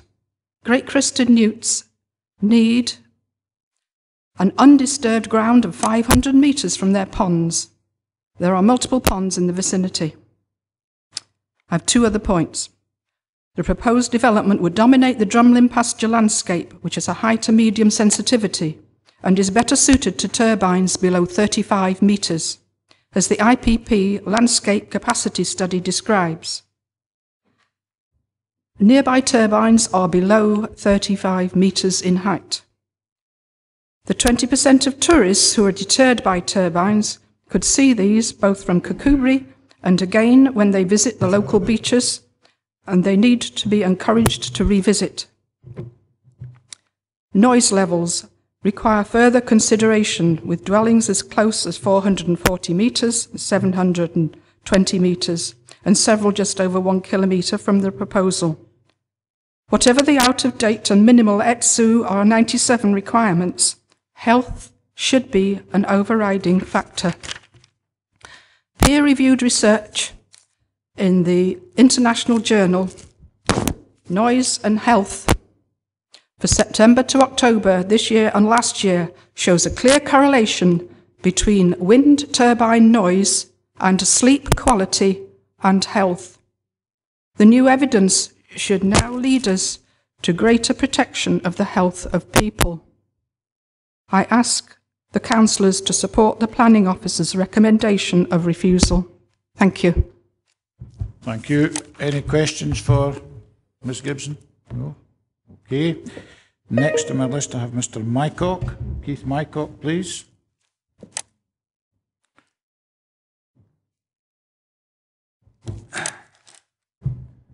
I understand you're speaking for Mrs.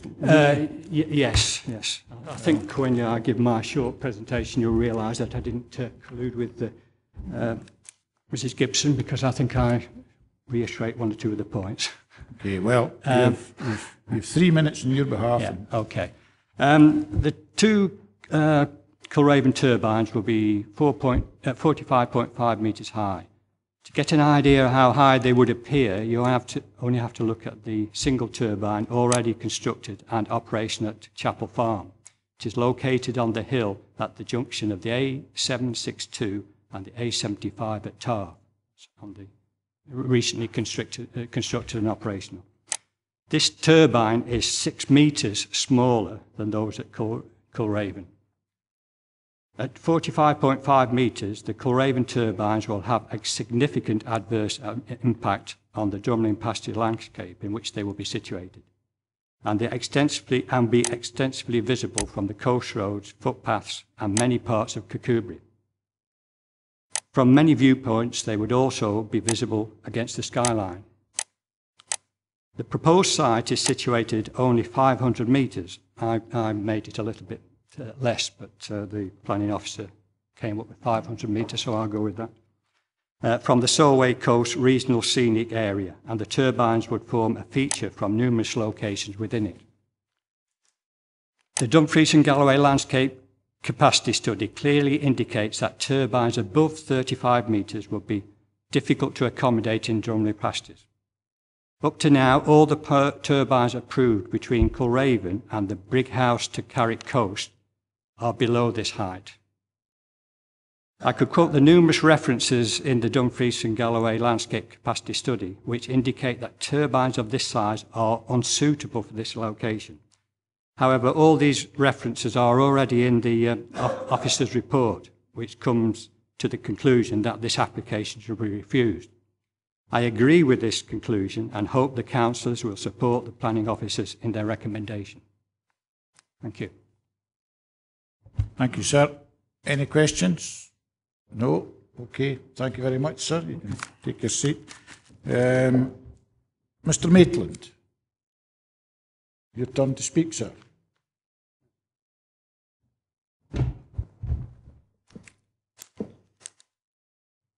I'm Robert Maitland. Thank you for the opportunity to speak here. At 5.1 in the report, the application is recommended for refusal for, quote, the adverse effect on the visual amenity and landscape character of the drumlin character. 4.11 states the adverse environmental and visual amenity disadvantages are not outweighed by other material consideration in terms of the advantages. These material considerations are well documented including policy at 4.2 to 4.5, including comments on SNH, and clear comments concerning representations. The development is of a scale that is relevant in terms of government policy, producing power for 70 homes, say Borgue and surrounding area. The infrastructure is suitable with all cabling underground, supplying existing poles. These 2 turbines are equivalent in terms of production to 185 metre mast or 13 22 metre masts. On the landscaping issue, bearing in mind the reason for refusal, 4.7 states, the context of the site, quote, contains small hill ranges rather than drumlins. Continuing in 4.7, the site is located on a plateau that extends to 2 to 3 kilometres. The plateau is surrounded by a series of individual hills. At 4.8, the DGWLCS states there is scope to locate turbines on occasional, more expansive, low-lying, flatter land. I would like to state that this site, as described, is not drumlin, but is more expansive, low-lying, flatter land. On a further note, 412.2 states development may be permitted where there is specific need at that location which could not be located in a less sensitive area. This is in the context of siting with respect to special nature of an area, for example, a scenic area. If we consider the area of siting south of the A75 between Gatehouse and Kirkcudbright, I consider there is no location outside the coastal scenic area, away from drumlins and away from habitable areas, which is less sensitive. Committee members, I am suggesting that this is a good considered development that has been refused on grounds principally on the basis of drumlin landscape type. The site simply is not drumlin.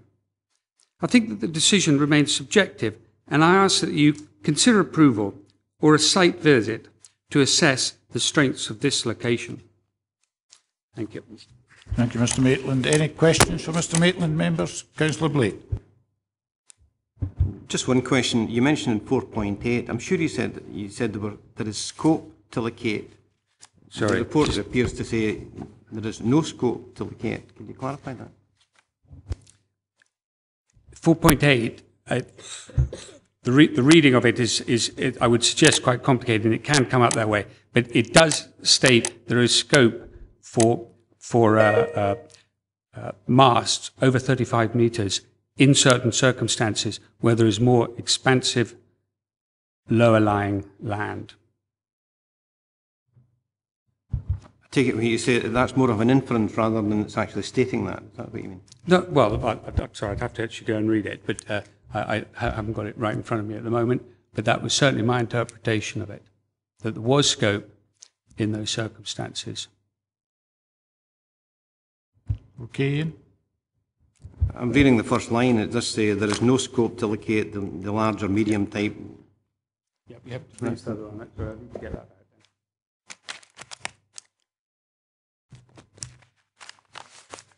Any other questions for Mr Maitland? No? So I'm still answering this one, yes.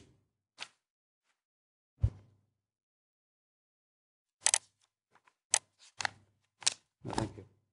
Okay.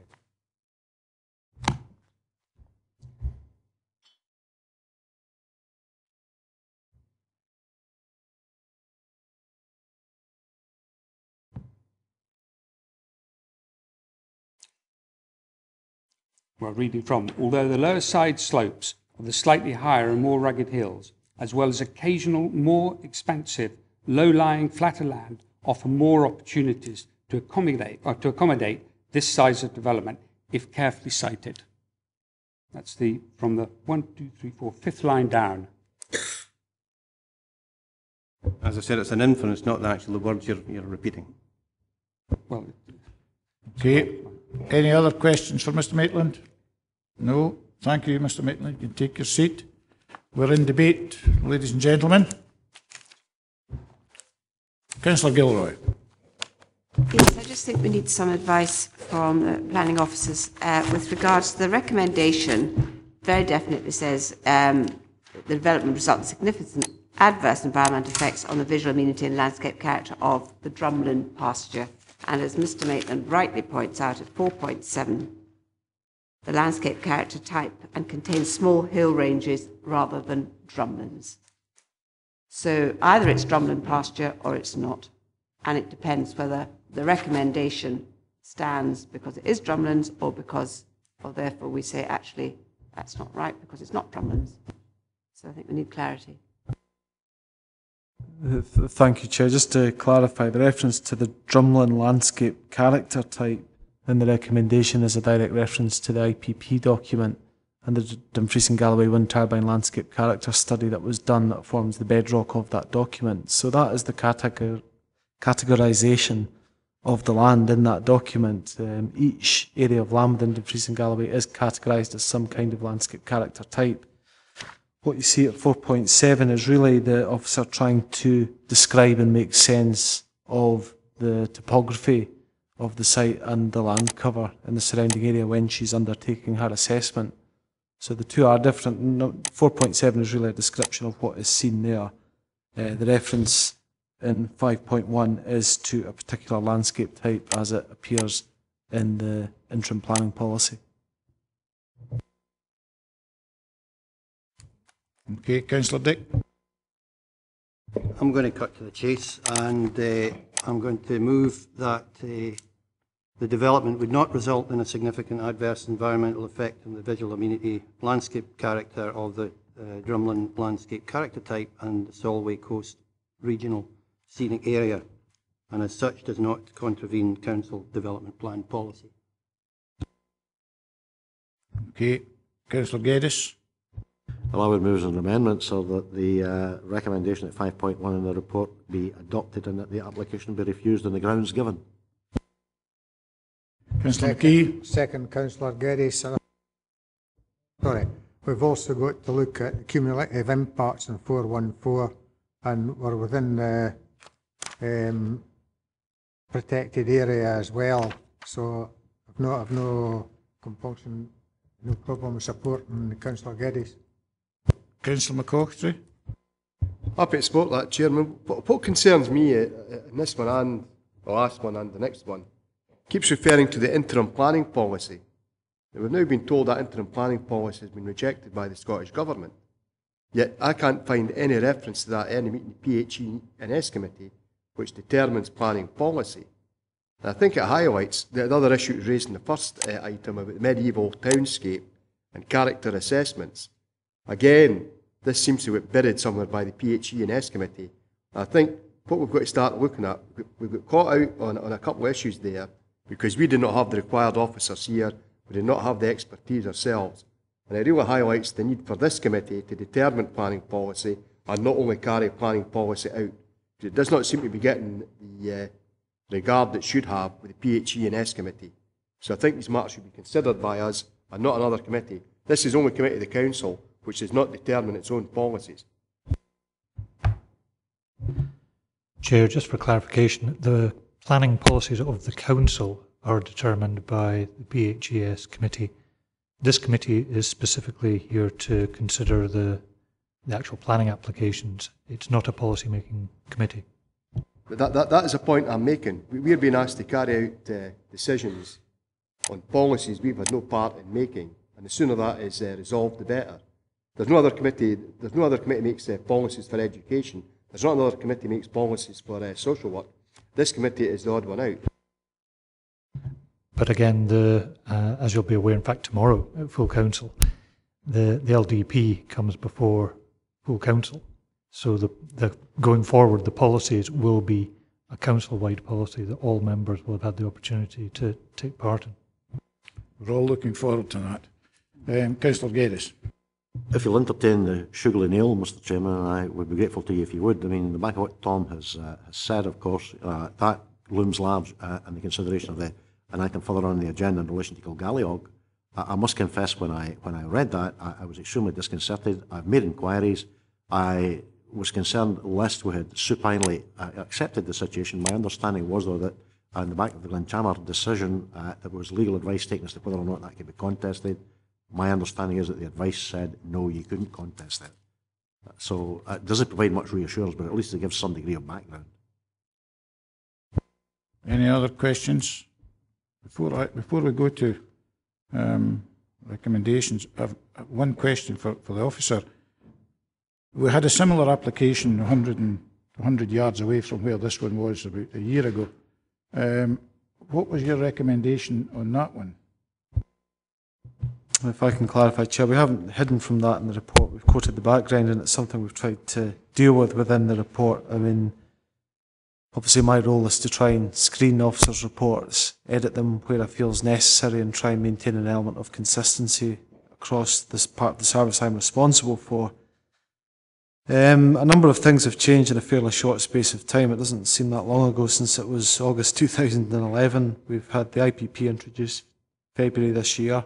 It's now the Council's policy on wind energy. It's not part of the LDP yet. It remains to be seen how, what form that will take. But I think the point is, obviously, we have to give greater emphasis and weight to that. There have been a number of appeal decisions over a similar period of time: Gatehouse Hill, Thornhill, Borgue, West Kirkcudbright, Ochiltree, Kirkbride Hill, where an officer approach adopting what the IPP was saying, and particularly the landscape character advice, was being supported on those appeal decisions by reporters. And we felt, again, that gave the document some strength as an up-to-date policy position. As well as that, as human beings, we're building knowledge and expertise from first-hand experience of cases all the time as well. We still have quite substantial throughput, and there is a learning curve still going on there. And finally, the original recommendation really was, I hate to use the term on balance, but it was one where it was weighed up quite carefully before we decided to support the previous one. So it's really a combination of those factors, but yes, it is a 180-degree U-turn, if you like, from where we were in August 2011 in terms of a recommendation. It's nearly a degree per metre.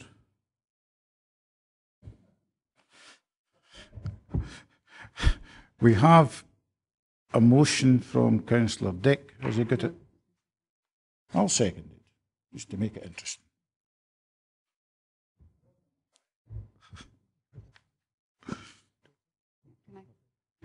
Can I advise, first of all, that there is a motion put forward by Councillor Geddes, seconded by Councillor McKee, which is to refuse the grounds as detailed in the report. I have to advise that the amendment put forward by Councillor Dick, now seconded by the Chairman, I have to advise the Chairman in respect of its competency. The wording is basically putting a knot into the officer recommendation. What you have to do is to, first of all, if it's clear from the report that we're talking about something that is in accordance with policy, you would have to say that you would actually be proving it as contrary to policy and provide for reasons for why you were going against policy. Is it not competent to state that it's my opinion that it's not contrary, that it doesn't create such a visual, an adverse visual impact? That's the basis on which I want to move acceptance.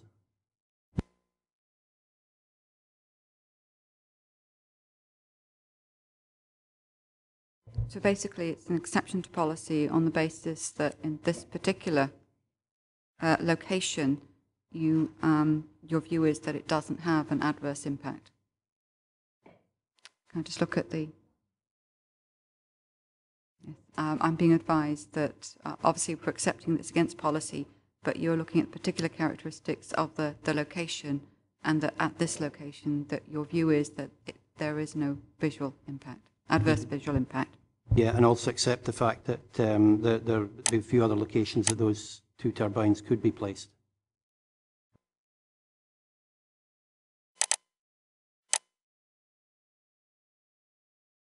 Chairman, we have a motion, a vote. Go to the vote. Motion is to refuse the grounds as reason given in the report. The amendment then, and the motion has been put forward by Councillor Geddes, seconded by Councillor McKee. The amendment then put forward by Councillor Dick, seconded by Councillor Nicholl, is to the committee be minded to approve as an exception to policy as looking at the particular characteristics of the location, that this particular development would not result in an adverse visual impact, and there are limited opportunities in respect of siting. I'll just check. Thank you. Members happy then they understand the motion and the amendment. So the motion is to refuse, the amendment is to approve. Chairman. Amendment. Vice Chairman. Councillor Blake. Councillor Dempster has left. Councillor Dick. Councillor Dryborough. Councillor Ferguson not present. Councillor Geddes. Councillor Gilroy. Councillor Leader. Councillor McOchtree. Councillor McComb. Councillor McKee. Councillor Thompson. Councillor Tuckfield.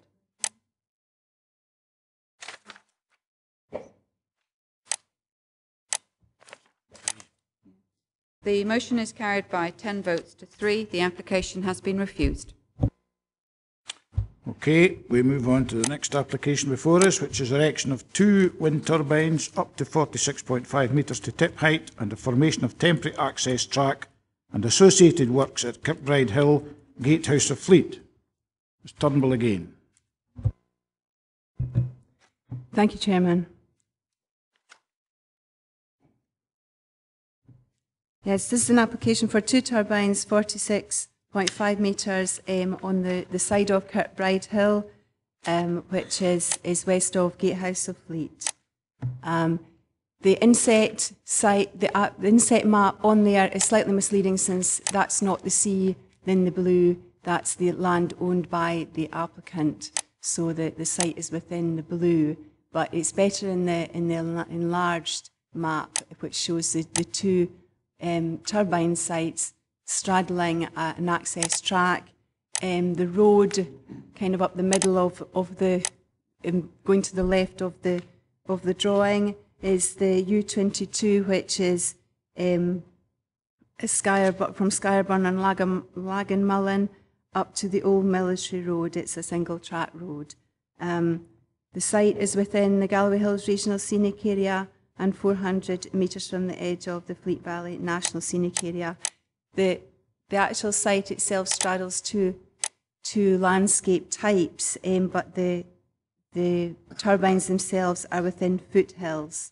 There's also narrow wooded valley. You can see the burn just on the bottom left-hand side. That's I think it's the Skyreburn, which goes down to the sea at Skyreburn, and that's the wooded valley landscape in there.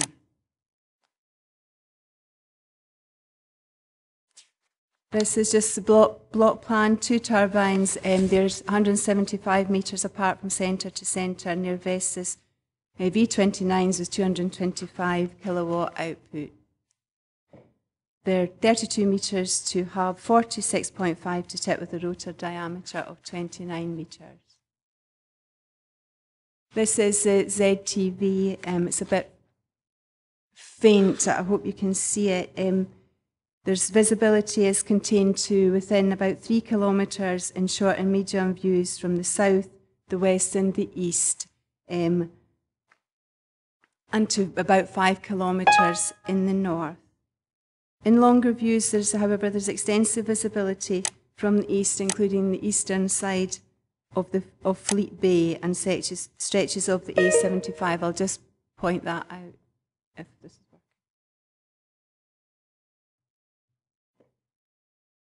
working. This is the A75 and the east side of the estuary is down there. There's also visibility from the higher hills in the Cairnsmore Fleet range.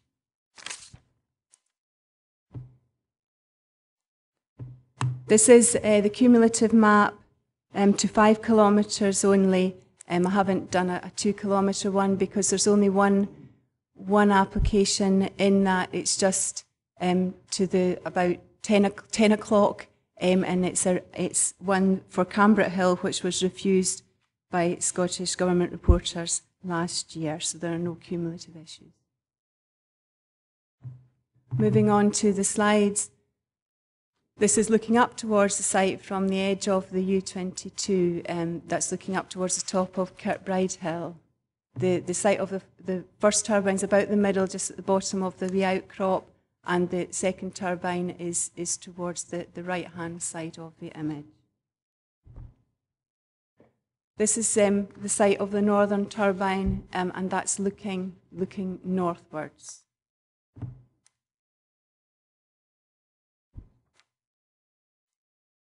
This is the site of the southern turbine, and it would be backclotted just partially against the top of Kirkbride Hill. This is from the application site looking west towards a property you can see just at the edge of the big tree called Whiteside. Whiteside fronts the road from Skyreburn, which goes up round Cambric Hill. You can see the open valley there, which goes right across to the other property. This is from Whiteside looking back towards the application site, and that's Kirkbride Hill. The application site is just on the side of Kirkbride Hill.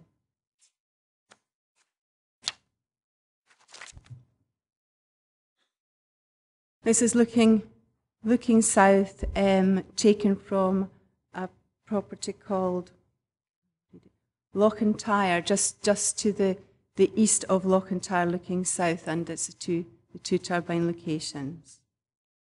The proposal is recommended for refusal as the development would have significant significant adverse environmental effects, and the visual amenity and landscape character of the Foothills Landscape Regional Scenic Area, and would be contrary to development plan policies and IPP. Thank you, Judith. Any questions for Officer? No? Okay. Move on to the speakers. Mrs. Coles, please.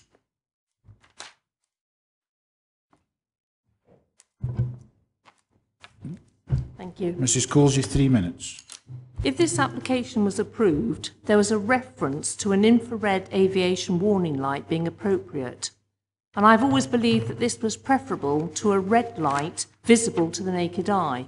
However, in a recent letter concerning a Met mast to the Planning Office, the manager of the Dark Sky Park highlights that even infrared appears on their imaging equipment, perhaps grounds for refusal alone, as this site is in the E1 zone. But there are plenty of other policy grounds for refusing this application. It's on a hill within a regional scenic area, adjacent to and highly visible from a national scenic area, situated between two SSSIs. It's visible across a wide area in the landscape, which is stated to be unsuitable for turbines of this height in the landscape character sensitivity. This would have a significant adverse impact on the countryside, and SNH have been very clear in their concerns over the application. So please refuse this application. Thank you. Thank you, Mrs. Coles. Any questions for Mrs. Coles?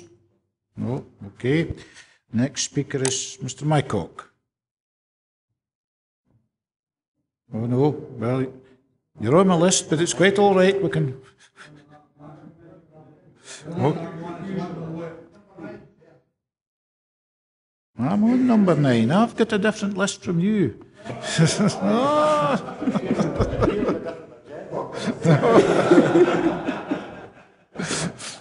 was just being consistent. Anyway, if that's the case, Terry Welsh, please.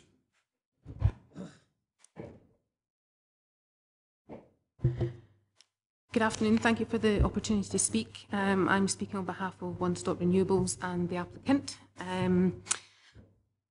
First of all, the planner's key issues are obviously the proximity to the NSA and the visual impact on the NSA and surrounding landscape. However, in the planning officer's report, it stated that the proposed site is within the foothills, but the Fleet foothills landscape character type. We have looked at this and I've taken advice from a planning consultant, and we are of the opinion that it's actually in the Cairnharrow foothills landscape character type. Therefore, the paragraph quoted in the planning officer's report in 4.6, that the small-medium typology would have similar effects to the larger typologies on more complex landform and on the backdrop of the Fleet Valley NSA is incorrect and doesn't apply, and we strongly request that the committee defers this application in order to carry out a site visit to see for themselves that the proposals could be accommodated within the Cairnharrow foothills landscape type. And I've quoted from the Dumfries and Galloway wind farm landscape capacity study, in that the small-medium typology for the proposed turbines could be potentially sited within broader, less complex hill slopes away from the key views to the main arc of hills, and thus avoiding impacts on the sensitive, steep, irregular slopes. We also feel that the impact on the Fleet Valley NSA would be minimal because of the narrow wooded valley to the east of the Cairnharrow foothills.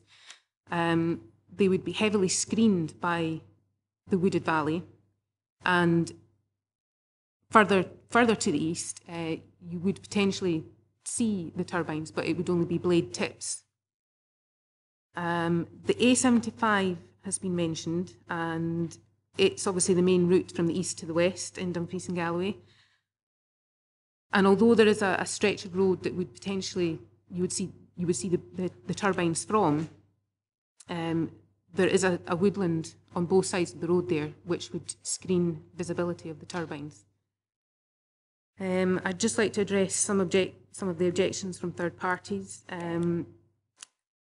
There are a number of other turbines. Half a minute. Thanks. That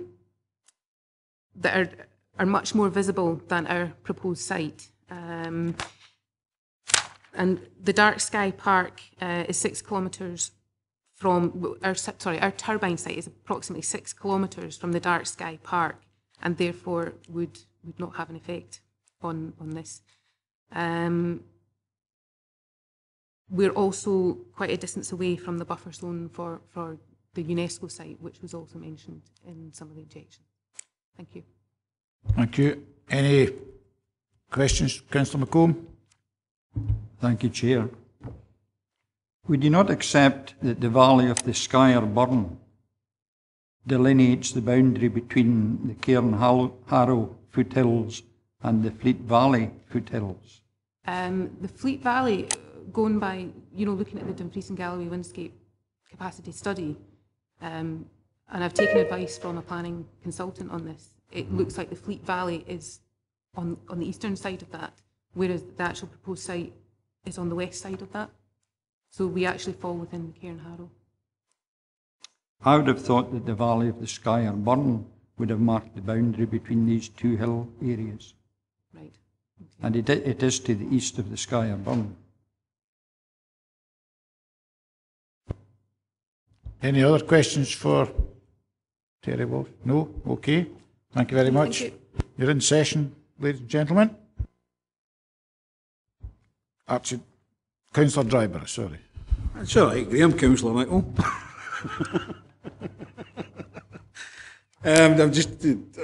I'll cut to the chase like Councillor Dick did the last time, and I just say that we go with the officer's recommendations on this one. Anyone otherwise minded? Okay. Carol. Thank you. If I can confirm then, the application for the erection of 2 wind turbines has been refused. Reasons as given in the report. Application is refused. Yes, suppose we should. She's in. Chair, Councillor Maitland intimates she'd be in her own room rather than the members. Have passed that information on? Yes.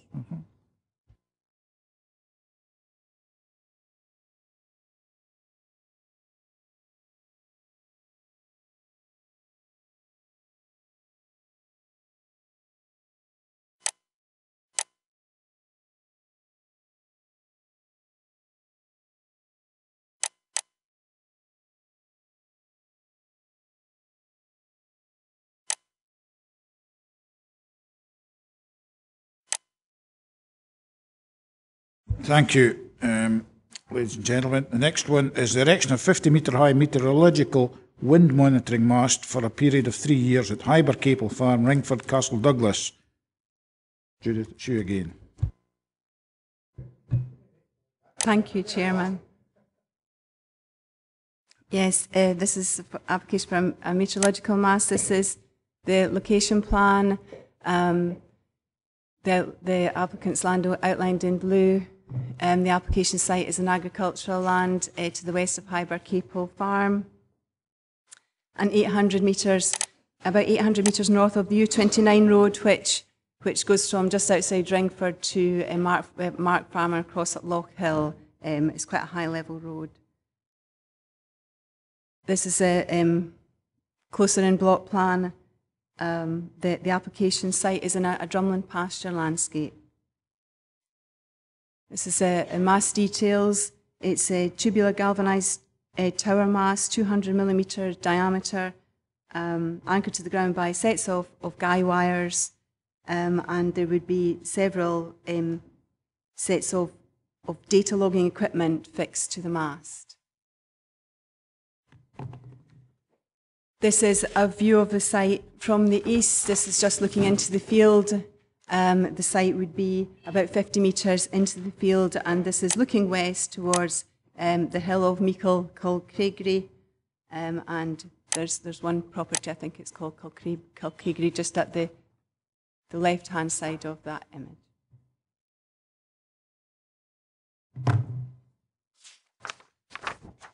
This is a view south from the site. We have currently have another application for a met mast in the system at Valley View, which is 470 metres south of this, but that's just to let you know that we have that application in.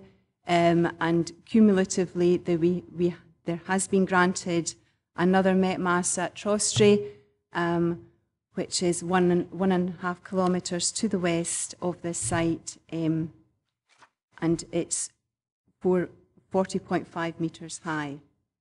There are details of that in 4.8 of the report. This is taken from the site looking north towards the plantation at Towers of Kirkcudbright. And this is looking northwards towards the site from the so I think it's the U29, the road at Loch Hill. This was taken from Mark Farm. I'm trying not to mislead you, but the application site is about where the pole is on that. But I don't think the mast will look anything like the pole. But that's about where it is in that view.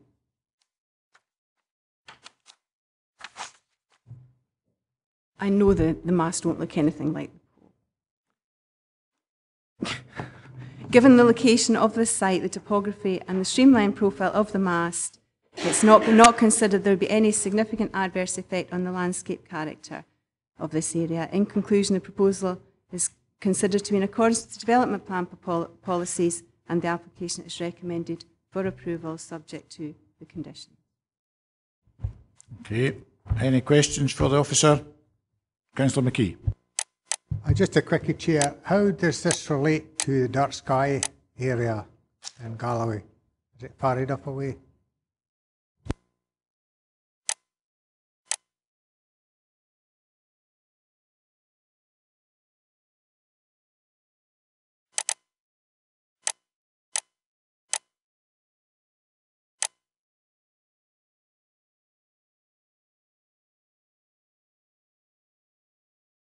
Without having the map actually to hand with me, I can't check it just now, unfortunately. I think it's in the buffer zone just to the south of the Dark Sky Park.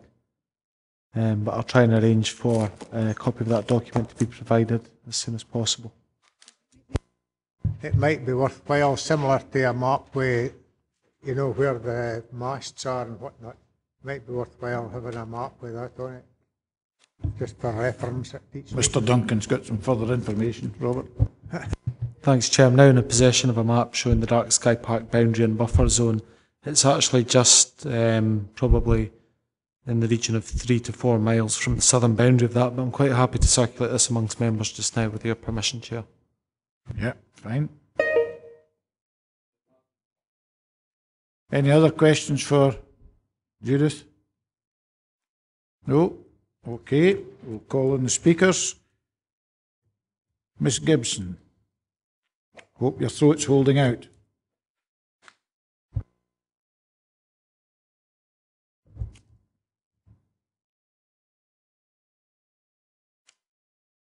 You have 3 minutes. Thank you. The site of the proposed installation is in the sensitive landscape of Deeside Drumlin pasture. With a height of 50 metres, its wind energy typology is medium, that is 50 to 80 metres. The fact that it is temporary is not relevant to the planning application according to the Scottish planning policy. It's not a consideration.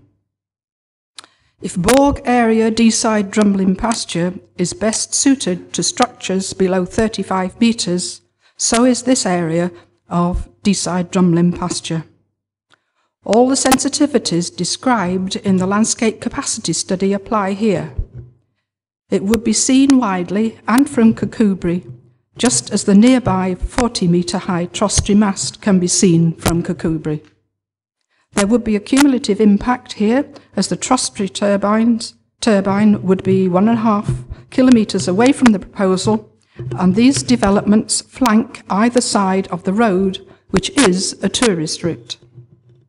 Here is an opportunity to take control of the creeping increase in size, which will affect tourism and local amenity of the Glen Gap and nearby area.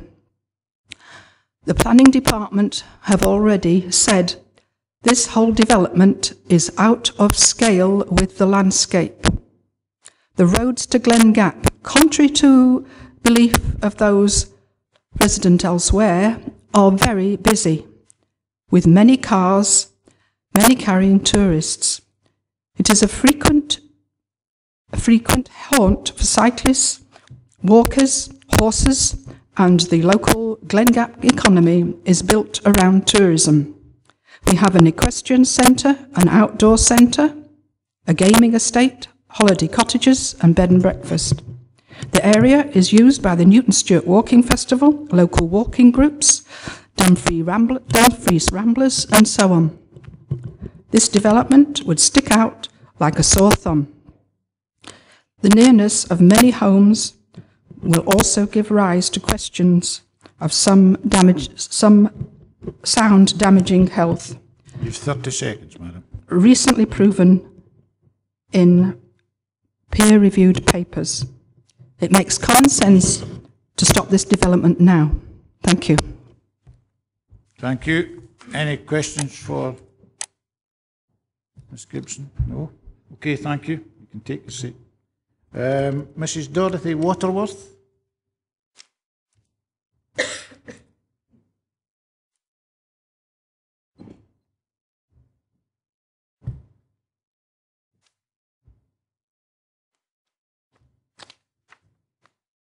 Mrs Waterworth, 3 minutes. Thank you.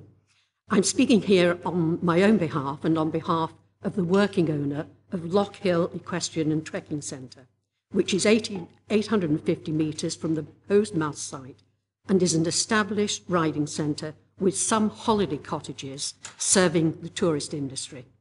I have no connection with Lockhill other than that I live in the same community. You would appreciate that businesses of this type are particularly sensitive to wind energy developments, as they rely very much on the quality of the scenery to attract clients. You will also appreciate that operating a trekking centre in the area of High Bargrennan/Lockhill is contingent on the safety of horses and riders, many of whom will be young and novice riders. Lockhill has been built up over 14 years and employs 9 people, and has contributed significantly to the local economy over that time, and hopes to continue doing so. I have 3 main points, if I can finish in 3 minutes. Firstly, I would back up what Ms Gibson said about the height of the turbine. I think the scale is inconsistent and out of keeping with the IPP recommendations. At 50 metres, it's 15 metres above the recommended scale for a turbine. I realise it's not a turbine, but nevertheless, one would think there's some sort of lead on policy and development in the existing IPP and the landscape capacity study. I hope I'm not missing some hugely important planning point there. Secondly, I draw your attention to the implications for the abundant and varied wildlife if these developments are consented. I believe the consequences cannot be anything but adverse for the wildfowl travelling between the lochs at Trostry, Greenhill, Culkagry and Mannock as they negotiate turbines and mast guidelines. Thirdly, I imagine many people will look at this application and say, what's the harm? I would contend the harm is significant. A mast is a huge metaphorical red flag. It is a proclaiming signal. The future, once a mast is proposed, never mind approved, is uncertain. But what we have come to realise is that turbines will be coming. How many and what size and exactly how close to existing homes and businesses seems to be out of anyone's control. Despite expertly produced planning policies and despite what might appear to be constraining influences on development, developers have the trump card. They can always appeal, and since the vast majority of appeals win approval, 83% at the last count, the prognosis for local people and local businesses is a long period of uncertainty. I ask the councillors to refuse this application. Thank you. Thank you. Any questions for the lady? No? Okay, thank you. You can take your seat. We're in session, folks. Councillor Gilroy. Yes, could I just ask the planning officers, the height of this being 50 metres, when previous one, it seemed more appropriate that things were at 35 metres. What's different here to the one before? And why would we allow a 50-metre mast to be put up if, in actual fact, if there were to be a subsequent application, we would expect the application to be coming in for smaller turbines? Could you clarify that for me? The previous application was assessed as an application for a turbine. Rather 2 turbines. And the relevant policies were applied on that basis. I think 4.3 should be helpful in the report, and that is the first paragraph regarding the principle of the development. As it stands, the development plan we're working with does not have any policies specific to this type of development. So we don't have a policy on wind monitoring masts or anemometer masts or meteorological masts, whatever you want to call them. It is on a temporary basis. We have had some experience of previous applications, I think it's fair to say by now. The IPP is really the key difference. Now, the IPP sets out its stall at paragraphs 1.18 to 1.22 in that document in terms of its scope. The reference is made to wind energy development, so i.e. wind turbines. So in other words, we're using that document to assess wind turbines, not wind monitoring masts. There are different types of application, obviously. You've got a slimline, 50-metre high anemometer, meteorological wind monitoring mast, call it what you want, under consideration here. It's not a turbine, but it's clear to make that distinction. As far as if we did have an application for a turbine here, then we would assess that as a turbine with the relevant policies. And at the moment, that would be the IPP. So you might find a scenario whereby you may or may not find a wind monitoring mast acceptable at one location, but that doesn't have a bearing on how any subsequent application for a turbine is considered at all. It's considered on its own merits separately, regardless of whether or not they got an anemometer mast or not. Councillor Maitland. Councillor Dryburgh. Thanks, Chair. You just go back to the photograph where it had that telegraph pole up. You used to say to me that that mast is actually going to be in the exact position of that. No, to clarify, the pole is approximately in on the left to right axis as where the mast would be on the almost on the horizon. You know, the plantation to the left of the pole is the plantation you saw in the view to the north. So it's a very distant view of of the mast. But when I was taking the picture, I was trying to work out and trying to get the mast in the centre of the view, and I realised that the pole was there. Now, that, with hindsight, that was really a mistake. You had us confused there. Councillor McKee. You know, recently we've had issues with small aircraft. Is that in the same area? I'm just wondering what effect that might have on them. And people for gliding clubs have also raised the issue of these masts with us. And are we quite happy that we're not raising issues with them? We have had over the past 12-18 months representations from certain parties, particularly about this. There is a private aerodrome operator up near Parton who now has the consultee of, the status of an informal consultee with the process. But they're aware of planning applications, how to access information. Yes, there are still objections on those grounds to certain proposals, but not in this one. So the only conclusion I can draw is that they have no objection from an aviation perspective. Any other comments? It's up. It's right. Sorry, Councillor Thompson. Thank you, Chair. Given that this is a temporary structure, with planning permission for 3 years, I would move that we accept the recommendations by the officers. Thank you. Anyone else minded? Anyone otherwise minded? No? Okay, Carol. Thank you, Chairman. Then I confirm that the application for the erection of a 50-metre high meteorological wind monitoring mast has been approved by the committee. Subject to conditions. Councillor Thompson, could you switch off your microphone, please?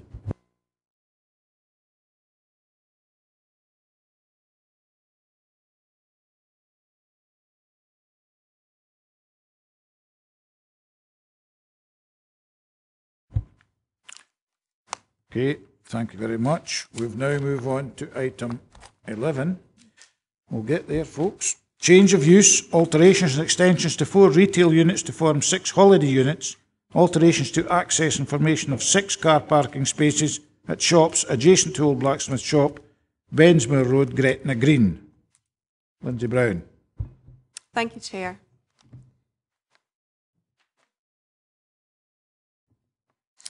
If you'd just like to look at the location plan on page 167 of your committee papers, then I'll quickly take you through the photographs. This first slide, the photograph is taken from the north end of Stormont Terrace, near to the road junction. It's looking in a northeasterly direction towards the application site, which is in the centre of the photograph, between the 2 public roads. Bensmore Road being the one to the left-hand side of the application site, and the Old Blacksmith Shop itself can be seen just on the edge of the photograph to the left. There are 4 shop units in the existing range of buildings, and it's believed that they're all currently still in use. Moving along, the C141A, which is the road to the south of the site, this photograph looks back across the application site. You can see one of the existing accesses in the parking spaces. The proposal is to includes to stop up this access, with vehicular access only being taken from Bensmore Road. The eastern boundary of the application site, between it and the existing housing, is marked by a mature hedge which would act as a screen and protect the existing residential amenity of the adjacent residential properties. Moving into Bensmore Road, this photograph is taken from the side of the Old Blacksmith Shop. Looking east, this photograph provides a closer view of the application site. The existing vehicular access and the parking space can be seen to the front of the clearance shop, which is the shop to the left-hand side of the range of buildings. The existing access would be formalised and improved, and the car parking spaces and the turning area would be formed in the grassed area to the front of the buildings. There are 3 extensions proposed on these elevations, and the other alterations include 2 existing window and door openings. Moving into the site itself, this photograph is taken at approximately the point of the improved vehicular access. Looking in a northerly direction along Bensmoor Road, it can be noted that the visibility is restricted by the existing hedge, which can just be seen to the left-hand side of the corner of the building. This hedge runs along the boundary of 2 Quinton Place and is out with the control of the applicant. Remaining in the same position and panning round to look in a southerly direction from the proposed point of vehicular access, it has been confirmed by the roads office that adequate visibility can be achieved in this direction. These are the existing and proposed site plans. From this you can see the full extent of the application site and its relationship to surrounding development and the public roads. It also shows the existing and proposed improved vehicular access and parking area. These drawings show the proposed elevations. Only minor alterations and extensions are required to bring about the change of use. To the north and west elevations or the front elevations, it is proposed to form 4 porches, 2 of which would be formed within the same extension. And to the east or rear elevation, 2 extensions are proposed, which would accommodate bathrooms and dressing areas and a bin store. This final slide shows the proposed floor plans for the 6 self-catering holiday units. It's proposed to have 4 studio units and 2 2-bed units. The proposals were considered to be in accordance with the terms of the development plan, and therefore the application is recommended for approval subject to conditions. Thank you. Any questions for the officer? Councillor Dryburgh. Thanks, Chair. I was just looking at the headless cross here on a photograph again, if you wouldn't mind putting that up on the photograph of the actual, the first photograph you put up. Yeah, that one. Now, the roads officer has objected to this particular area because of the view to the south. I think it was a view to the east, one of the two, because he doesn't get 50 metres off. Now, normally when applications come forward of this particular type, even though the buildings are actually there, it's supposed to be 70 metres, isn't it? The roads officer has advised that 50 metres is the appropriate distance in this case. Any other questions for Councillor McKee? It's just the word the Scottish Water. Black-esque water treatment works may have capacity to service this, and the water network serves the proposed development may be able to supply a new demand, and Gretna Wastewaters may as well. Could they not be more positive? They can either do it or they can't, surely. Maybe more positive. Unfortunately, that's the way that Scottish Water provide their responses.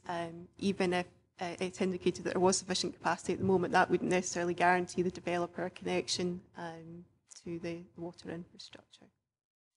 Developments will be connected already. Yes, this particular one would be because it's a change of use application, so there are existing water and wastewater connections. No further questions. I've got Jez Marvin, sorry. Speak, please.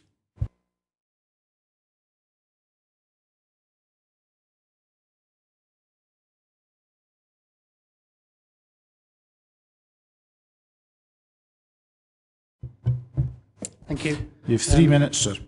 We're the architects and the agents for the application. We're grateful for the opportunity to address the committee today. I'd like to briefly respond to the various objections. In terms of traffic and parking, 1 parking space will be provided for each of the 6 units. Each holiday unit is designed for a couple or parents with children. There will be no requirement for more than 1 car per unit. There is therefore no reason why there should be any overspill of parking onto the main carriageway, pavements or neighbouring roads. The proposed development is small in scale and replaces existing retail units. Car movements will therefore be low and there will be no significant increase in traffic levels. The new car park will allow cars to turn within the site. At present, vehicles have to reverse off the site. We therefore contend that the proposals will result in an improvement in traffic safety. The use of retail units at present means that pedestrians cross the road from the main site. By changing these into residential holiday units, this will significantly reduce the amount of pedestrian movement across the road, again increasing this safety in the area. A number of objections have been received that refer to noise and nuisance. It's always been our client's intention from the concept of this project to let these units out to guests who are looking for a quieter alternative to the main hotel, i.e. travelling couples, bride and grooms travelling alone, families with children, and corporate business users who are looking for a quiet alternative away from the main hotel. In addition, the design does not incorporate any external sitting areas, and we note that environmental standards have not objected to the application. The external alterations are small in scale, comprising of additional draft lobbies, bathrooms and stores. These are single-storey additions and are of an appropriate scale and design. There will be minimal impact on the character of the area. Gretna Green Group is a local business that is keen to support and engage with the local community. As a significant employer of local people, the company has a track record of stimulating the local economy with facilities for visiting tourists, protecting the local environment and its character, generating employment, preventing job losses, and helping to maintain a thriving village. The group is deeply committed to economic and social well-being of the community. We would like to say that we agree with the conclusion of the planning officer that there are no material considerations that will prevent approval being given to this application. Thank you very much. Thank you, sir. Any questions for Councillor Dryborough? Thank you, Chair. Just one question, really. It's about, you say that it would bring potentially more visitors to the area, but there's the knock-on effect, of course, that other areas, other holiday lets, bed and breakfast, and that will have a knock-on effect to that particular thing that will reduce their capacity to bring visitors to that area as well. We're the architects for the scheme, and therefore we're designing the scheme. We're not the applicant, so I can't comment exactly on visitor numbers. But sorry, I didn't catch that. What? Okay, Councillor Mail. What? Sorry, what I was going to say is that by generally increasing the quality of holiday accommodation in the area, and these will be high quality units, that I would expect to attract more people to the area. Councillor Mail. Yeah, the situation in Gretna with water and sewage is well documented. How do you hope to overcome that? As has been pointed out, there is an existing water and waste connection. There will be a number of additional bathrooms, but we will be talking to Scottish Water in the usual manner, and ensuring that they are happy with the proposals, and we note that they haven't objected to the proposals to date. Okay, any further questions for the agent? Councillor Maitland. Thank you. Yes, sorry, I was just struggling to get back to the car park issue and looking at the block plan. I don't see any. We're going to lose that rather attractive bit in the front there, and we're going to have cars parked there, aren't we? Is there any sort of landscaping, or apart from the odd bush that I can see there? I would be rather, sorry not to see a little bit more effort made to soften the impact of cars sitting there. It is certainly our intention and the client's intention to produce a high-quality landscaping scheme around that car park. No further questions? We're in debate, folks. Councillor Mail. Chair, I think it's a rather clever use of these buildings. I really don't think there will be a traffic problem. And I know there are issues that will be attended to under storage and water, but I would move that we accept the recommendation. Councillor Dryborough. I've got different opinions here. I think there will be road traffic issues here. We see buses and all that coming along that particular route going into the the area on the left-hand side, and the buses go actually around what is the blacksmith's shop and things like that. These are business units at the moment, and we'll actually lose some jobs for that, I would imagine, rather as get some jobs. I'm of the opinion that because of the issue with road safety and the issues with the wastewater treatment works having the ability to take that away, because there will be more usage rather than what there is from the shops. We already know that down the road further at Gretna Green, for instance, there's a blockage that happens quite regularly in the railway line, and Scottish Water have to check that every 2 weeks as part of their arrangements. So I'm a bit concerned about this particular application. I also have a concern that other bed and breakfasts in the area are going to suffer because of this potential to develop these particular things. So in that case, I would put forward that we actually refuse this application. In General Policy 33, there's already enough tourist facilities and accommodation in the area and road safety concerns. Councillor McKee. Aye, thanks, Chair. I was wondering if we, in the recommendation 1, whether there should be a maximum time that people can reside in one of these blocks before moving out, whether they are restricted to a maximum of 4 weeks at any given time, because you're on about people using them as permanent homes and whatnot. I don't know whether it would be worthwhile putting a time scale on it or not. I hear where Councillor Dryburgh is coming for. I notice the Council Roads Officer objects. I was just wondering if the Planning Officer has any ideas how the objection might be overcome.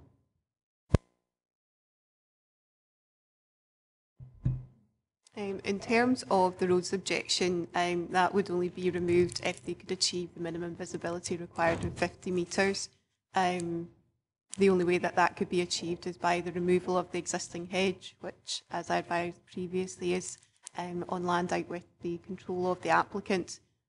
Although as a hedge, there is the possibility that could be removed if it could be agreed with the adjacent landowner. But at the present time, only 35 metres can be achieved. Councillor Hislop. Chair, I would be minded to support Councillor Mail. I think the submission made by the agent, whereby we're looking to bring in a quality establishment here, I think it'll actually help the area. It'll bring everybody up to that standard, hopefully, and we'll actually see an improvement and a greater influx of tourists. So I would support Councillor Mail. Councillor Maitland. I'm not against this proposal at all. I think it's of good quality, and I think it's very attractive. I also think it looks rather like Gretna, what you'd expect to see there. So I don't have any difficulties. But I will say, if the I beg your pardon, Gretna Green, if the members who are minded to agree this would be willing to consider, I'd like members to think about. There's nothing about lighting in here about. Whether or not what the issues are with lighting.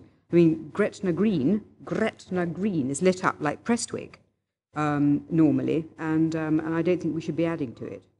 So I think we need to consider a suitable scheme of lighting, a scheme of planting, and I think Councillor McKee has a very good point about, which hasn't yet been answered, about occupation.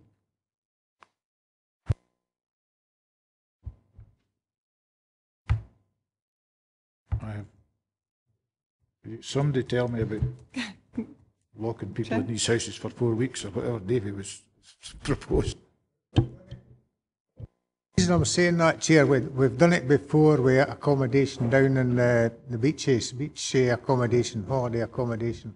It's just whether we should do the same thing here. Yeah, the major difference is that is exactly appropriate where that is something in open countryside where you wouldn't be granting a house.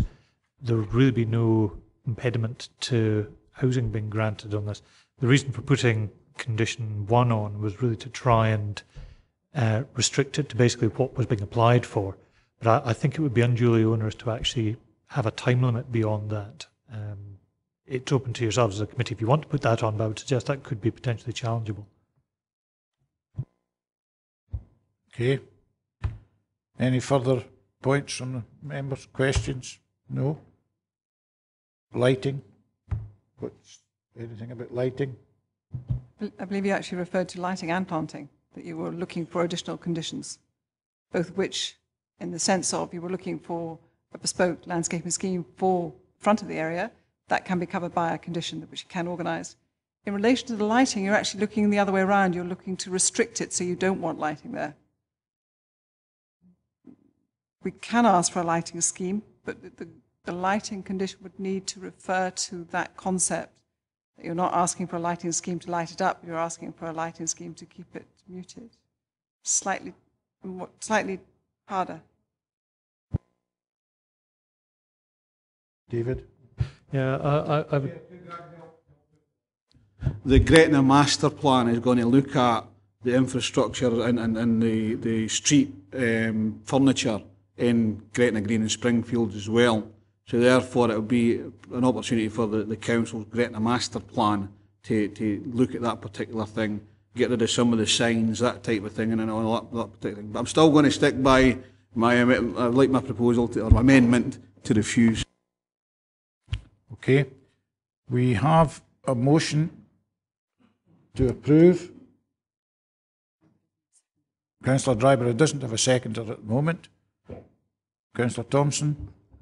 I would second Councillor Dryburgh's amendment on the grounds of road access and the loss of retail units and the potential impact on other tourist accommodation. Councillor Maitland? Forgive me if I can be completely clear with respect to Councillor Mail and Hislop's motion with respect to the scheme of planting and a scheme of lighting to the satisfaction of the Council.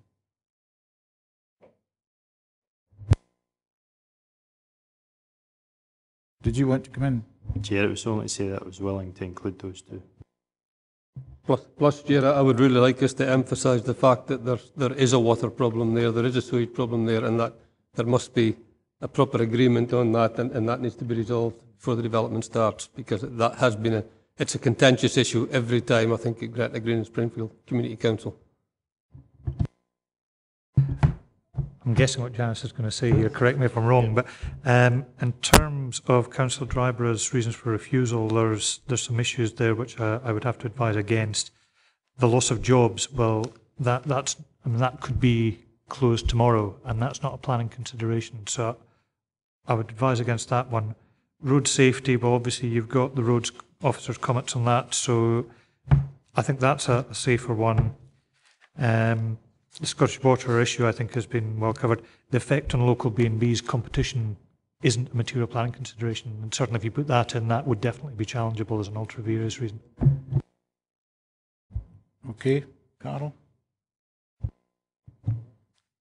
Thank you. But we then... And one more, the landscaping condition, that's no problem. The lighting one, I think, is more of a problem. I'm not sure how you actually have a scheme saying that you've got to have subdued lighting.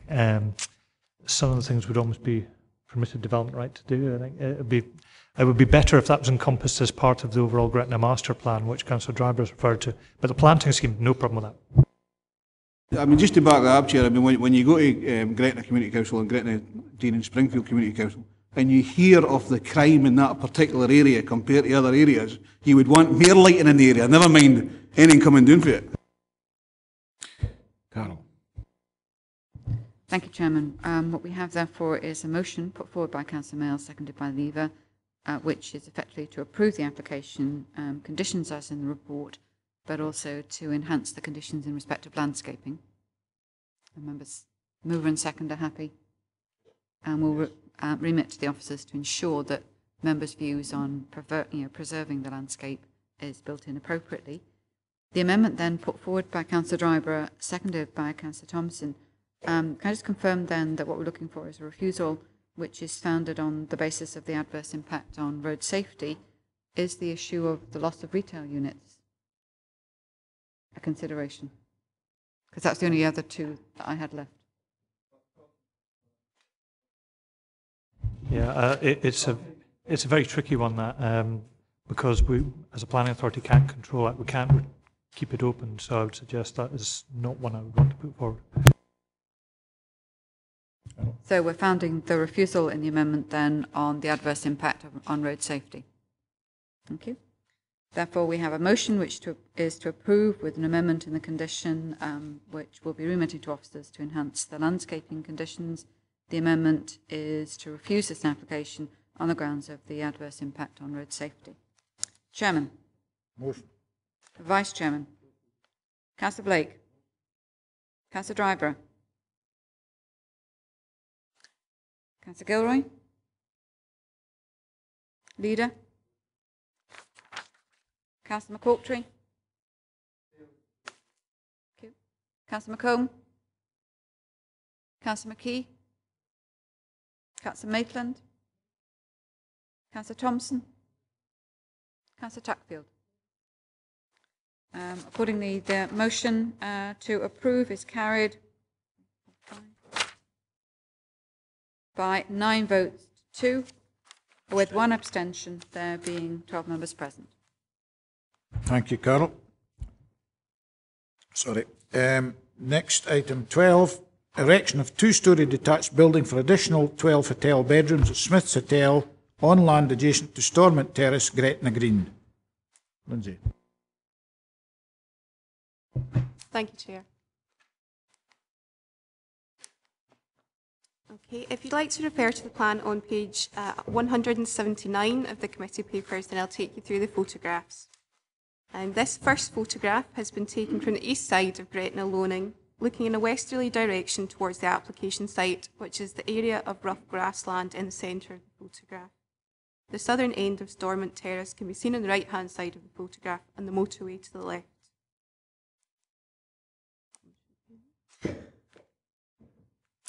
The second photograph, moving to a position under the motorway bridge, which can be seen in the preceding photograph. This photo is taken looking in a northerly direction towards the application site. Smith's Hotel, which lies to the rear of the application site, can be just seen towards the left of the photograph, and Stormont Terrace is the row of single-storey cottages to the right. Moving up to site level, this photograph is taken from the foot of the motorway embankment. This is looking in a northerly direction across the application site towards Stormont Terrace beyond. Gretna Loaning and the houses to the east can be seen to the right of the photograph. Moving further north, this photograph is taken from the B7076, looking south along the rear of Stormont Terrace towards the application site which lies beyond. This photograph shows the generally open nature of the gardens to the rear of Stormont Terrace. The final photograph is taken from within the grounds of Smith Hotel. This photograph looks in a southeasterly direction towards the application site. Both pedestrian and vehicular access to the proposed development will be taken from the grounds of Smith's Hotel. You can just see Stormont Terrace to the left-hand side of the photograph. This is the proposed site plan, and again it shows the full extent of the application site and its relationship to existing development, Gretna Loaning and the motorway. The application site infills an area between the motorway embankment and Stormont Terrace, and the proposed development would have a frontage to Gretna Loaning but would be set back from the road. This slide shows the proposed elevations. The elevation at the top of the slide is the elevation to Gretna Loaning, which has the appearance of a terrace of houses to complement the existing terraces, whereas the elevation, the second one down, is the one to the rear, which would face Smith's Hotel and has a much greater degree of glazing. There are no windows proposed in either side elevation to minimise disruption as a result of noise from the motorway at one side and to ensure there's no overlooking of the neighbouring gardens in Stormont Terrace. This final slide shows the ground and first floor plans of the building. In total, there are 12 bedrooms proposed, 6 on each floor. As with the previous application, this proposal was considered to be in accordance with the terms of the development plan and was recommended for approval subject to conditions. Thank you, Lindsay. Any questions? Councillor McKee. The when we seen a view of the site, there was quite a height up for the road level. Is it being taken down to road level for the construction of the building, or is it being retained at that level? It will be retained at that level, which is the same level as the Smith's Hotel to the rear, where access would be taken. The drawings looked as if the row of houses were at the same level as this proposal here.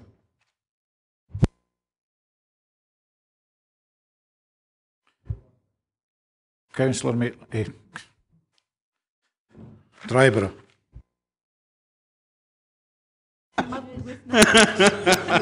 Have you already before? I apologise, Jane. See, I can understand one-storey buildings in this area, and I'm just wondering where in the policy this is going to fit. If you're saying general policy one, it fits in there, I would disagree with that. Principles. Referring to the scale of the building and where that the siting and design and the scale of the building would be assessed under General Policy 7.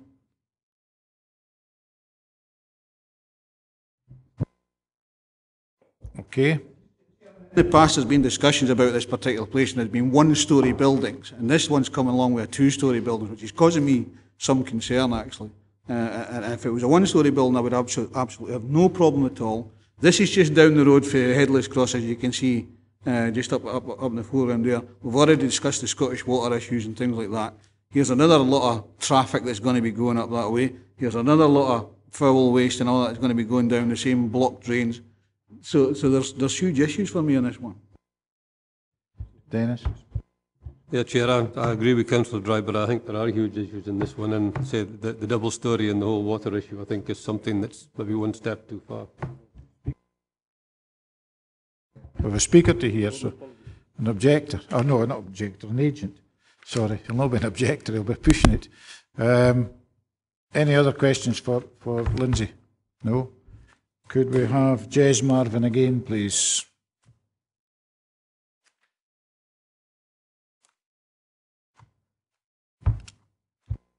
Sir, you have 3 minutes. Thank you again for the opportunity to respond to the objections. Objections relating to the siting and design of the proposals have been raised. The proposed building is in an area which already contains a mixture of residential and hotel use. Whilst the proposed building is 2 storeys, it has been very carefully designed so that it is of an appropriate massing and appearance.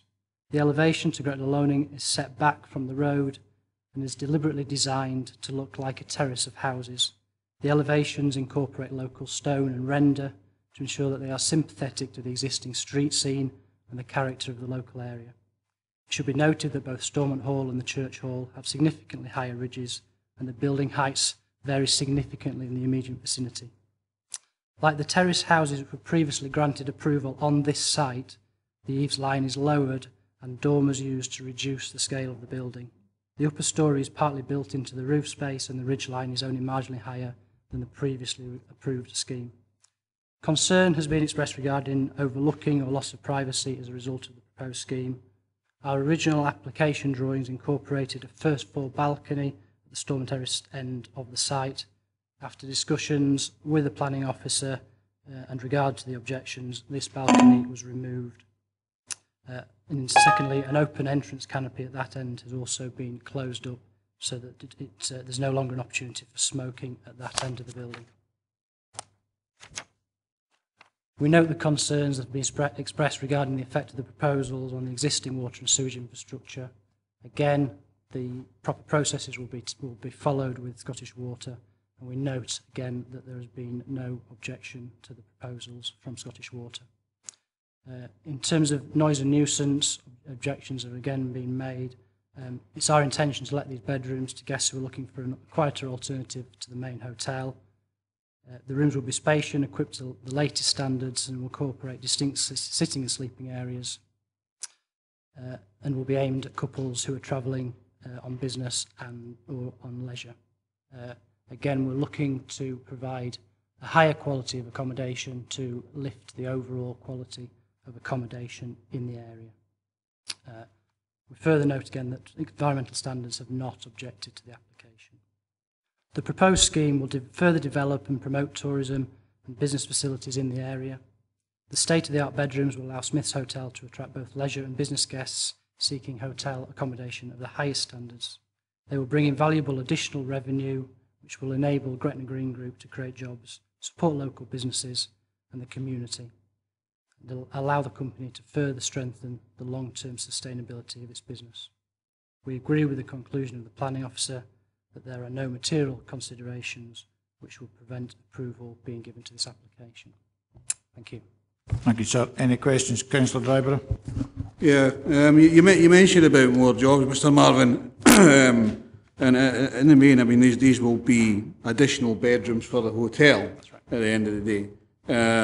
And looking at the additional work that would be carried out there, you're probably looking at a couple of extra hours for cleaners. So how much more jobs are you actually talking about when you talk about this particular facility being up and running in the long term?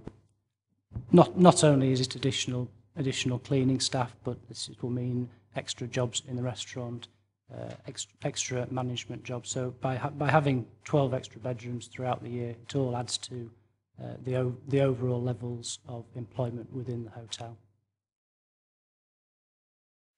Councillor McCoughtry. I was just wondering why you can't build onto the existing hotel and utilise that bit of land as the car, you're going to lose car parking spaces built onto the existing hotel and use that bit of ground for car parking. Is there any reason why you can't do that? Our client has asked us to look at this particular site, and this is where they'd like to develop. Councillor Maitland. Could we just go back and look at the elevations, please?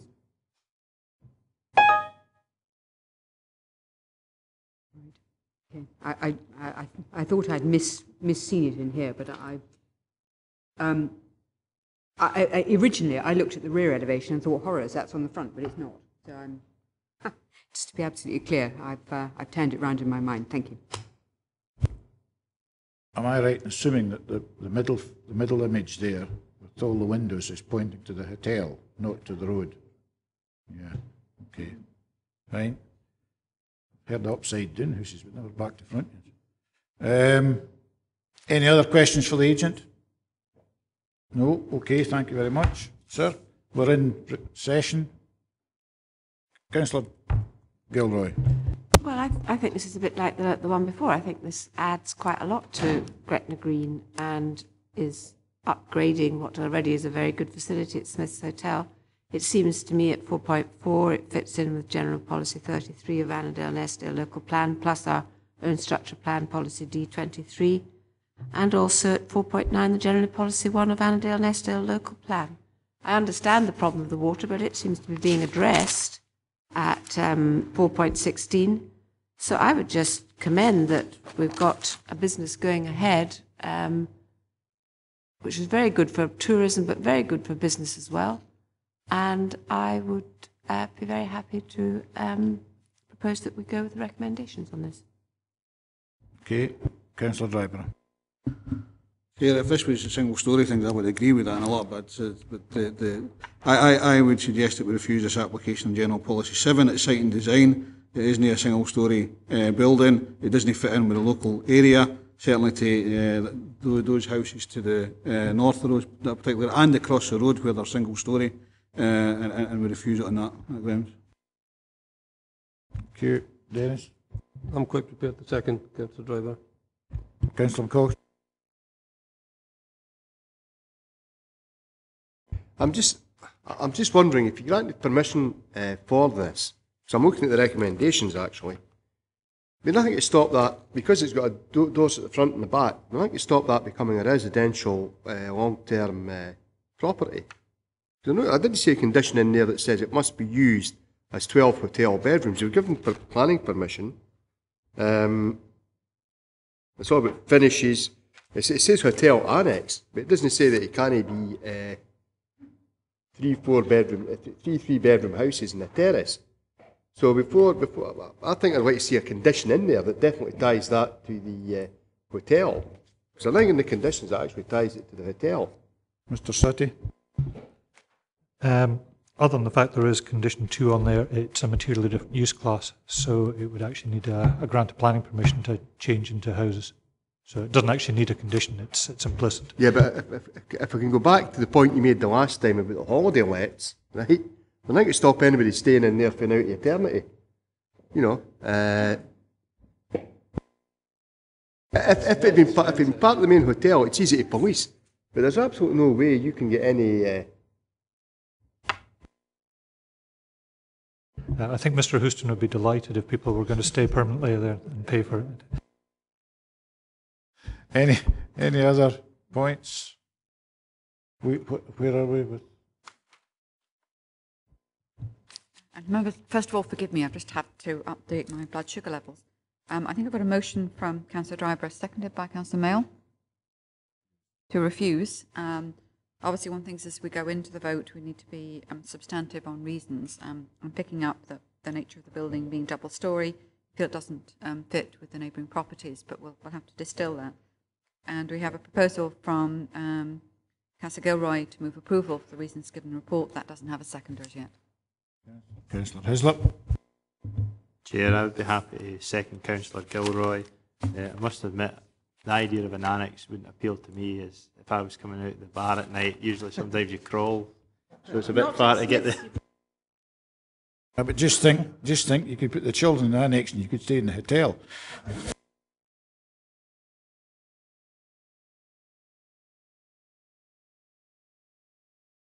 Yeah, what we have is then the motion, which is to move refusal. Can I just again hear the reasons for the refusal? Say that again, please. It was General Policy 7, siting and design is inappropriate to the area. You happy with that, Dennis? Okay. Thank you. Wish you hadn't said that. Thank you. Motion then is to refuse on the basis it's a double-storey building, doesn't accord with the neighbouring policy, neighbouring properties. So it's General Policy 7, siting and design. The amendment is to approve for the reasons as given in the report. So motion is to refuse. Amendment is to approve. Members happy to understand the motion and the amendment? Thank you. Chairman. Amendment. Vice Chairman. Councillor Blake. Councillor Driver. Councillor Gilroy. Leader. Councillor Ochiltree. Councillor McKee. Councillor Maitland. Councillor Thompson.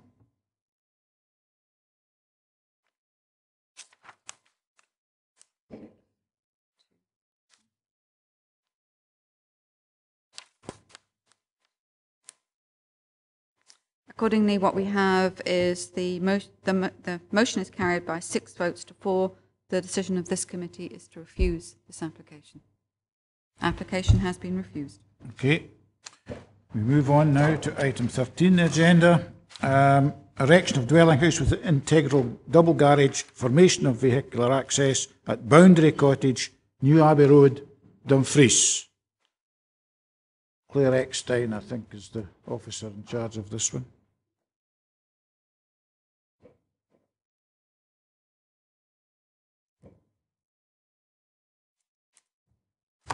Go ahead, Claire, whenever you're ready.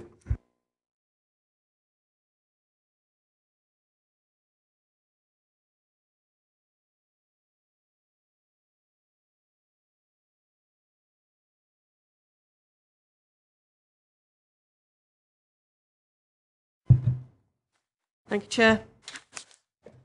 I'll just briefly go through the plans of the proposal, which relates to the erection of a dwelling house on the edge of Dumfries, which fronts onto New Abbey Road.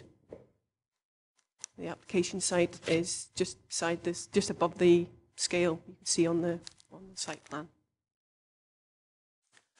The proposal is for a split-level house with a single-storey element to the front facing onto New Abbey Road, and then a 2-storey element at the rear with a double garage below bedrooms and a carport attached. This shows the access to the garage at the lower ground level and a turning point, the access off the A710 and the landscaping proposed. These are site sections showing the site sloping down away from New Abbey Road and the changes to the ground levels proposed. And finally, just a floor plan. The front of the house which faces towards New Abbey Road is on the left-hand side of the plan, and then obviously the lower ground floor plan with the garage and carport. And then just the photographs. This is looking southeastwards along New Abbey Road with the application site in the centre, 4 Ewart Drive to the left-hand side and Priestland's Cottage to the right. This is taken across, looking across the application site from the other direction, looking back into town. With you can see to the left-hand side is 4 Ewart Drive, and the frontage of the application site is shown. This is taken from I apologise for the annotation, taken from the southeast corner, looking along the boundary, the southern boundary with the field, and then panning right across the site, looking upwards towards Ewart Drive. And then this is taken from the northwest corner, looking along the boundary. That's a fault in the annotation. This is looking at the north west corner, panning right towards the southeastern edge of the site. Trees that are windblown have been fallen into the adjoining property, which is 6 Ewart Drive. So you can see those in the centre. And then that's looking across towards the camera position from previously. A previous photograph is on towards the right-hand side of the photograph. The application site is for a new house that lies within the settlement boundary of Dumfries. As the report notes in paragraph 1.6, the site had the principle a dwelling house on the site established in 2003. The proposal is now for a new house design to that which was previously approved in 2008 and whose permission lapsed in 2010. The proposed house is smaller in footprint to those previously proposed on the site and is designed to be single-storey at the front facing New Abbey Road with a 2-storey element on the rear with the new vehicular access form down the slope to the double garage on the lower level. There will be, as I've identified before, alterations to ground levels to allow for the access to the garage and to the house. The new design of the dwelling house is considered acceptable in accordance with the development plan policies, and the recommendation is to approve subject to the conditions noted.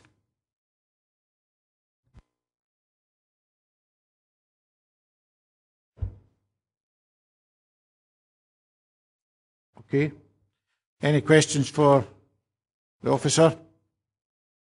No? Okay. We have 3 speakers on this one. The first speaker is Mrs. Scott. Well, somebody's taking it. You can come in any order, I'm not fussy. But Mr. Scott, if you wish to speak first. Okay. Just take a seat there.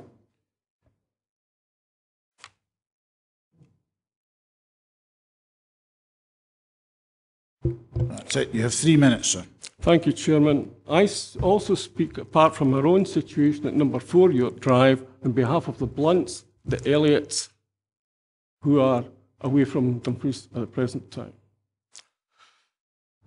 Right. First of all, I would refer to the plan that Claire showed earlier. I would suggest to the members here that that plan does not convey the true nature of the site in question.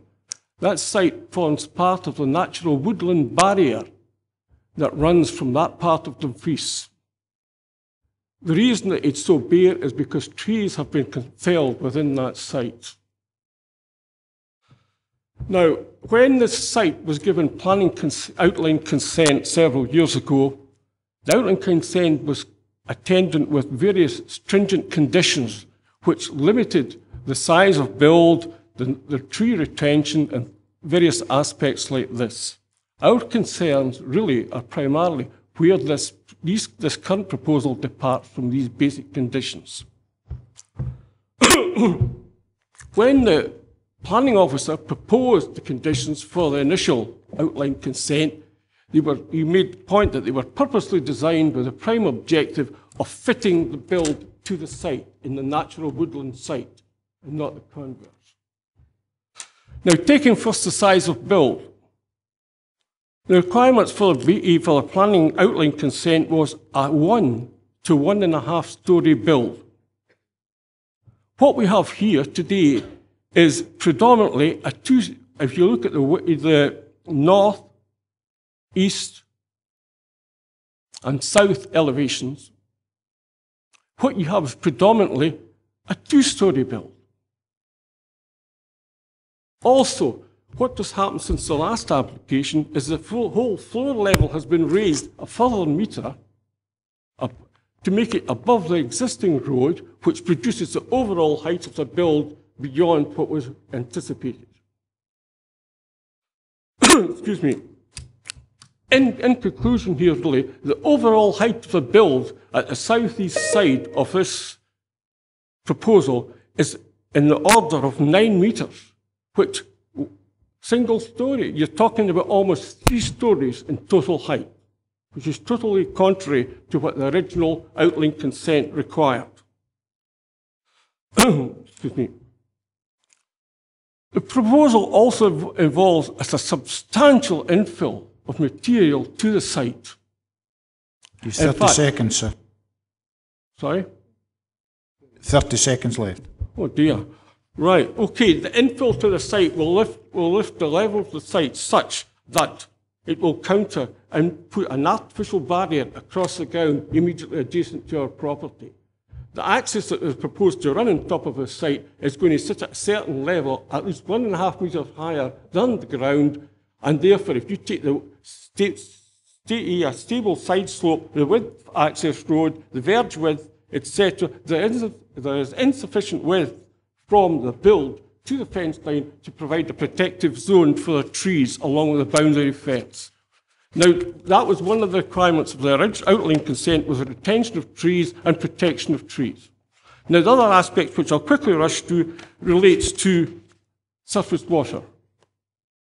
The ground is saturated, waterlogged, and the concerns relate to the collection and disposal of water runoff from the property. We have asked that this be considered by this committee. The planning application requires the submission of full detailed design details for a sustainable surface water drainage system. That's not been provided. Could you wind up, sir, please? Also, just as a complement to that, it also, I noticed in your guidance notes, it also says that the members are you can fully consider that aspect as part of this procedure, and it should not necessarily be referred to a secondary operation, i.e. a building or operational law. Therefore, we ask that the members consider this proposal against what the original consent objective was and take the decision accordingly. Okay, sir. Any questions? I'm prepared to answer any questions as a way of explanation of any of the points that I may have had to rush. Any questions for the objector, for gentleman here? Councillor Hislop. One or two. Mr. Scott, you said that the ridge height would be, or the house height would be a metre higher. Yet in our amended plan supporting information, it says that the actual new proposal would be 0.1 of a metre lower. Maybe just, is it the floor level or is it? Can I expand on that? Yes, the proposed floor level now is a metre higher than what the original planning aspect that was made 2 or 3 years ago. The whole thing has been lifted to above the existing road level. So the whole has been lifted. Ivor. The other one which you kind of galloped through. Well, certainly, I'm sorry, was but the part with regard to, was it the sort of artificial ridge to the back of your garden? Yes, You could just we explain will have that this embankment of up to the order of 1.5 metres immediately adjacent to our boundary line. It's going to be above the fence line for vehicular access. Now, if you take the height, that height with a stable side slope of, say, 1 to 1.5, add on the width of access road, the verge, and the clearance from the house, you haven't got sufficient width there from the build to the fence line to provide a protective zone for the trees along that boundary. And that is one of the pre-requirements of the consent, and it is touched upon in the planning officer's report. And that is an area of specific concern to me at number 4. The other issues are really wider issues, landscape, environmental issues, etc., associated with the former wood. Okay. Any other questions for Mr. Scott? No? Okay, sir, you can take your seat. Does Mrs. Scott wish to speak? Yeah.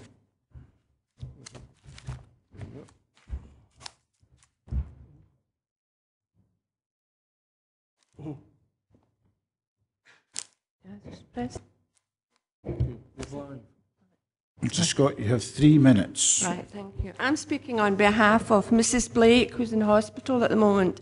She asked me, she feels so strongly about it, she wants me to express her feelings. So I'm going to just read off what she has given me.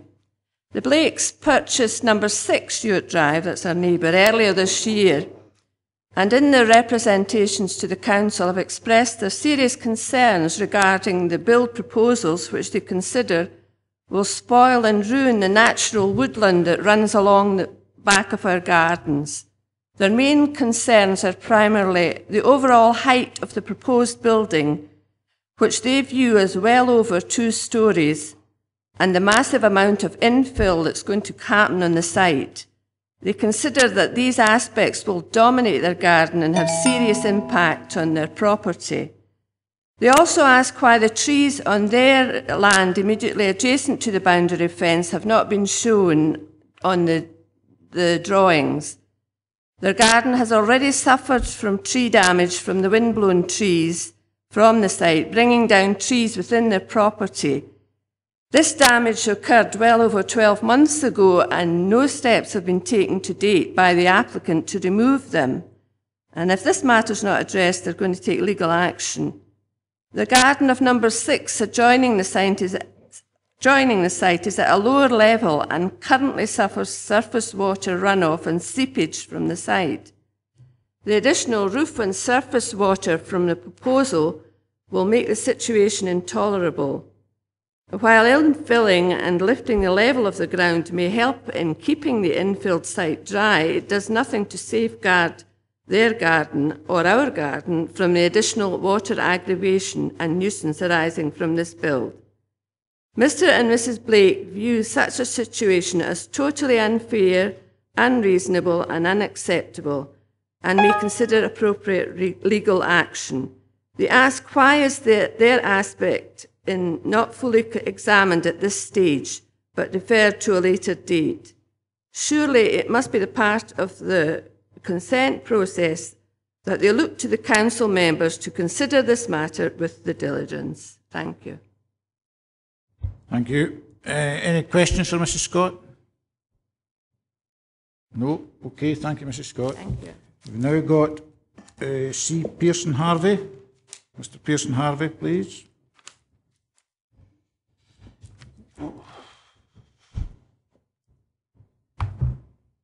Thank you, Mr. Chairman. So you have 3 minutes. I live at number 8, which is one house up. Now, the way the land lies, I'm the lowest of the lot. So I already get seepage from number 6 to number 8. Anything that makes number 6 worse is going to have a knock-on effect to me. Now, the removal of a lot of trees, undergrowth in Boundary Cottage, and the putting of a large building up on infill, covering the land, a lot of the land, is going to make the runoff even worse. what I don't understand is you've got 14 conditions, as I read in the application. There's not one that refers to checking this water flow. And you propose a soakaway. Will a soakaway work? I have my doubts, because at the moment there's standing water, and that's not soaking away. I think that before any work is done, there needs to be an independent assessment of this water problem. It's getting worse, not better. We also have a problem with wind. More trees have been taken down. We've now got one been blown down. You already heard it's knocked down 2 in number 6. I lost 2 last year. We've got more wind problem than we ever had before. I've lived there 30 years. It's the first time I've lost any trees. I've lost odd small branches, but not trees. I think that this land is not suitable for a large build at all. Also, I'd like to draw your attention to the fact, and Mr. Scott referred to it, that the original outline planning permission, as I understand it, was for a small single-storey cottage in a woodland site. What we now have is a large building, double garage, big driveway, covering most of the land, and it's no longer a woodland site because you've had to clear a lot of that away in order to do this building. And I don't know how you get from an outline planning position to this particular thing we've got now. Thank you, Mr. Chairman. Thank you, sir. Any questions for the gentleman? No, you can take your seat, sir. We're in session, folks. Councillor McCauley. Yeah, I mean, this is a long and chequered history. I can recall when this first came to committee, and really, I'm just a wee bit annoyed about this applicant, to be quite frank with you. I mean, permission was first granted 9 years ago, comes back every so often, nibble away, hoping we all forget what the original planning permission was. And over the years, I think as one of the objectors said, it's changed so dramatically. We only got permission on the basis there was once a cottage there, and there were some ruins of the cottage. The footprint's about 5 times what the cottage was originally. And every permission he's come back, once he's got permission, he does nothing, keeps coming back. What concerns me is, we've put conditions in there vis-a-vis extending the 30-mile-an-hour limit, putting the signs in, putting a pavement in, putting street lighting in. He did the same at Priestland's Farm. They haven't appeared yet. Never take any enforcement action against people who don't comply with these things. Now, I know it says in the conditions, the house cannot be occupied unless these matters are done.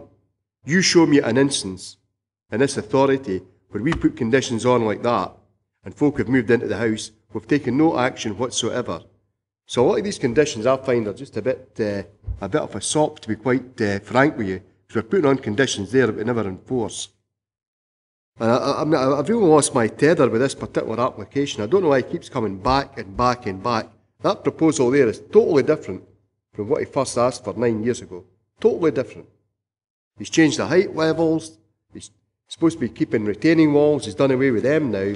And I'm minded to move that we refuse this, basically because it's out of character with the area, and it exceeds what was the original footprint of the cottage that was there. Councillor Blake. If that's a proposal from Councillor McCauley, I'm quite happy to second that. I won't rehearse all the reasons for it, but I certainly think that the design of this house is totally unsuitable for that particular area. Councillor Hislop. Chair, this has been before in this deal a few times and now here. I suppose consistency would say that I've supported it in the past, so I should be looking to maintain that. And I think the actual thing, the current proposal is actually smaller than the one that was approved in 2007. It says it was a storey and a half to the west, now it's down to a storey to the west, and 2.5 storeys to the east. So I would move that we approve in accordance with the recommendation. Okay. Do you have a seconder?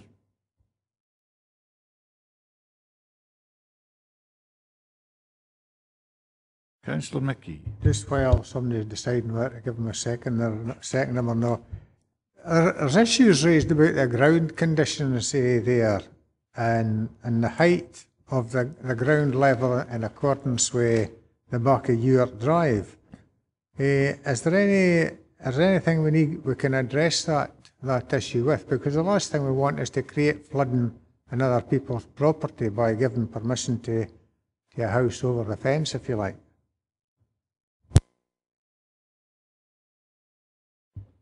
Somebody speak to me. Janice, Claire, somebody, please. Councillor, can I just clarify what you're talking about is one of the representatives raised points to do with the levels relative to their own property, and that's going to increase the surface water. And you're looking to support the application, put a condition on it to ensure that water doesn't do that. Is that essentially what you're wanting to? If the land's at two different levels, I'm not sure that I'm going to support it. I'm not quite sure there yet. But if the land that this proposal is for is at a higher level but not of your drive, I think do we no need to address the issue of flooding in other people's property? Yes, you can look to address it, and you would have to ask for the details for the surface water drainage scheme. You know, in order to establish that the proper drains were put in to take the water away from that part of the site. And those details you could ask for by condition, because the application for details, it's not that particular plan, but another plan further in does show a surface water drainage location, which is not very clear, but actually I think you can.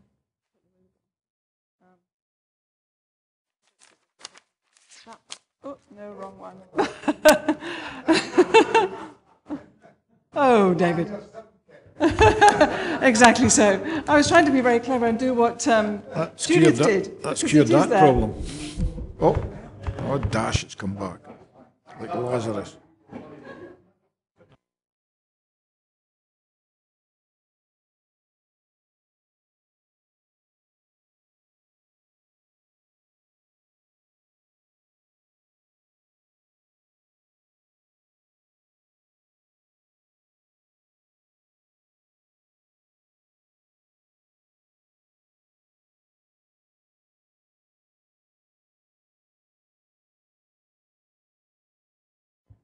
Mr. City? Just to draw attention to paragraph 411, where that confirms that details of the construction have not been provided as part of the planning application, since the details of this is regulated by building standards and not the planning authority. So that's covered in Claire's report there. And under the Land Drainage Act, you are obliged to accept water from a neighbouring property. The bottom of the hill always gets it. Councillor McKee? I'll take your point on a development that's already existing and has been built that way. But if we can avoid it, if we can stop a building on this site which avoids the flooding of other houses that are not flooded at the present moment, then surely we must stop it. Surely it's not acceptable to build a house knowing that it will inflict a flooding problem on houses next door. It's simply the case is it making it any worse? And obviously if you've got a slope across the site, as we've seen, surface water is going to run across there. And we can't change that. What you can do through the building standard system is make sure that the surface water is properly trapped and drained. That's a fairly standard requirement for any development. Councillor Maitland. I don't want to prolong this actually, because I think we should simply come to a decision on it. But as I looked at the photographs, my feeling actually was that the read across was with Priestland's cottage rather than the suburban design of the house behind it. And I believe that members are talking about the the design of the building, if I've got this right, could I possibly ask them what they actually were going to give as reasons? Were they minded to refuse this? Of course. Wouldn't expect you to do anything else.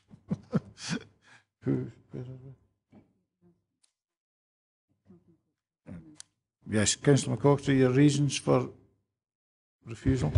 Two reasons. That house is out of character with the adjoining properties, which is York Drive, and also there's loss of amenity for the people in that area. They're used to having a windbreak there. Been a windbreak there for the last 50 years now. That windbreak is getting destroyed by that house being built there. So that's the main reasons. It's out of keeping character of the area and the loss of amenity. Okay. We have a motion. We have a half amendment. We're looking for a second. Councillor Hislop was...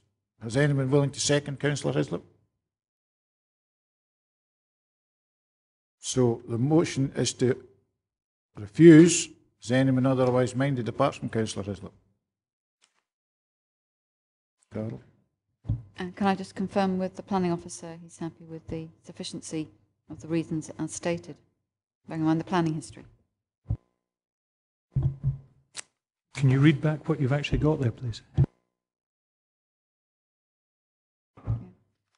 What I have from Councillor Ochiltree is that looking at the character of the area, considers that this particular building proposal is out of character with the properties in Ewent Drive and will result in a loss of amenity. Obviously, as a committee, you've pretty much come to your view on this, but I would have to advise that that doesn't, to me, sound like a particularly competent ground for standing up an appeal when you bear in mind the material consideration will be the planning history of the site, which has actually had a history of larger unit on that site. But basically, if that's the view of the members, then we'll just have to go forward to a potential appeal. Anyone have any other bright ideas? No? Councillor Gilroy. I think we can press the thing about the amenity because, you know, the trees have gone. It's causing problems. I'm not so worried about the size of the house, to be honest, because I think it is smaller than it was. I think it's an inappropriate design. I don't think it's the right design, but the size of it is not the reason. I think the amenity of the loss of trees and the impact that's having on adjoining properties makes it. What would be the one that we would go for? So I would do siting and design and slight overdevelopment of the site, actually, because of the taking away of the trees and the impact of water retention as a result of that. Councillor Ochiltree? No, that's a first. Are the mover and the seconder happy with those reasons? As a seconder, certainly. They're also the proposal to infill and raise the site level by up to 3 metres. I think that could be a consideration.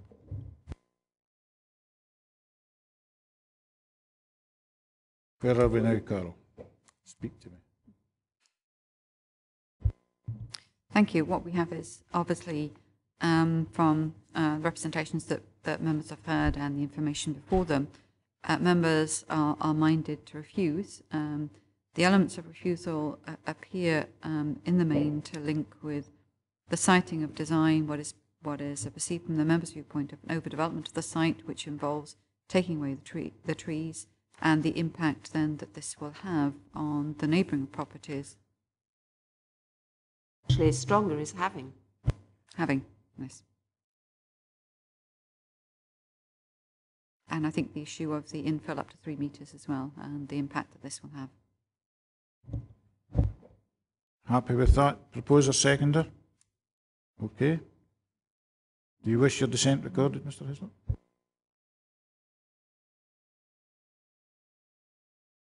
Thank you. I confirm then that this application has been refused and will be recording the leader's dissent. Thank you, folks. Next item on the agenda is item 14, much smaller application. It's a Section 36 application for a wind farm comprising 99 wind turbines, 97 of them at 146.5 metres max to tip and 2 at 125 metres max to tip, and ancillary development including 3 permanent meteorological masts, crane hard standings, 2 substation/control compounds, 7 borrow pits, access tracks and watercourse crossings, temporary construction compounds, laydown areas and forestry activities including felling at Kilgallow, north east of Newluce and north west of Kirkcudbright. Mr. Barker.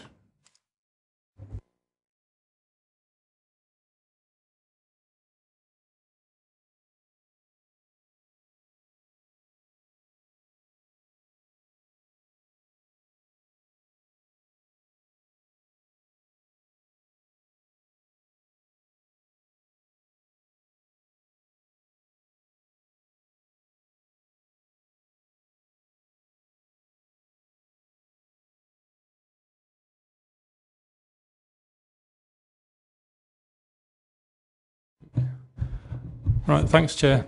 I think what I'll do is I'll take you through the report with slight forays into the slides, because I think that's probably the best way of explaining the story of where we are to date on this one. Just starting with the report, just starting first of all with a slight correction, and just looking at the first slide. If you refer back to page 203 of the report, you will see a location plan showing the site. Slight apology here insofar as that plan, I don't know how it got there, but it shows really the initial area of interest of the Kilgallow wind farm. So the actual area of interest, which is the application site, the current one, is the one in front of you on the wall there.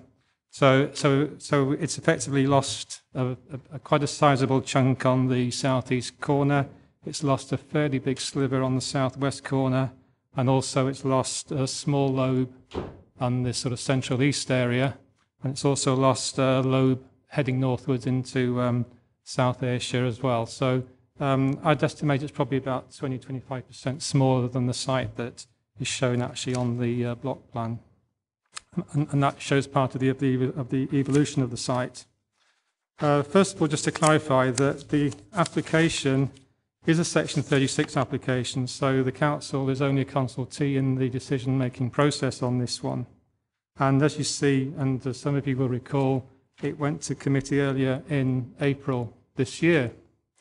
The committee recommendation at the time was, although the application broadly fitted with the policy, as the report outlines, it was decided to raise objections to the scheme on visual grounds as a design isolated, as an isolated design exercise, but also with the impact of the footpath on the Southern Upland Way.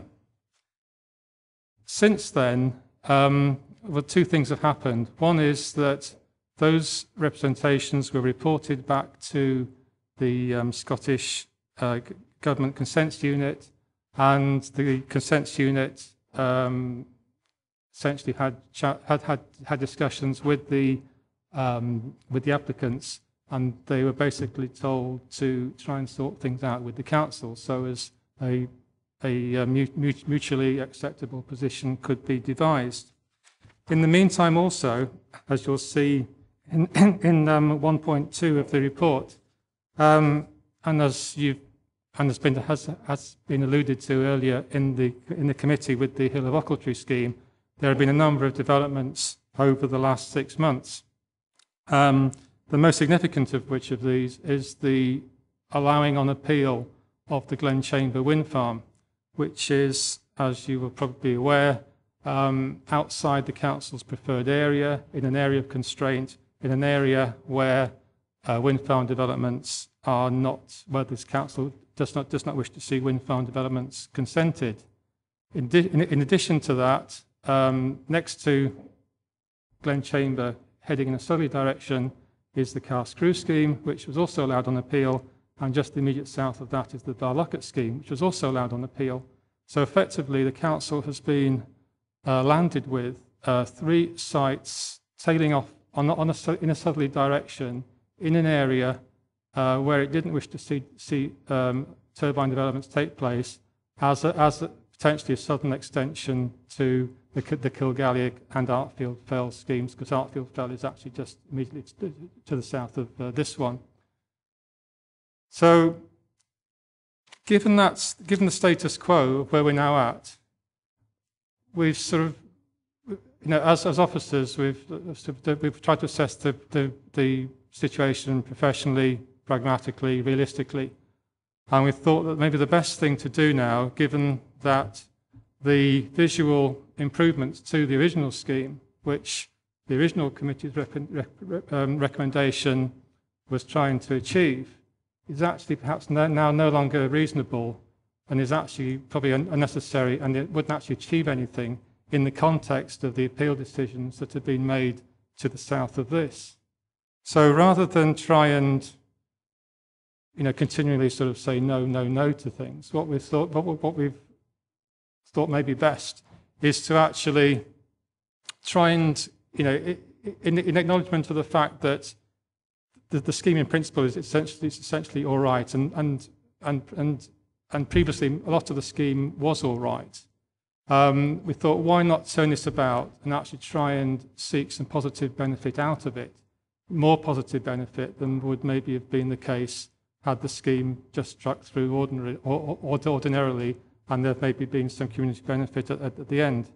So what's been agreed with the applicants, and they've asked us to promote this proposal before you, is that the scheme be essentially put forward again as previously submitted, without all the height modifications of turbines that were being sought previously, but with the deletion of the 3 turbines marked in green, but also because the Southern Upland Way goes through the site, rather than actually trying to divert the Southern Upland Way around the site, which was the previous intention, because effectively it wouldn't actually achieve anything now, because everywhere you looked you would see turbines. So we thought, why not actually make the wind farm a feature of the path, so as to have the path going right up to turbines and have direct experience actually of the turbines working.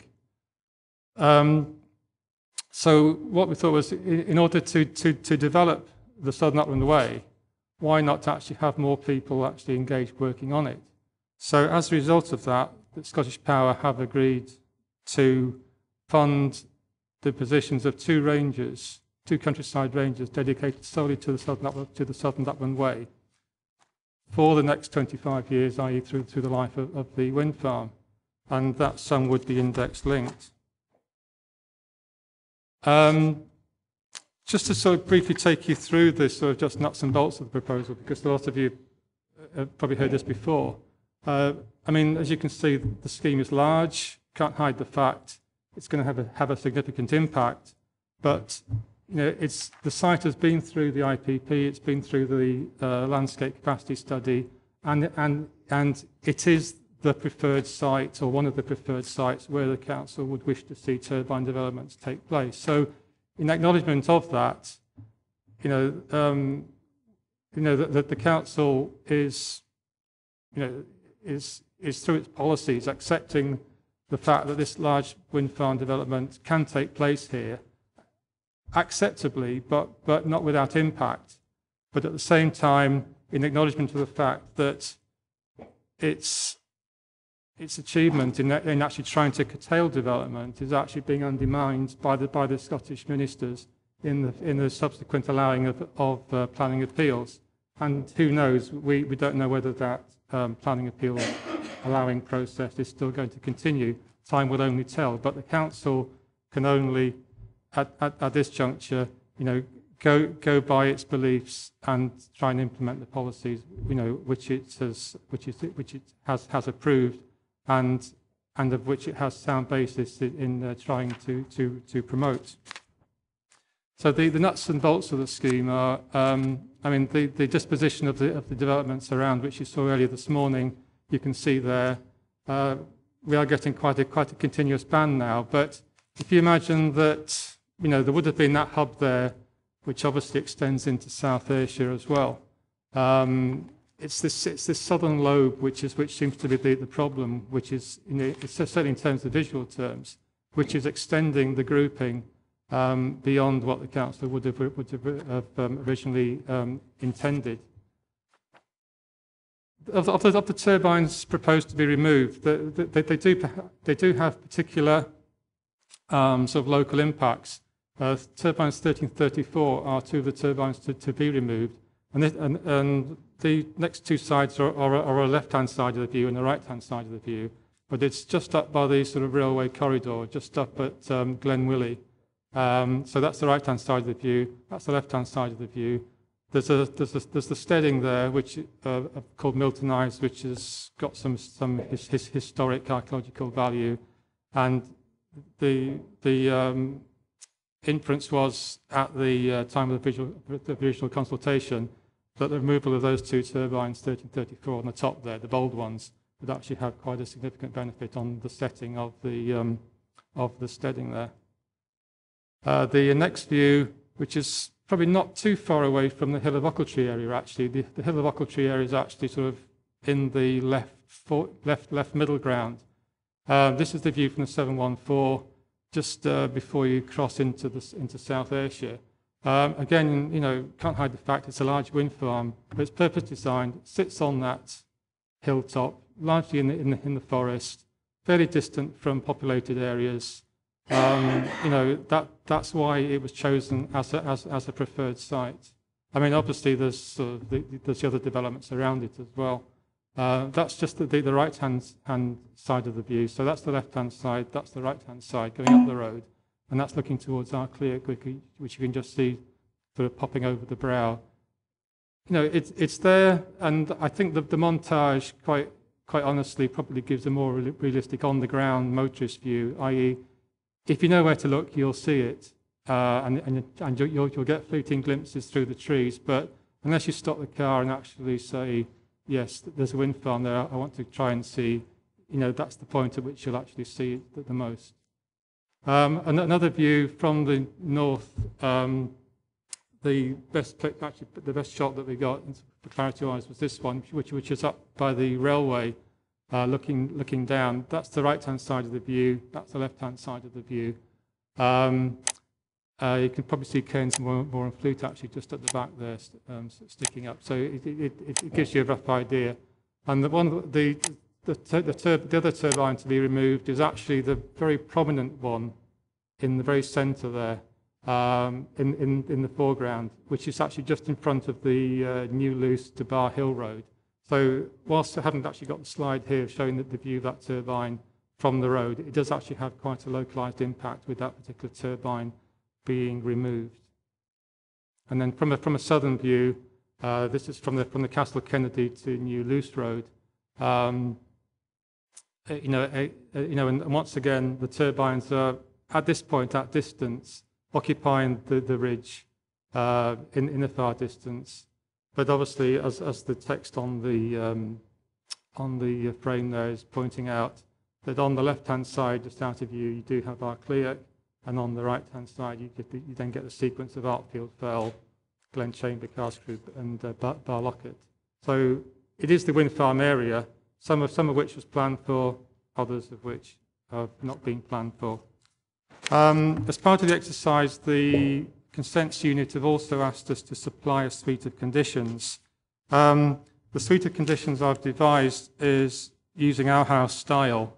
That might not be the house style that the Consents Unit may wish to use in any final decision given, but I think the Council's broad position should be that as long as the issues covered in the conditions are actually raised, are covered, and covered by suitable wording, then there shouldn't be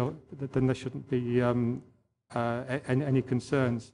But at the end of the day, what the Consents Unit will ask us to do is to get together with the applicants and any other stakeholders to actually thrash out the wording of the conditions. So I'm fairly confident that the issues which we wish to see covered will be covered.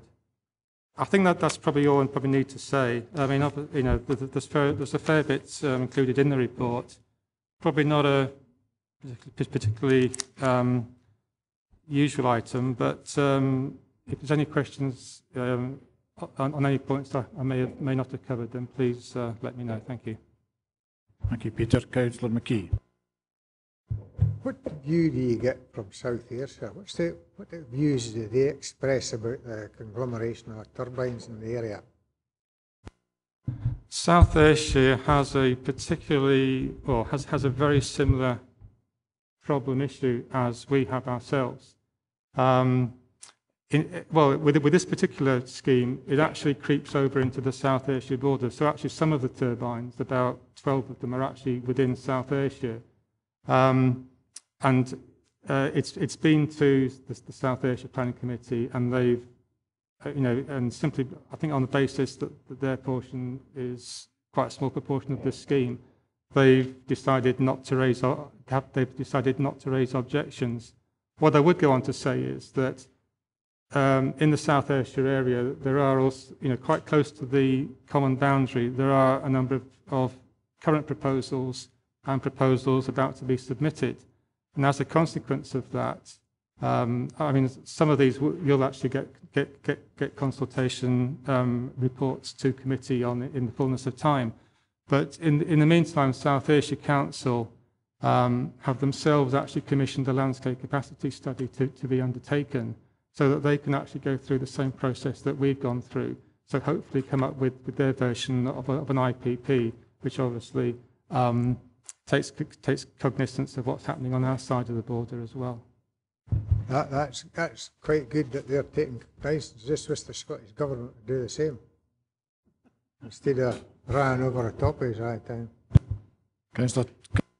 Councillor Thompson.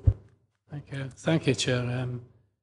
As I understand it, you're saying that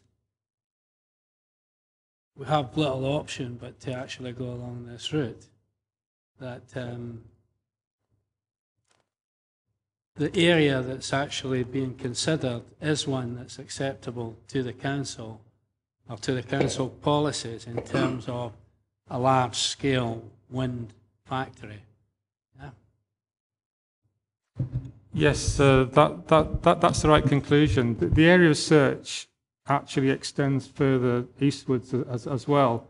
And there's a bit of a dilemma here, and I think in the fullness of time, we'll probably, it'll be interesting to see how events pan out. But, I mean, as I see it, or as officers see it, I should say, an area of search should be the council's message to the industry saying, come and you shall seek a site somewhere in this area of search. I think the industry's view is, here's an area of search, that means let's fill the whole thing up completely. Now that is clearly not the intention, because within the area of search, for the area of search to work and for the siting disposition strategy to operate, there also has to be gaps within the area of search. So I think it's fair to say that it has to be very much a case of first come, first served, to some degree. Yes, you can probably jiggle the balls a little bit, but in this case, we're fairly fortunate insofar as we've got one developer coming with a fairly sizable scheme, which gives the opportunity for it to be purpose designed as a one-er, rather than us getting these little add-on schemes coming from smaller developers.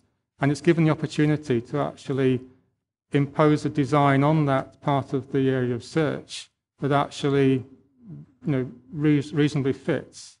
The further test in fullness of time will be when A another comes along and says, well, I can add a little bit on here and I can add a bit on there. I mean, those tests are around the corner. But I think for the moment, and just sort of looking at the case in front of us, this does fit with council policy. And in the light of that, and given the fact that the council's only consultee, yes, the consents unit in the Section 36 procedure can impose its authority, I suppose, and its decision. but it doesn't do so at any cost. But you know, given the fact that they've actually given us the opportunity to come back and reconsider it, and to actually extract the additional planning gain out of it that we've managed to, you know, the proposal has ended up, you know, in a far better shape than it was six months ago in April. So, in that respect, there's a bit of a win-win-win situation. Councillor Driver. Thanks, Chair.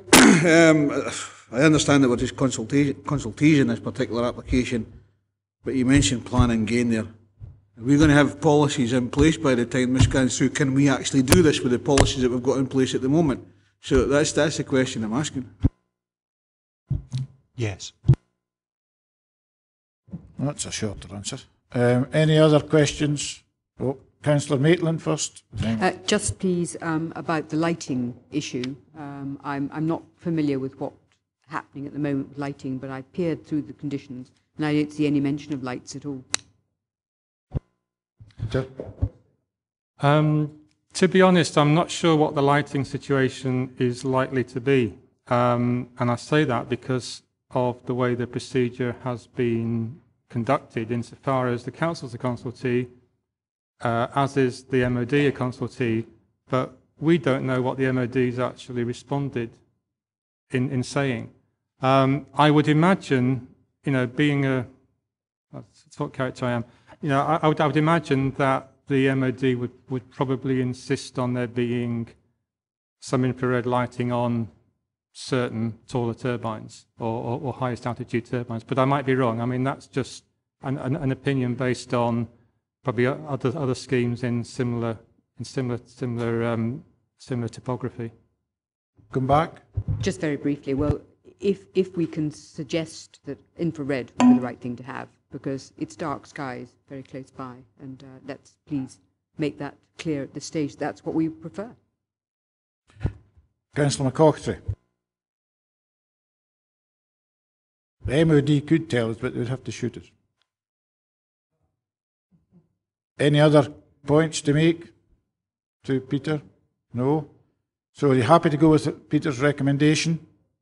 Tom?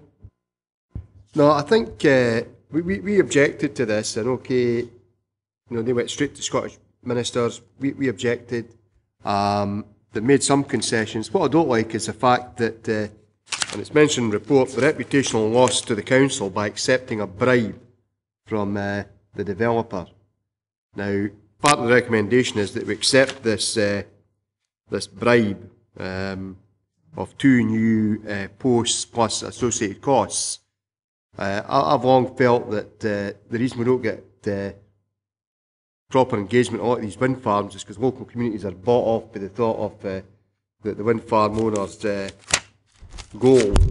So if members want to go ahead and say to the Scottish Government we'll accept the amended proposals, but I don't think we should be accepting the bribe for Scottish Power, and we should keep our hands nice and clean and refuse this offer of paying for 2 park rangers and various other things.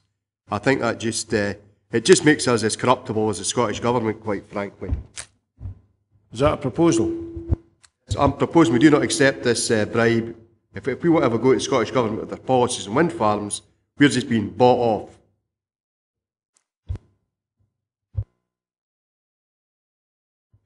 I can see where Councillor McCockery is coming from, but you know, we're always saying that we're not very good at getting any gain from something that happens in our area. And whatever else you say, this is 2 jobs that are guaranteed for 25 years. You know, that's quite a. It's not a bribe because actually not a deal breaker, but it's quite an opportunity. And with what you were suggesting was happening with the Southern Upland Way, it's sort of an appropriate thing to happen, and I think it's perfectly acceptable that whoever's doing it, Southern Energy or whoever it is, pays for it. I think we should. So I don't know whether Carol, as a governance officer, find that we're in a tricky situation with this, Carol? Do you think we are? I think there's always a dilemma when you talk about planning gain, and I think it's always wise to be consistent. What we're talking about here is whether or not in the first instance we're looking as a committee, or you are looking as a committee, to raise any further objection. Having said that, obviously you need to assure that you are also looking to maximise the benefits of this council and also to mitigate any of the impacts of this particular proposal. And one of the proposals for mitigation is in respect of the park rangers. So it is a difficult line. I don't see it as a bribe, and I realise that the member is using his language very liberally, even though the meeting is recorded. It isn't a bribe. I think what you're being asked to do you raise objection or not? That's the primary issue. But you're also saying is the fact of this development, the fact of these proposals, we also have a duty to maximise the benefits for this council and to mitigate as best we can any of the adverse impacts. And that is what this proposal does. Robert. I don't really want to add too much. Thank you for the permission to speak just now, Chair, as well. That's appreciated. But we're in a different set of circumstances now than we were on the 13th of April this year. At that point in time, you'll obviously recall that you objected to the scheme as submitted, unless certain turbines were deleted. Now, those would have been tantamount to refusal of the scheme, so it was recommended that you actually objected on that basis. There were two alternatives, and one of those was to remove 3 turbines and look at diverting the Southern Upland Way, which was based on landscape architect advice you got. Scottish Power have now agreed to delete 3 of those turbines, the 3 that were suggested, and then, mindful of the fact that our role is as a consultee, and officers, we're here to provide members with advice on this matter. Our views are not binding in any decision taken by the Scottish Government Energy Consents Unit. We've been asked to reconsider our position by the Consents Unit in the change in circumstances. Essentially, we're asking ourselves, is it now, given that they're minded to remove 3 turbines, that fulfills part of one of your objectives you set in April, is it worth objecting now unless the Southern Upland Way is diverted? Is that an essential deal breaker now or not? We're not looking at a Glentrool type site here, which is extremely popular with day walkers and such like. We understand from the consultation we've undertaken with the Ranger Service that they feel there's an alternative option here to diverting the Southern Upland Way, and that's diverting resources instead to upgrading the Southern Upland Way and trying to achieve some kind of economic benefit. So yes, there are finances involved, but no, it's not a bribe. It's really tried to achieve benefit, decide whether a measure is necessary or not. We've arrived at the conclusion from discussing it with the Ranger Service that we don't feel it's really a sustainable position to maintain an objection now and ask for the route to be diverted, particularly given the Glen Chamber decision. We don't feel it's sustainable, and more importantly, we don't feel it's a defensible position for members to adopt. Obviously, it's up to members to make that decision, but that's really our thinking, hopefully in a nutshell, as to why we've arrived at this position. I've got Councillor Maitland, Dryborough, McKee and Mail. No? I did you have. Now I just wanted to be sure about the light, that's all. Okay.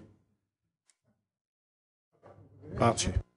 Thanks, Chair. I mean, this at the end of the day is an application that's going to be either consented or refused by the Scottish Government. We are a consultee in this particular thing. The lunatic energy policy of the Scottish Government, of course, will probably put it through anyway. So let's see what we can get out of this in the first place. So they haven't brought in an awful lot to Dumfries and Galloway. So let's try and get something that's going to help the countryside. Thanks, Chair. I've sentiments with what Councillor Ochiltree says, but I think Councillor Dryborough. It's getting late, told you that. What he says is correct. We've been done dirty in 3 or 4 applications down there recently. And if we refuse this here now, it's still going to take place, but we'll not get the community benefit. They'll just tell you, oh, you refused it, so you're getting nothing out of it. So I think we've got to take them for every penny we can get, if you don't mind me using that language. But I think we've been shafted enough in the last year or so with planning decisions and with regards to wind farms and whatnot. I think in this case, I think we've got to take everything that we get. I've no problem with refusing other applications in the future if that's what decision needs to be made. But in this case, I think we've just got to accept it, but taking for every penny we can get. I think this meeting's still being recorded, so just... Councillor Mail. Yeah, no, it's just to concur with what I've heard, Chair. I think the horse bolted a long time ago on the wind farm issue and benefit. I remember refusing to go to an area committee many, many years ago when it was being discussed. So I think that horse is bolted. And I think we've done the best we can here with this. I think the officers have done the best they can in getting concessions. So I really think we just have to accept it and move on. Right. Where are we, Carol? Do we have a... I think it depends whether or not Councillor Ochiltree is sustaining his motion. Well, what I'm saying, I'm happy to go with it with the rest of the recommendations, because we've got no say in it, but I don't think we should accept the Dane Guild, the bribe, the dirty money, whatever else, for carrying out the wishes of this terrible Scottish Government. So, since I don't have a seconder, I'd just like my dissent recorded. I want to keep my hands nice and clean away from this. Okay, are we happy to go with the recommendations? With the lights added on. The infrared lights. If there's a possibility, infrared lights. Okay, thank you. You'll be pleased to know, ladies and gentlemen, that the next application has been withdrawn. So, we now come to demolition of remains of former coach house at the former coach house adjacent to Rockhall House, Culraven, Dumfries. Do you want to speak to this? Chair, just in case this one, the reason it's here is because I called it in. Knowing the building in the past, it had some, well, I wouldn't say outstanding, but nice architectural features, but I see from the paper that it's actually been to Historic Scotland. They say they don't actually, they've been taken away, so I feel that my reason for bringing it in has sort of been taken away with that, but I hadn't seen that until we got the papers. Are you withdrawing your reason for calling? If you're allowed to do that, yes. I have to advise, obviously, the fact of it being called in for a member, it's for committee determination, so it's still for the committee to determine. Right. Mary, could you go forward as quickly as possible, please? That's it. She's got a moment of power, so she's going to take it when you go there.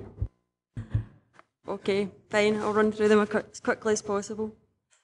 This is a location plan which shows the main house as the L-shaped building. The coach house is the one which projects slightly to the sort of northwest of the building, which is it's detached from Rockhall House. This is a footprint of the structure as it now is. The sort of three walls that are left there is what now remains. The elevations as well. It was brought down to single-storey height as a result of a permission granted in 2009 to convert the building. Since then, part of the gable wall collapsed while this was being implemented. So that is it now. Not much of it left, unfortunately.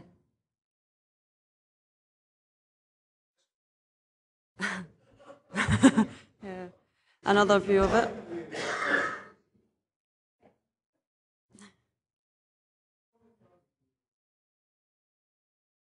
So that was it in 2011 when part of the gable had collapsed. That was just afterwards. That was it in 1987, believe it or not. It was once attached to the main building.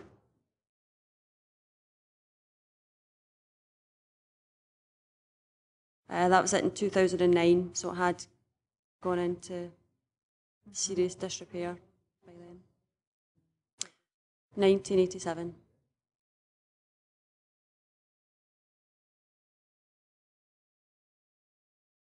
If you go back to that, if you look at the door there on that and then see the same door, it was attached by that single storey building there. There was permission to remove that building when it was converted from a hotel. Yes, it was a hotel in 1987 and permission was granted in 1997 to convert it to a house.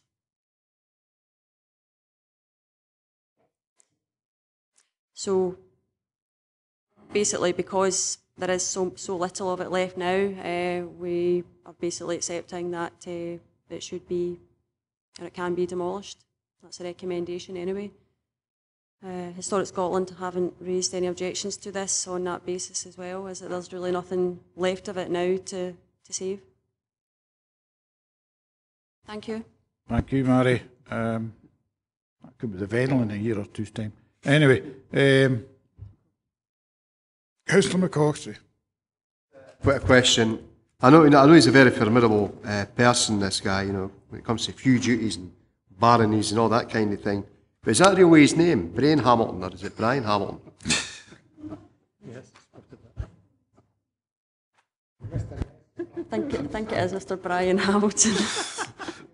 Councillor I've corrected that since. Chair, I hope that members will realise that the 1987 was how I remembered the building, and it's unfortunate it's come to this sort of level now. So I think on that, if we're at the right place, I would move the recommendation. Anybody objecting to that or any other ideas? No? Okay.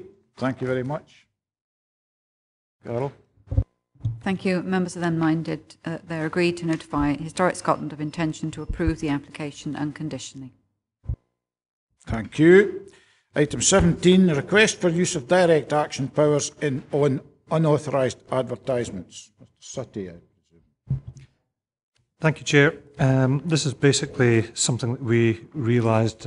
My colleague, Mr. Curry, here will confirm that a lot of his time is taken up chasing unauthorised advertisements at roadside in particular. We used to carry out direct action powers using this section 187.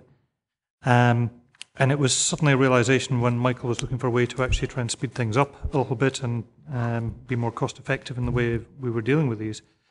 When we revisited the scheme of delegation, we realised it was one of these laws of unintended consequences. We no longer had powers to actually do what we used to do. So it's really what I'm doing is putting a report back to you and saying, we need your agreement to use direct action powers. What we're looking for is a 12-month trial period for blanket powers to allow Michael and Tracy in the West to be able to just serve notices requiring the removal of unacceptable, unauthorised advertisements. And this is a far quicker way of actually doing it. We'll report back in 12 months' time and let you know how it's gone, and if it is, as we hope it is, a faster and more cost-effective way of doing things. I think there's a few slides there. I don't know if it's fair to pick. You've got the remote.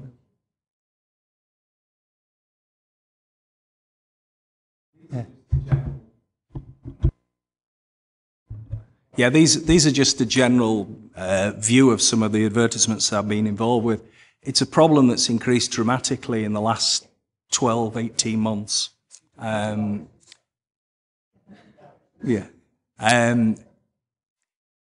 problem, I suspect, is the fact that banners and things now are quite cheap to obtain. I actually spoke to one or two manufacturers of banners, and they can be had remarkably cheaply, which has resulted in a proliferation of banners hanging on fences, hedges. The general approach I've taken in the past is to challenge the banner or the advertisement and seek an application, but it's a very long and protracted process. And you can end up taking 3, 4, 5 months before you successfully achieve the removal of the banner or the signage or whatever it is. And this report is to hopefully gain members' approval to take a slightly different approach with it, because the type of individuals on occasions have they're very reluctant to remove any banner or signage that they've placed on a site. And the plan was to make it more efficient to deal with, bearing in mind there's only 2 planning enforcement officers now throughout Dumfries and Galloway. I cover the east of the region and probably receive in the region of 2 to 3 complaints a week in respect of unauthorised signage. It is an ongoing problem, and it's a problem that I think perhaps due to the economic climate, it's not going to improve. When you say direct action, does it you go about with a chainsaw cutting them down, or how do you? I don't think it'll be quite as dramatic as that. In terms of some of the banners, it may well be that I would be in a position to remove those myself. In terms of larger signage, it may well be that we have to speak to DG first and get an estimate. But we're only talking about large signs. There aren't that many of those. Most of them tend to be homemade signs and banners. That particular sign that we're looking at now is on a trailer. There seems to be a general presumption amongst the general public that if an advertisement is on a trailer and therefore is on wheels, then it doesn't require any consent whatsoever. And I've had many occasions where I've challenged signage and the signage has simply moved. And the following week, it's in a different location. Moving target is always more difficult to hit. Councillor Gilroy. I'm looking at 3.1.8, which is if you have to do it, take action and costs are incurred, you would invoice directly to the owner of the signage or the land. What if it's not the same person? Do you do both? Well, what I generally do, I would suspect at the end of the day we'll invoice the owner of the signage. Quite often on these, to give you an example of one I've dealt with recently, there was a sign went up in a farmer's field. I rang the telephone number on the signage to be told, bluntly, you can do what you like, I'm not moving it. My next plan of attack was to go and speak to the farmer who owned the field. When I knocked on the farmhouse door, I got a response on the lines of, well, it's not my sign. So I took the tack with the farmer that, well, it may not be your sign, but it is on your land. And on that basis, it may well be that the council takes action against you as the owner of the land upon which the signage is sited. Miraculously, the sign had gone the following day. So I suspect the farmer had probably rung the owner of the sign up and said, look, I don't like the look of this, can you move it? But I think initially the suggestion will be that it will be the owner of the signage that would be approached with a view to settling the account. Okay, any other questions? Tom?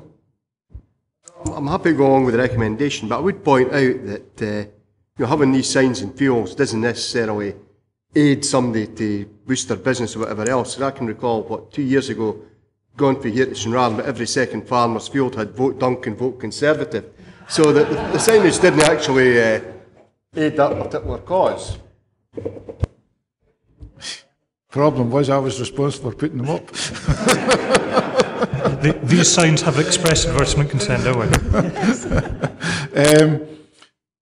Any other comments? You're happy to go with recommendations? Councillor Hislop. Chair, just let's go from the sublime to the ridiculous. What happens if they put a sign up, you then say you're going to do enforcement action, they say, right, we'll take it down, then the following week. So if you to go through the same process over and over again, or is there some way you can do it once and that's the only way that you cover it? Well, the enforcement side of it is interesting in as much that once they've complied with the notice, if the signage then reappeared in the same location, they would still technically be in breach of the notice that was served. But the problem with these, and I've been down this route on several occasions, is that you redline the area of the field upon which the sign is located, and the enforcement notice would cover that area of land. But then subsequently the sign appears in a different field, and you've got to start all the way over again. And I've had that on the M74, adjacent to the M74, where signage kept moving, and it's very difficult to keep tabs on it. One thing just to confirm is that we cannot cause criminal damage. You'll notice the legislation gives you right of entry onto it, but you cannot cause criminal damage. But we can store the signage. One officer had the bright idea that a sign in Moffat, for example, might be stored in a DG First store in Stranraer, and they have to go and collect it, and we charge them for So there's various ways and means. What a nasty, twisted brain. Mind that is. That's terrible, isn't it? Archie? It's a planning thing, you see. Stretch it out. No, I totally agree with the recommendations here, and I also want to thank Mr Curry and his colleague for the work that they actually do on our behalf, because a lot of the time, just going and talking to people who do things actually solves the issue. It'll not be the best job in the council. Carol? Thank you then, Chairman. If I can just confirm then, the decision is to agree the recommendations. You've also agreed to receive a report in 6 months' time.